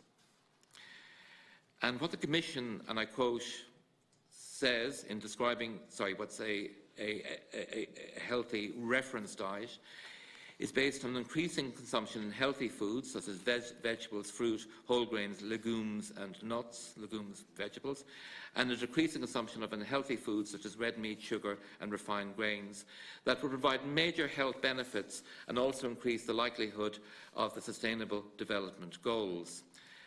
And then that's an overview in the introduction to the report, and then a specific finding, if I may quote, the dietary shift that is needed requires a dramatic consumption of unhealthy foods such as red meat by at least 50%, with a recommended daily combined intake of 14 grams in a range that suggests total meat consumption of no more than 28 grams a day.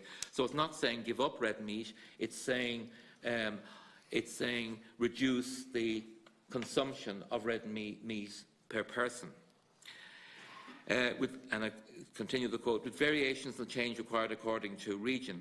At the same time, an overall increase in consumption of more than 100% is needed for legumes, nuts, fruit and vegetables, with the changes needed again varying according to region. And there's another very important concept that I would like to introduce to the committee. It's coming from the international scientific community.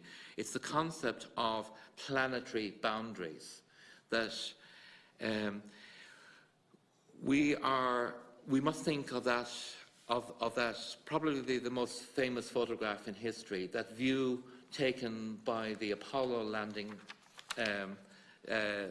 camera from the moon, looking back at the Earth, and facing up to the fact that the Earth is finite in a rising population, and that there are thresholds and boundaries beyond which we need to avoid crossing if we are to sustain the population projections of up to 10 billion to mid-century that are currently projected, if we are to stabilise climate, and if we are to have fairness and global equity in terms of the rights which the SDGs set out in terms of clean water and health and well-being and a fair share of global food calories. But in order to meet those boundaries, we have to limit the amount of carbon, methane and nitrous oxide emissions into the atmosphere. We have to reverse biodiversity loss, because food production is dependent on pollination and soil quality, which is dependent on worm life and microbes. We have to ensure that land system use doesn't cause further pressures. We have to protect fresh water and limit nitrogen and phosphorus. So we have to come up with a development and food model that does not exceed those planetary boundaries. And a detailed illustration of that planetary boundary model, which has been produced by the Stockholm Resilience Institute and is gaining global recognition among the scientific community, we provided in our main presentation to the committee. The Lancet report very much embraced these planetary boundaries. So the Lancet report was looking at how to achieve equitable and food production and stay within all of those boundaries, as well as meet the challenges of malnutrition in the deprived parts of the world, as well as the obesity and overweight challenge which we're increasingly facing in the developed world, as well as rising diseases which are related to diet and lifestyle, like diabetes and cardiovascular. The Lancet report is not prescriptive, it's a reference report, but it's the beginning of a major debate. There has been a page from the Lancet Medical Journal with a bar chart taken out of context, but what everybody needs to engage on is this very challenging Eat Lancet report. We've already had the opportunity to engage with the issue at a meeting on Tashka and the other members of the environmental organisations had in Ireland. And if we can then move on to what the international external rating is of Ireland with regard to livestock. This is GLEAM, which is the Global Livestock Environmental Assessment Model, which is provided by the UN Food and Agriculture Agency.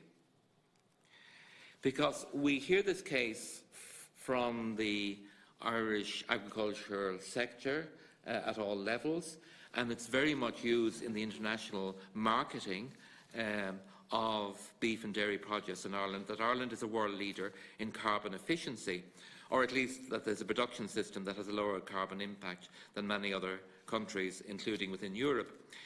But this has been entirely debunked by GLEAM, because GLEAM is based on a full life cycle analysis, which considers all of the which considers full externalities and pathways. And it revealed that Ireland is the most carbon-intensive beef producer in Europe and ranks as Europe's third highest on emissions from its dairy sector. And the problem is that, and this is going to cause serious trouble, and particularly for those of you like ourselves who get our farming news every week from a certain major national newspaper, that the data in which the marketing of Irish agriculture relies is in many places out of date and is not addressing the rising emissions and other trends such as the ammonia and nitrate issue. This is why this isn't just a matter for the agricultural sector. This is an international matter because of Ireland's responsibility as a developed country in responsible production and in climate action. And it's a matter for all Irish citizens. So the future of Irish food production is not just a matter for those directly involved in this sector or those most directly employed in rural communities. After all, look at all the people who are employed in the whole network of food distribution and serving, down from shops to restaurants. If you look at the total number of people employed in food in different ways, the figures are quite startling. The 2007 Citizens' Assembly on Climate specifically considered the topic of how the state can make Ireland a leader in climate change. There were 13 climate recommendations, and relevant to beef production, 89% of the members recommended there should be a tax on greenhouse gas emissions from agriculture. But at the same time, and this is very important, this is where the huge gain and benefit comes, there should be rewards for the farmer for land management that sequesters carbon, and this revenue should be reinvested to support climate-friendly agricultural practice. So that 80% of the members said that they would pay higher taxes. So let's look at what's happening. There are two graphs which are important to look at. These are supplied by Teagasc, updated as of the beginning of this year. The first graph is on agricultural emissions, and the second is on nitrogen fertiliser inputs. Now, we hear quite correctly from the Irish agricultural sector that our current emissions haven't risen since 1990, or at least are the same since 1990. When you look at the graph, there was a rise up to 2000, and then there was a significant decline between 2000 and 2010. The particular main factor for that was that there was a combination of factors, particularly the Nitrates Directive requiring a more efficient application of nitrate fertiliser.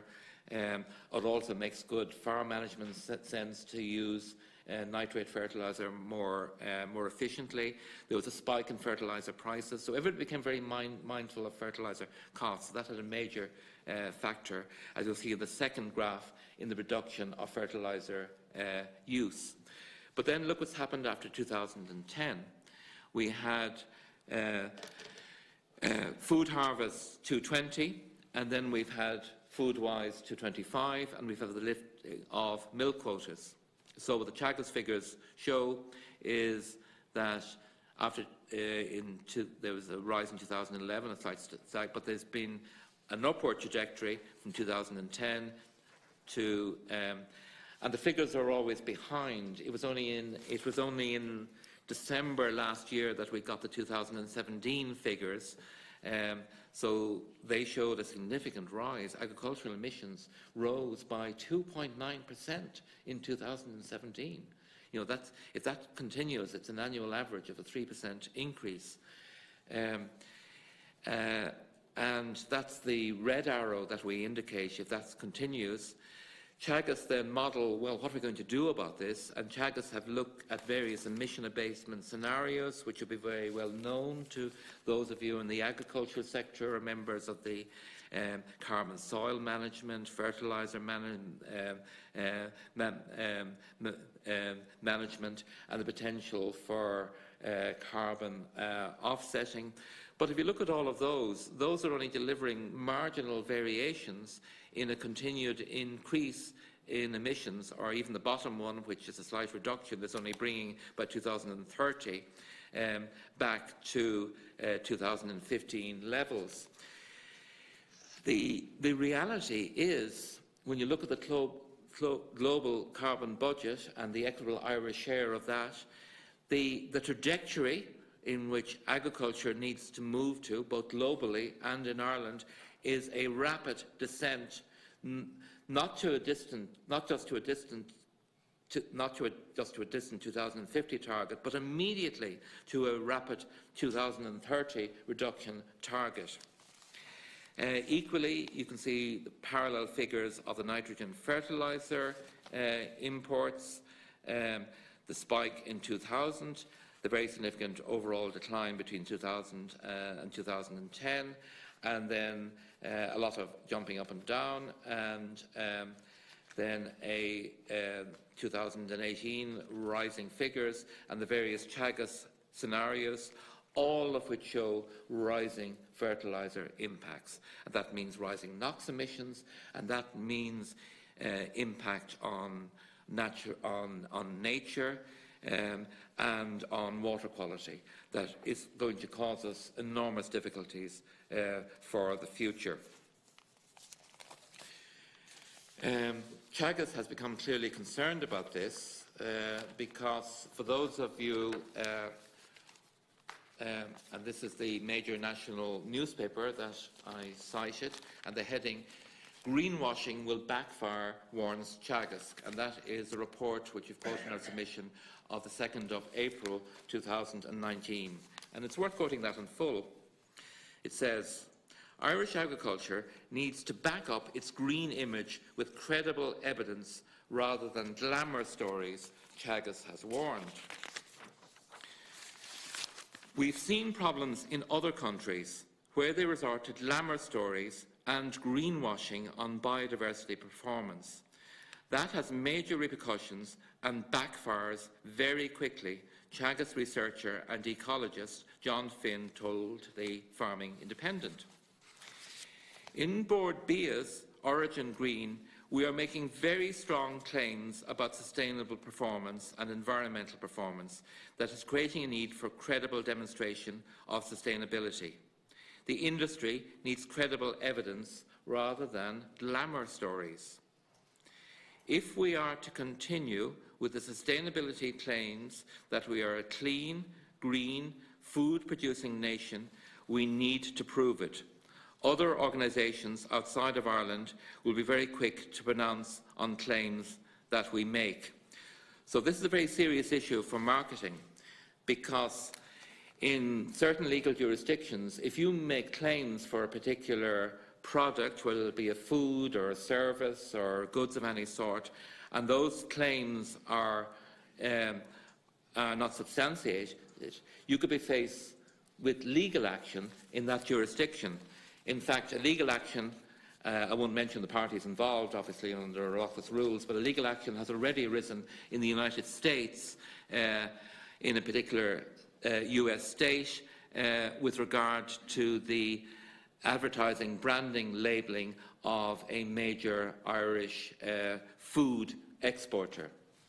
At national court level, the Irish National Mitigation Plan is facing a legal challenge from Climate Case Ireland, and the hearing of that in the High Court with Mr.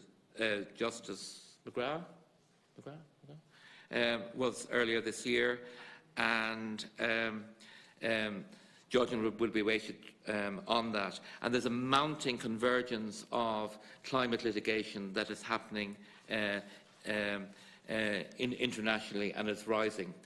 And that has been up to date very much focused on fossil fuel interests, but looking at countries like the Netherlands, it is also focused on agricultural impacts. And in fact, in the Netherlands, there has, this is something that the committee can look at, there has been a destocking to meet nitrate objections in particular, and legal actions potential not just on climate, but on ammonia, air pollution, water quality, and a whole series of other areas. And that's something that all sectors of the industry should be mindful of. Turning then to the just recently published Joint Oireachtas Committee on the Climate Action report, and this highlights something all of us are fully aware of, the extent of Ireland's complete failure to meet its 2020 emissions reduction targets by such a wide margin, with Jock saying, quote, that the state must ensure that emissions rapidly decrease in line with the national target of net zero emissions by 2050, in line with the UN Intergovernmental Panel on Climate Change recent analysis.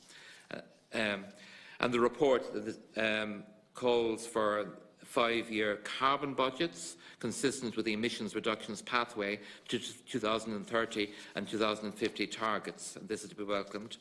And then the overarching recommendation, which we have, which I already quoted at the beginning, and which we would commend to this committee as the overarching consideration which should be embraced in looking at the future, not just of the beef, but of all Irish agricultural sectors. And what Joca has said, quote, a need for a more diversified, resilient, sustainable and equitable model for Irish agriculture. As the committee recognised that Irish agriculture had become over-reliant on emissions-intensive beef and dairy production. And the committee observed, quote, Ireland cannot meet its international emissions targets without tackling agricultural sector emissions, unquote. And this is, I know it's very challenging, but as we speak here, we're not alone in this. All across the world, people in the agricultural sector, people in the energy sector, communities that depend on coal mining, cities dependent on car manufacturing, are having to meet the challenge of the change that needs to be faced up to and addressed if we are to stabilise emissions and maintain a living planet. So this means that the voices that should be listened to by public representatives, yes, obviously you must hear what that industry sector says to you, whether it be food retailers or food producers, whether it be we don't have a car manufacturing industry in Ireland, but we have a motor industry, car sales and maintenance, or the energy industry. Public representatives have a public interest duty to go beyond the consideration of representations from individual vested interest sectors, because unfortunately, and I would not singling the agricultural sector out on this, it's in the nature of any industry or interest group to be quite daunted by change and global pressures. In the past, we've had major changes in Ireland that have been devastating historically. We were a major linen-producing country in the 18th and through the 19th century, growing flax, massive employment in linen, not just in the north of Ireland, but all the way across the west to County Mayo and in the Midlands and the Dublin area at large. But then cheap cotton imports from across the world destroyed linen. We were major grain exporters, as you'll see from all those ruined mills around the country up to the mid-19th century. But then North American grain came in after the reform of the Corn Laws. And a more recent experience, which we'll all be familiar with, and particularly in the southeast of Ireland, where I grew up, and where my cousins were directly involved as beet growers. We are now, of course, importing our sugar from South America through sugar cane, and where, with such problematic environmental impacts on climate and deforestation, that our lifestyle and demand for sugar is causing. So this is, a tough message that is coming, but it's not coming from, our organisation in terms of what is needed to face up to what is going to be a sustainable national herd for the future. It's a global message, and we're just the communicators. And I would all too often, that well-known phrase, we get the shoot the messenger problem. We are just the communicators, the advocates of an international science-accredited message. I should refer to, and we referenced it in our main document, to the fact that the environmental NGOs in Ireland, of which there are 30, and Ashka just being one, from the Irish Environmental Network, and they have entered into partnership with the international development organisations such as Christian Aid and Trocra, through Stop Climate Chaos. And in 2010, Stop Climate Chaos published a very significant report called Not So Green that highlighted, and which Teagasc is now saying, the major challenges emerging in the marketing of Irish agriculture and the reality in terms of climate emissions and environmental impacts. And that report was published in 2016 with the data that is now emerging since then. Things have become not better as they should be, but significantly more problematic. It's not just an environmental sustainability issue.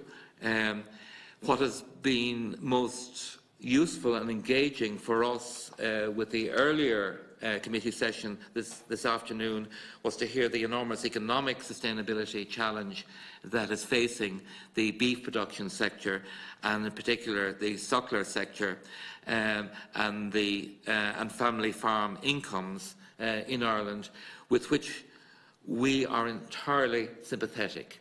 There's no them and us. There's no different sides. We wish, all of us, to see a common solution, a common cause for an inhabited and working and food-producing Irish landscape and land and family farm for the future.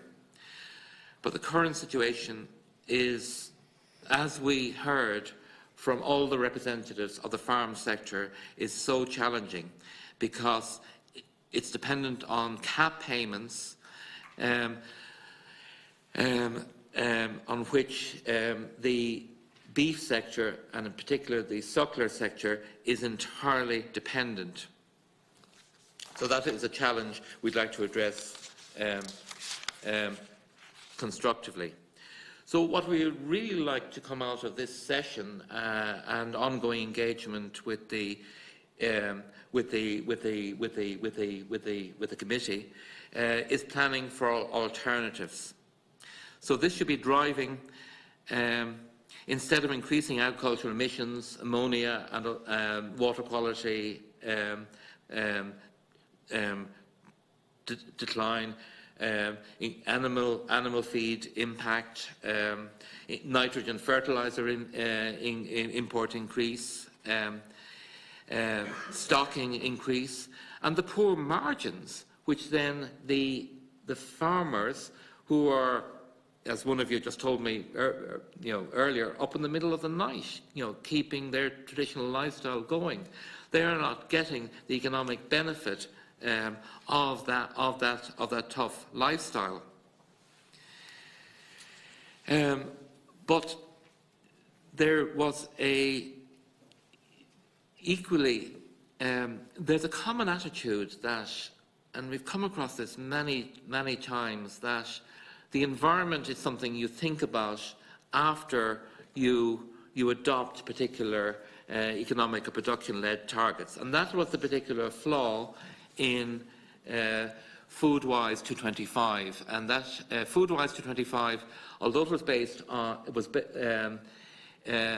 on a strategic environmental assessment, that's the SAA directive, but Foodwise 225 is now open to legal challenge, because the SAA directive requires that there be proper monitoring, and we have the monitoring, we see how bad the data is, the biodiversity loss, and the water and ammonia issue, that significant adverse impacts occur, and I'm quoting from Article 10 of the SAA directive, that mitigation and ameliorative measures must be taken. And if that is not done by constructive engagement by all the sectors involved, that is going to cause more and more pressures and challenges of legal action. The Foodwise 2025 strategy to increase beef and dairy exports is also based on, because of the European market, if you look at the younger generation, rising awareness on sustainability, rising demand for plant-based food, not necessarily a fully vegetarian or vegan diet, but certainly a lower animal supplied diet. So this means that Ireland is looking to new international markets for that Western diet, but there isn't the space, if you go back to the planetary boundaries concept, to expand that Western diet with its land use and planetary boundary impacts in a finite planet. You need several. If we were to replicate the sort of diet we have in Ireland, in Australia, in North America, in much of Europe, Mediterranean countries slightly different, we need several planets, 2, maybe 3, to accommodate such a diet. This has been very well communicated, and I would commend you to look at the website of the World Resources Institute, which looks at this planetary boundaries concept and the idea of footprint analysis. You look at the footprint of somebody in sub-Saharan Africa and the amount of water and resources and that they use compared to somebody in the developed countries, looking at their food and their transport, their lifestyle, their clothes, So there simply isn't the planetary capacity, and we are now at a tipping point of global biodiversity loss. We had the major warning from David Attenborough at the climate conference. We have this convergence of the global biodiversity crisis with the climate crisis.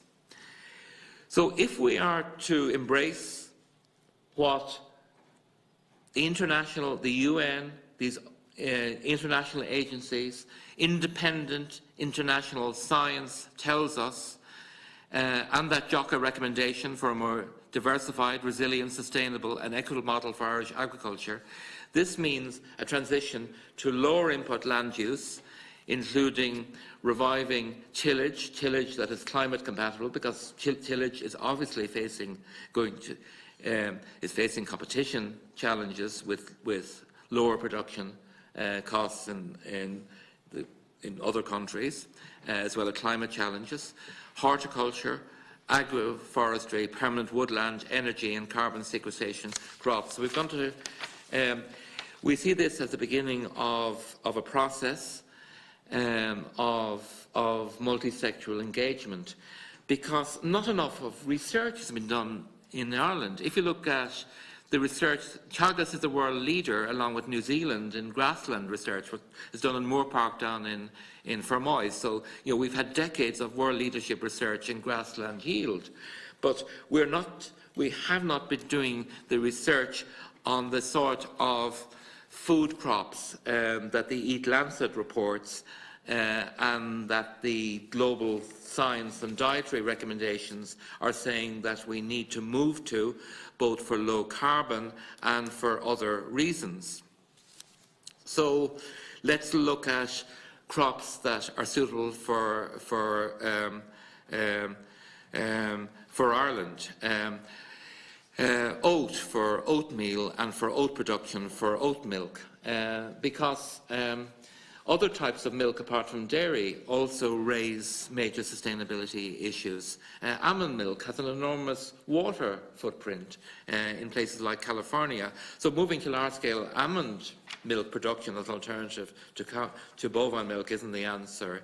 Isn't the answer either. Soya is very problematic because of its production sources, monoculture, and soya production in Brazil and the United States and other countries. And we are importing soya in animal feed, but we're also importing soya for those environmentally conscious people who are looking to move to a more plant-based diet, also face an enormous challenge. It's really difficult if you're looking at sustainability. Once you look at these planetary boundary, and once you look at these global threshold issues, because a lot of the alternative milk products are very problematic in different ways, the soya problem in particular. So that's why we need to look at cultivating more plant-based food, as we did in the past in Ireland. I mean, I was born in the 1950s. My father worked in the leather industry, so not all of us were farmers. Two of my grandmothers grew up in farms, so my cousins were all farming families. Several of my first cousins in the southeast continued to be farming, almost entirely beef and dairy. But when I grew up, we had diversified farms. There were orchards behind the farmhouses. There was mixed vegetable growing. There was chickens. So let's look at the figures. Our imports are quite shocking. We now have a system where I've actually on the last page, Chairman. Okay. So a final few figures that are really quite alarming. We're importing 72,000 tonnes of potatoes, 47,000 tonnes of onions, 29,000 tonnes of tomatoes, 23,000 tonnes of cabbage and 15 tonnes of lettuce in 2017. So let's look at reversing this import problem, and let's looking at research into the other foods. The global orange crop is under climate challenge. Rising sea levels in Florida are causing desalination in groundwater. That means we need to look at alternative sources of vitamin C. You go to the hedgerows of Ireland, they're rich in elderberries and blackberries. Our peaty soil is ideal for growing blueberries. So let's look at the potential we have for that, the potential for honey, the potential for nuts, which are a very high nutrition source. In fact, if you look at the food science advice from the Department of Health, there's been a lot of misrepresentation on this. We've seen a lot of media coverage in the last week saying that the eating of meat is necessary for a balanced diet.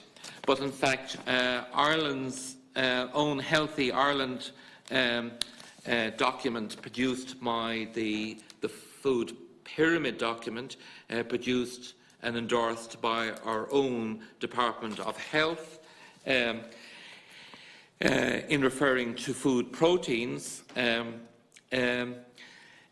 is quite emphatic in saying that meat consumption is not necessary for a balanced diet for proteins. And I quote, "Peas, beans and lentils provide good quality protein and are a low-fat, high-fibre alternative to meat." So that argument, apart from all the international reports, and if any deputies want to raise wider questions on those, I can certainly cite them. But our own Department of Health report simply reflects the international data that meat is not a necessary requirement for a balanced diet, but those alternatives. And again, it's a huge dilemma for somebody looking for those alternatives. We're importing those lentils, those nuts and those other products from across the world, from countries that are themselves going to face increasing climate stress in the Middle East, North Africa and across Asia. So we need to look at how we can produce those vegetable, plant-based protein products in Ireland. And to conclude, Chair, we're in this together. Everybody needs to work together on the solution. Ireland isn't alone in this. This is a global challenge. But Ireland has a very interesting history. In the early 20th century, and it was Deputy Penrose may have started, so certainly it was mentioned our history in the cooperative movement. So let's look at a new movement of cooperative action in the future that we need to embrace together in reversing climate emissions, reversing biodiversity loss, producing healthy mixed diet food and food exports that meet genuine sustainability requirements and that we're not going to be accused of greenwashing. Thank you. Deputy Kenny, and if you could keep your questions brief now, the hour is getting late. Thank you very much, Chairman. First of all, thank you for your presentation. There's much of what you said I agree with you to an extent, but to an extent, because I find, and first of all, you know, Antashka has done some great work down the years, particularly in the green schools and all of that, and many rural areas have been enriched by work that has been done through that Antashka programme. Having said that, I do come with a bias. I come from County Leitrim, and many poor people in County Leitrim that wanted to build a house were objected to by Antashka down the years, and people are very sore about that and find it very hard to accept the credentials of Antashka when they tried to depopulate areas where people wanted to go and live and just get on with their lives. But what we're talking about here today is the beef industry, and the beef industry, and you know, I agree that we have to look at lowering emissions. We have to look at how we can have a model of lower intensity farming, which will have a higher profit for the farmer, that people can get more money out of the land. That's what they need to do. The points you made about fertilisation and about soil nutrition are something that I think has been worked on anyway, and it's certainly a model that we need to go down. We need to be using, if we can, less, particularly nitrates and other issues that will cause problems for our watercourses and all of that. And I think there is work being done on that. The hedgerow issue and the issue of afforestation and moving away from mass afforestation and, if you like, using our hedgerows as one of the assets that we have to expand and develop them into part of having a more biodiverse model of farming is a route that we need to go down as well. solar farm and solar panels, I see it was mentioned in your document. I think on the roofs of all the sheds that farmers have around the country, there's an opportunity there. If it was done right, and there's no reason why government can't do that right, to provide assistance and whatever else to make that happen. The maintenance of our peatlands and our bogs and our mountain uplands, I mean, the Burren model which was used there in the Burren is something that can be expanded across other areas. I fully agree with it and work with there. The idea of new sectors of farming and of farmers diversifying into other methods and ways of looking at it and growing alternative crops and all that. The difficulty is that in many of these cases, farmers have found in the past that developing those sectors and those models have met with difficulty because there hasn't been a developed market. In other words, you have to develop the entire sector. You can't just encourage farmers to go off and plant thousands of acres of willow or whatever it is unless you actually develop how it's going to be processed, how it's going to be worked, the machinery and equipment is going to be there to harvest it and all of that. And that's where the holes are missing in it. And again, much of this I know has been dealt with in the Climate Action Committee, which is really where a lot of this is coming from. And that's an awful lot of the presentation you gave here today is around stuff as that. You did make a lot of reference to international scientific research about various issues and basically made a big push for people that they need to eat probably no red meat is probably the route you were going down, or certainly an awful lot less red meat. And while, you know, certainly that argument, we're all open to that argument, that's fine. But at the same time, there is a market out there for it, and people want to buy it. And if people want to buy it from a grass-based family farm model, we provide that model, which is much more, if you like, authentic and the right way to do it, rather than doing it in the issue of and I suppose there has been an issue raised up earlier here this evening with the farm organisations and with others around the model, which is the more intensive way of doing it, where you've got the big feedlots and that. That's certainly something that we need to be moving away from. But that doesn't mean that there isn't an opportunity for Irish farmers to continue to do what they've always done, to produce high quality beef and to sell that to a market that wants it. A lot of the stuff that you have in your document, you know, as I said, refers to scientific research and a whole lot of stuff like that. I'm not going to doubt any of it, but I did come across stuff in it that I know is wrong. For instance, you have in it that the mushroom industry is grown on peat. I don't know if you're ever in a mushroom farm, but mushroom compost is not made from peat. Mushroom compost is made from dead organic matter, which is straw, and probably less than 10% of it is a layer of peat on the surface of it. So, you know, when you have something like that in there that isn't factually correct, it will, and I would highlight that to you, it would make people look a little bit more sceptical on a lot of the other figures you have there and a lot of the other research that you refer to. However, as I say, I can go some of the distance with you. And as you said in your closing remarks, you know, it's not a them and us, we have to work together. But at the same time, to suggest that the future of the beef industry is basically to get rid of it, I don't think is the way forward. And if you're not saying that, I would welcome it. But that's certainly, for anyone sitting on this side of the table, that's what I was hearing an awful lot of. Thank you, Chairman. McConalogue. Yeah, thank you, Chairperson. I'm just saying to my colleague there, I could have left, go back to Donegal whenever this committee meeting started, and have my dinner and need to be back again in time for it to finish. It's been one of our longer sessions. But thanks. I'd like to thank our guests for their patience and for their presentation. My question, Mr. Lumley, is considering the fact that Ireland is such a strong and efficient producer from a carbon point of view of beef, would you not accept the premise that it makes sense from a global point of view in terms of the global demand for beef as an important part of the food chain that Ireland should continue to produce, and that it should be a sector which we would value and promote here domestically?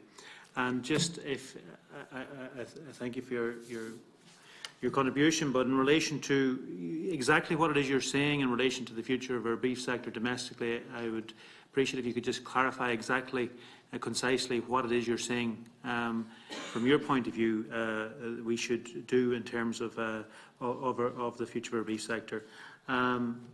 Also, in relation to just on a wider point, you seem to be suggesting at the end of your presentation that you see the value in relation to milk and or dairy sector as a reasonably sustainable food way of producing food, given some of the environmentally sustainable difficulties with other produce such as soy and almond.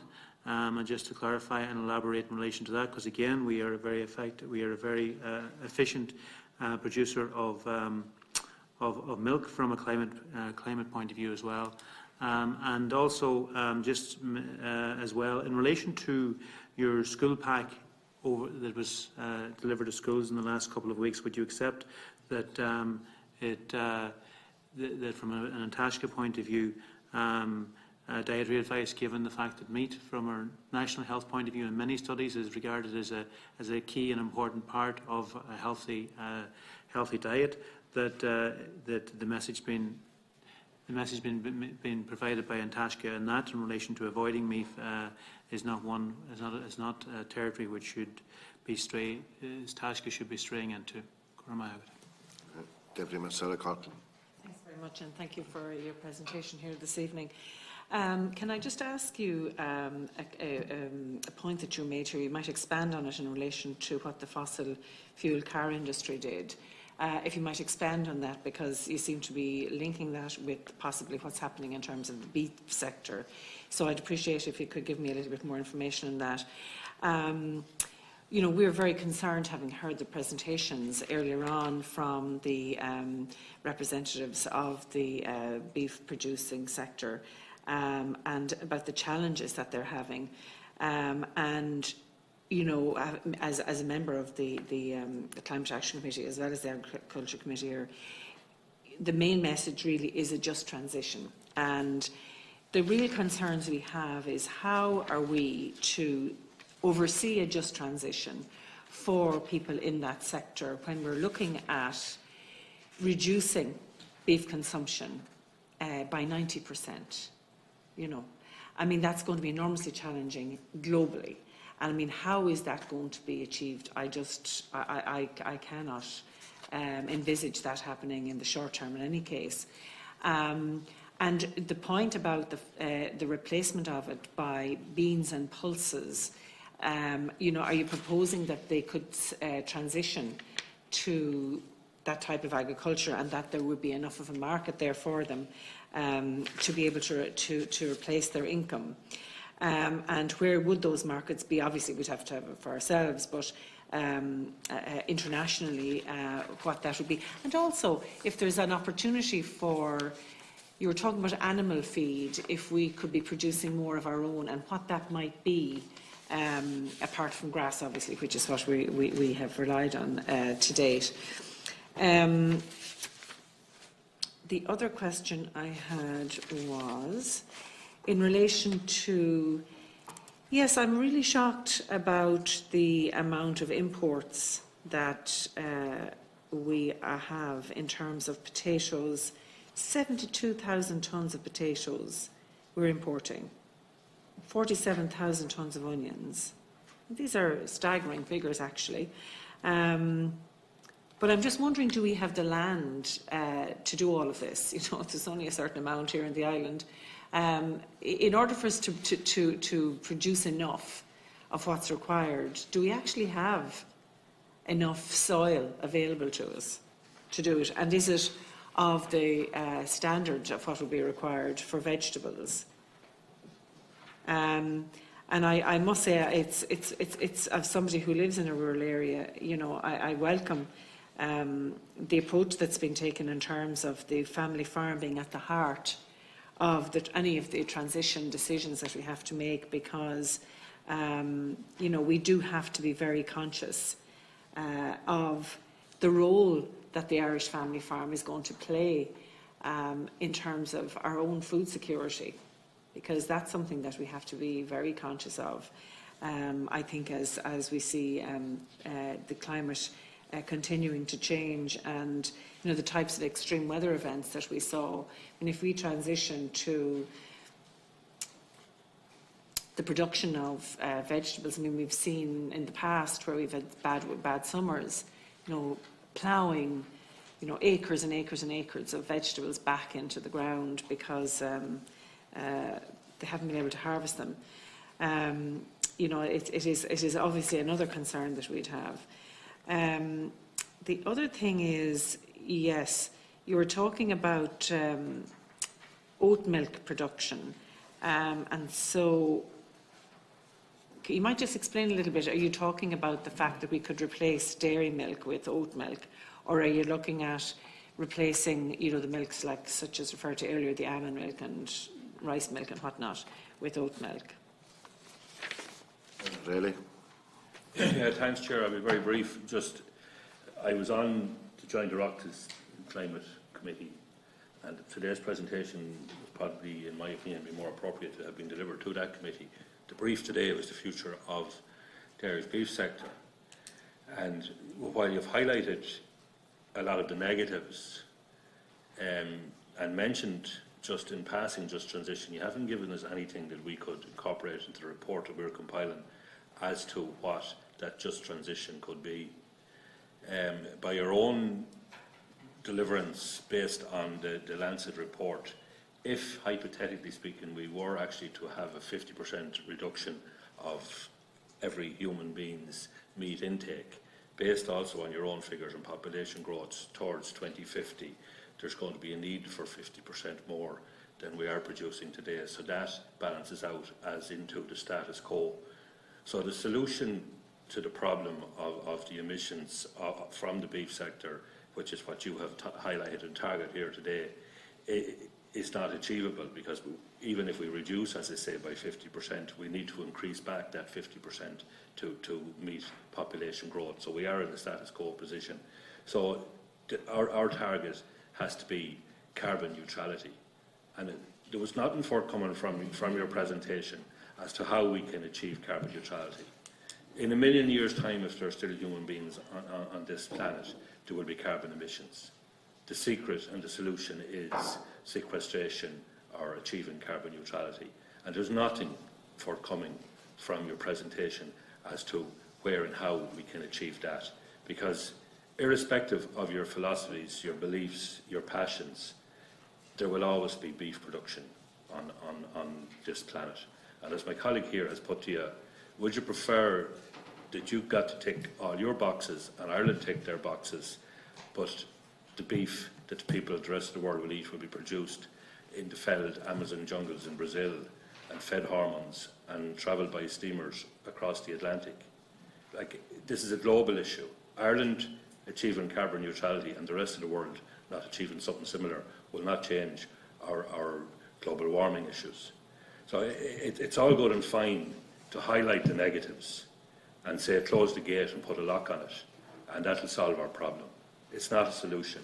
It won't help the sustainability of rural Ireland, the small family farms that are trying to survive on land that will not grow beans, on lands that you couldn't afford to be buying shares for a plough if you tried to plough, on lands that are surrounded, small fields and plots of land that are surrounded by hedgerows. 3.9% of the country is surrounded by hedgerows, and you give no credit to the sequestration value of those hedgerows. I have a small farm, and I have a suckler herd. If I was to go into growing beans or any other crop, the first thing I'd have to do in the morning to make it in any way viable would be remove all them hedgerows. So that's a negative move straight away. So what is your just transition?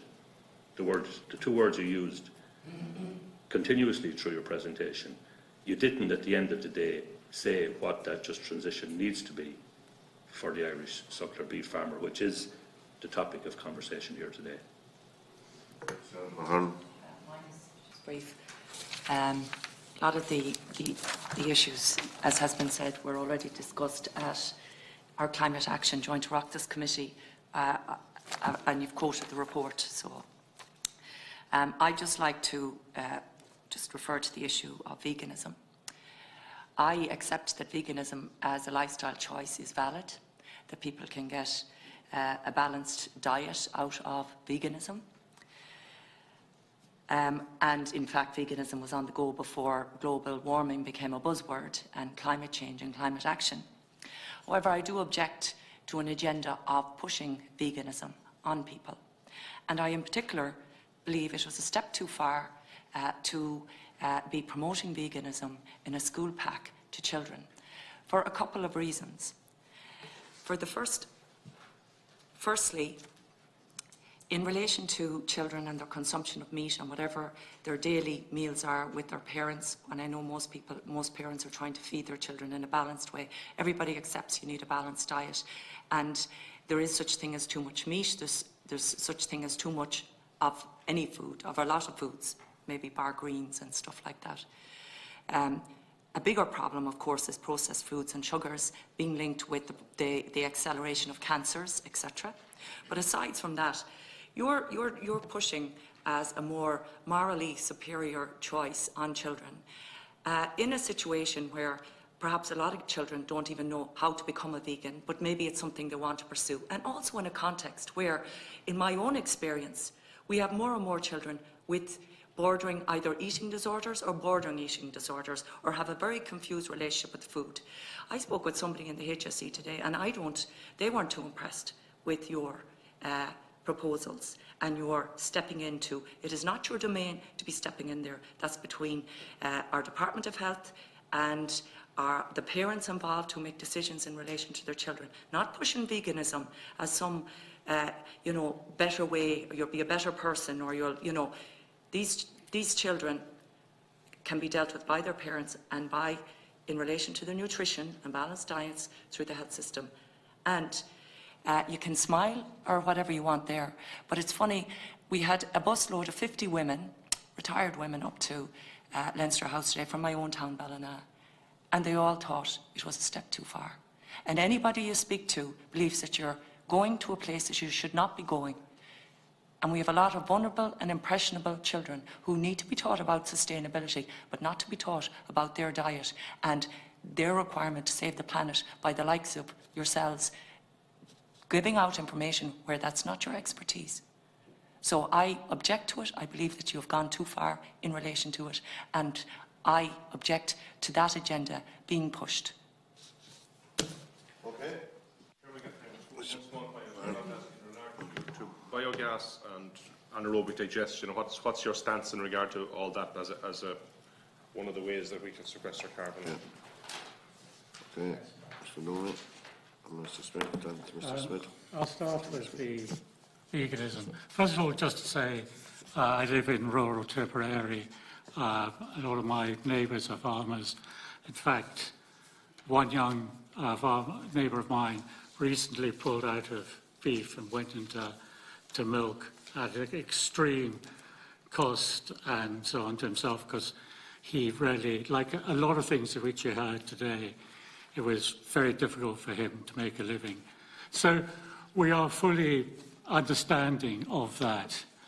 But to first of all, just to deal with Deputy Mulherin's thing, I'm not a vegan. I will never be a vegan. I might occasionally, once a week, a couple of times a week, eat vegetarian. So I don't know how somebody has got this idea that we are promoting veganism. Not at all. There was a pack of cards produced, which was actually produced, and the ideas came from kids themselves, as to, how climate change can be dealt with.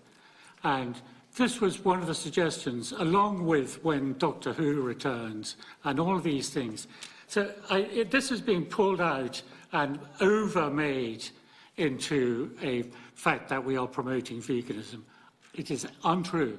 And I certainly will never promote veganism myself. I have been a meat eater for a long time. I eat, and I have been in the food industry myself, and I understand actually the quality of Irish beef, and I'm fully behind it, and I would promote Irish beef. Some people have the choice to become a vegan. That is their own choice. I have nothing against them. I'm just saying on a personal basis, I won't. So I'm not sure how. We're failing to see the potential impact on vulnerable minds, Sorry, who in many cases have issues with food anyway. Sorry. This pack was produced for second-level schools, and it is a discussion document. The cards are a separate thing. They were produced actually long before this pack, which people don't realise. It's a discussion document. Young people today know more about climate change than any of us of this age. They are well aware of the effects of climate change on their future. And we have to promote mechanisms whereby they can save their own future, because we've made an appalling job of doing it. So opening up discussion with kids who are already aware of most of this is all that is happening. We are not promoting veganism, never have done. Shouldn't be given advice on what they We should are not, eat. it is not, we are not giving dietary advice. We are telling the students to look at the climate change impact of the food that they eat. And then, that's a discussion will start within the class, within the thing, with the teacher. So that's what it's all about. And we will not, apologise for giving climate change advice on look at the different types of food that you eat. That's all. So if I may just reply to a few of the other things. And also, first of all, I'd like to say that earlier on there was an awful lot of stuff that we would agree with in terms of the difficulties of farmers. As I say, I live in the area. Cattle prices, retailers, factories, consumer protection, lack of competition, the Mercosur deal. We are fully aware of all of these things and actually feel that the members of the agriculture groups would be better off fighting for their members for better prices, against the retailers, against the factories, and so on, rather than, getting themselves upset about the fact that we are telling students to think about what they eat. And we're fully behind, as Ian has said, they have a lot of problems, and we are, they're understanding them. We would fight the Mercosur deal as for other reasons, as well as the beef one, as exactly the same thing. We are fully, for things like solar panels and so on. That's a problem in the Department of Planning at the minute, which we're fighting the Department of Planning to deal with. So, and then CAP reform and more environmental protection. So we are saying, we understand the problems and we're behind them. We are not, and never have been, against the agricultural industry, the beef industry. This is stuff put out about us, and the stuff about us objecting to everything in the world. We made, between and both and all direct things and appeals, we made 30 of one and 40 of the others. We made 70 appeals last year around the country. That's it. So we aren't in every single parish making objections and appeals. This is something which has been put out, again, Antashka is against everything. Antashka is not against everything. Antashka has a very valid reason for a lot of those appeals, and those appeals, as I say, are very small in number. So, and again, the whole idea of CAP reform and more environmental protection within CAP is definitely something we're behind. So I would also just like to say one thing about the Gleam report, which Mr. Healy talked about. People who talk about the Gleam report are slightly wrong. There is no Gleam report. Gleam is an online, produced by the United Nations Agriculture Organization.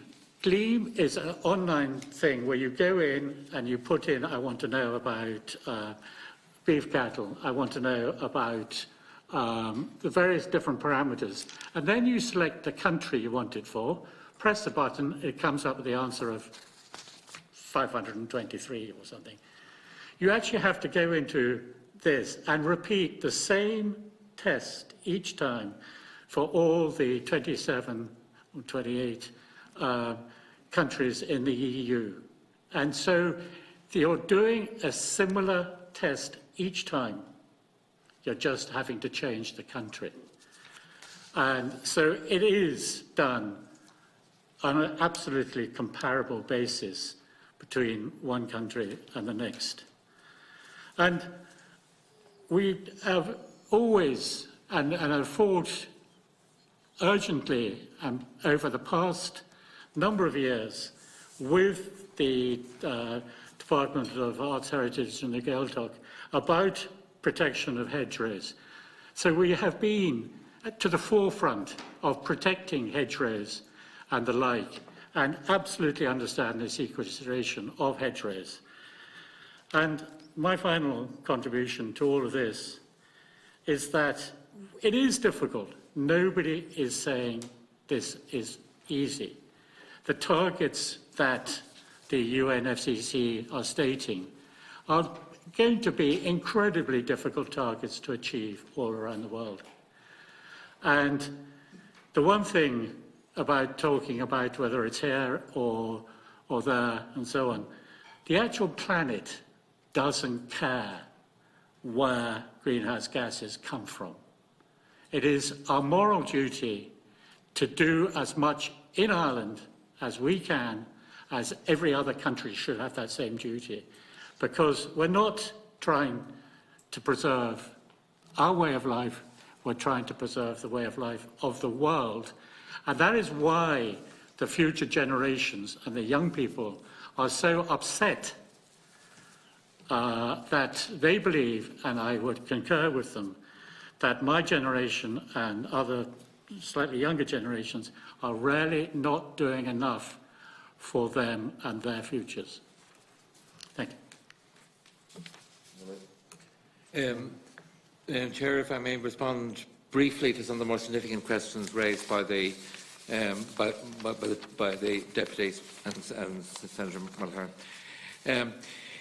Deputy Kennedy from Leitrim quite rightly raised concern about the forestry issue in Leitrim, which we're very much in sympathy with him. But he also raised a very good question as to what sort of markets we should be developing, and he quite rightly highlighted the bad experience that people have had with miscanthus.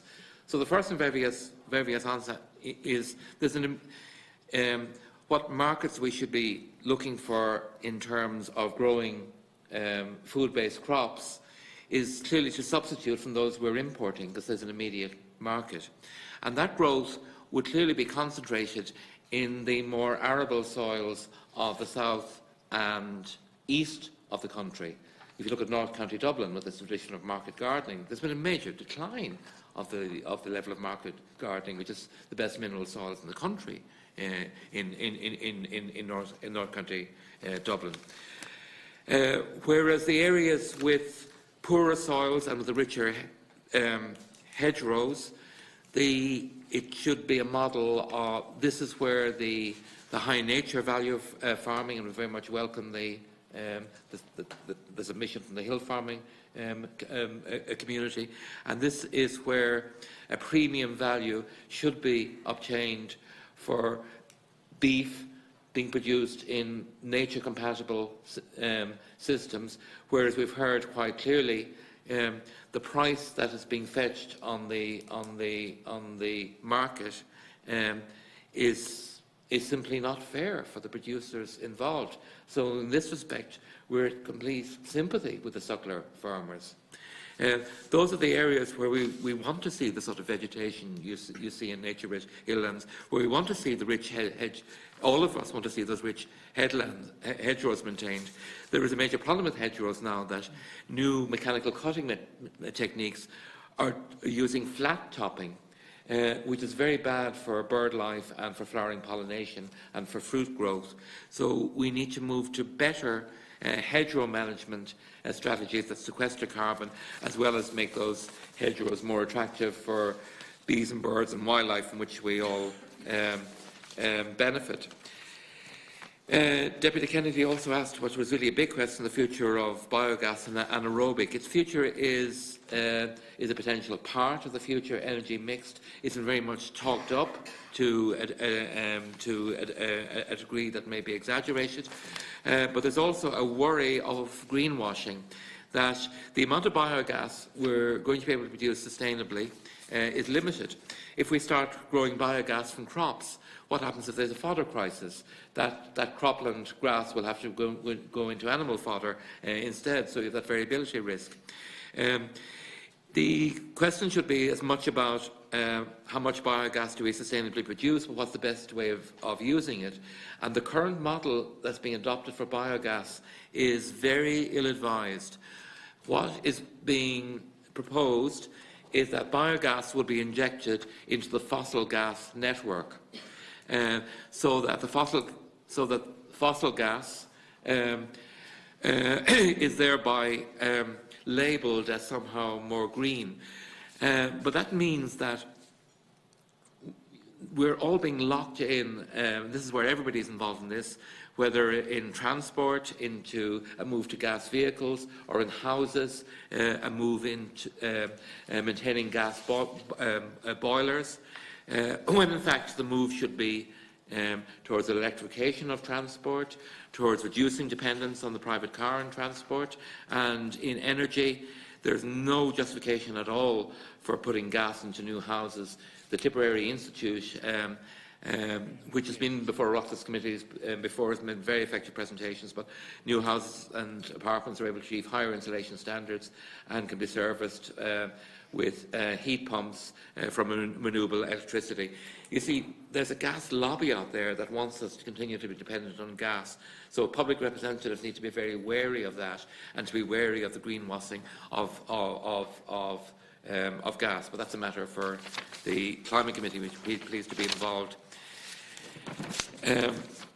Deputy McConalogue was really asking you quite saying that there's a strong global demand, but the argument for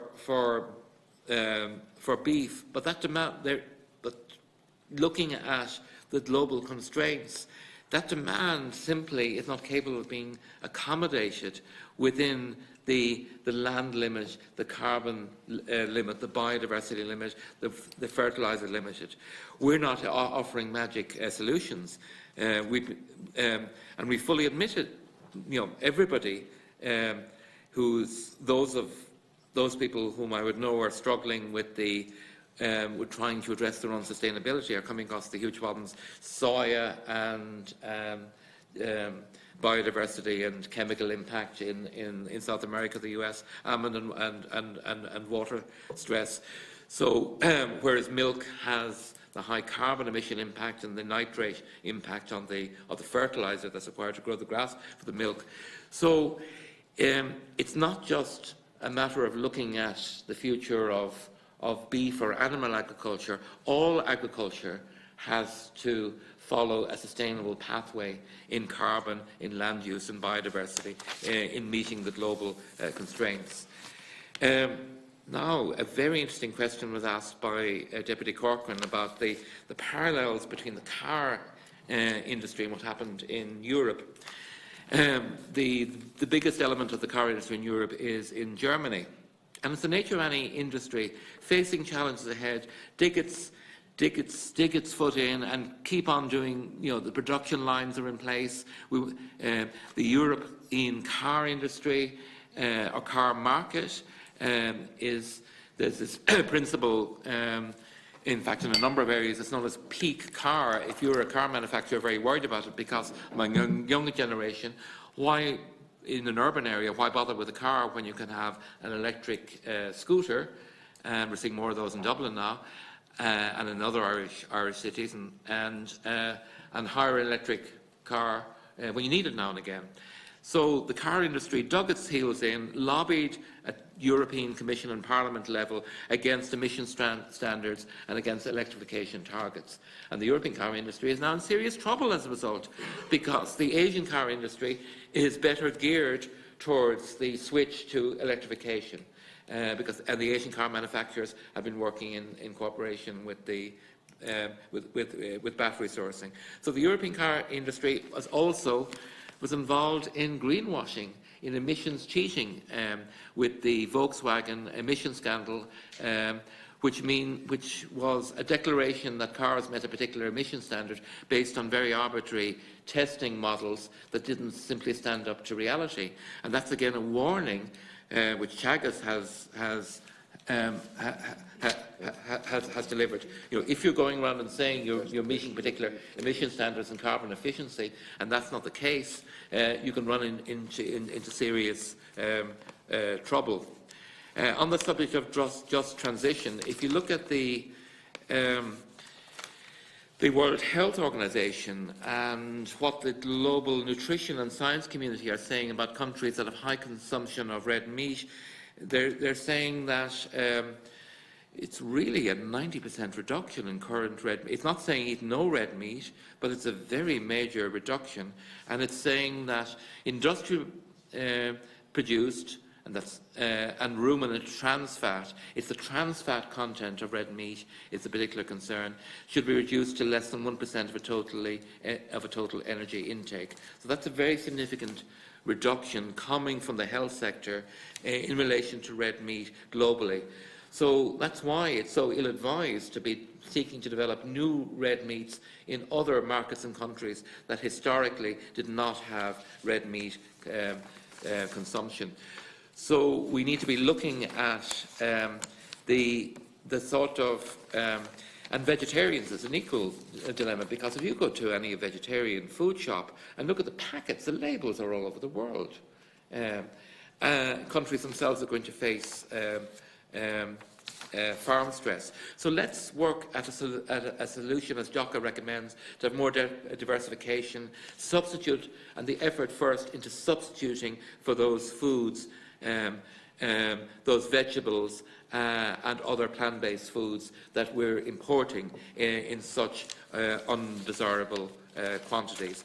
And we just mentioned a number like oat milk, berries, nuts, for instance, are hazelnuts are a native species, and nuts are very high nutrition quality.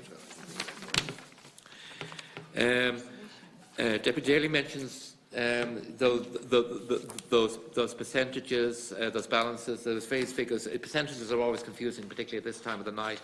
But there's this, and you mentioned, of course, that quite rightly that while we're looking at reduction in the health and climate, the health recommendations and climate constraints are saying reductions of consumptions of particular food in developed countries, but as you quite rightly highlighted, there's a rising population. So the question is how to match those considerations, and that's why climate justice and food equity principles, because we must look at the 840 million people in the global population. And then there's this issue of carbon neutrality, and the very good question Deputy Daly has asked, can carbon neutral beef be achieved? It's a very similar question to power generation. Can carbon neutral power plants or through using gas or coal be achieved? In theory, through carbon capture and storage, but there's no viable option at the moment for carbon neutral fossil fuel energy. Similarly, if you look at the research by Chagas and internationally, there is no carbon neutral beef. You look at any of the bar charts, and we did circulate it in our main document, the bar chart for beef is way up there. Then other animal source foods, poultry and pig is way down, and then the various pulse and bean-based foods are lower still. There's the issue with beef and carbon, and the carbon is of course methane and the whole NOx cycle. There's a lot of confusion about carbon. You aggregate nitrate. It's part of an overall calculation, but there is no remote prospect of carbon neutrality for beef. All Teagasc are showing are various models of marginal offsetting and abatement, which are only relatively small percentages. So that's a very tough message to communicate, to people in the beef sector. But equally, the same message has to be confronted also, and is being by the fossil fuel sector across the world. Senator Mulherin had largely figured on the vegan and the balanced diet issue, but I would reiterate that our own Department of Health research says that a balanced diet doesn't necessarily require meat, but can be achieved in protein by beans, peas and lentils. And my colleague has answered some of the overarching issues raised by Mulherin with regard to the schools pack, which of course was approved by the Department of Communications, Climate Action and Environment, and had a page with an introduction by the Minister. That doesn't make it right. Thank you very much. I'd like to thank the witnesses for attending today's meeting and making the presentation to the committee. And that concludes our proceedings for today. And I would also like to really thank the committee I think we're over 6 hours in session. So I will thank you for your forbearance and patience. As there's no further business, the meeting stands adjourned until next Tuesday, 16th of April at 3:30.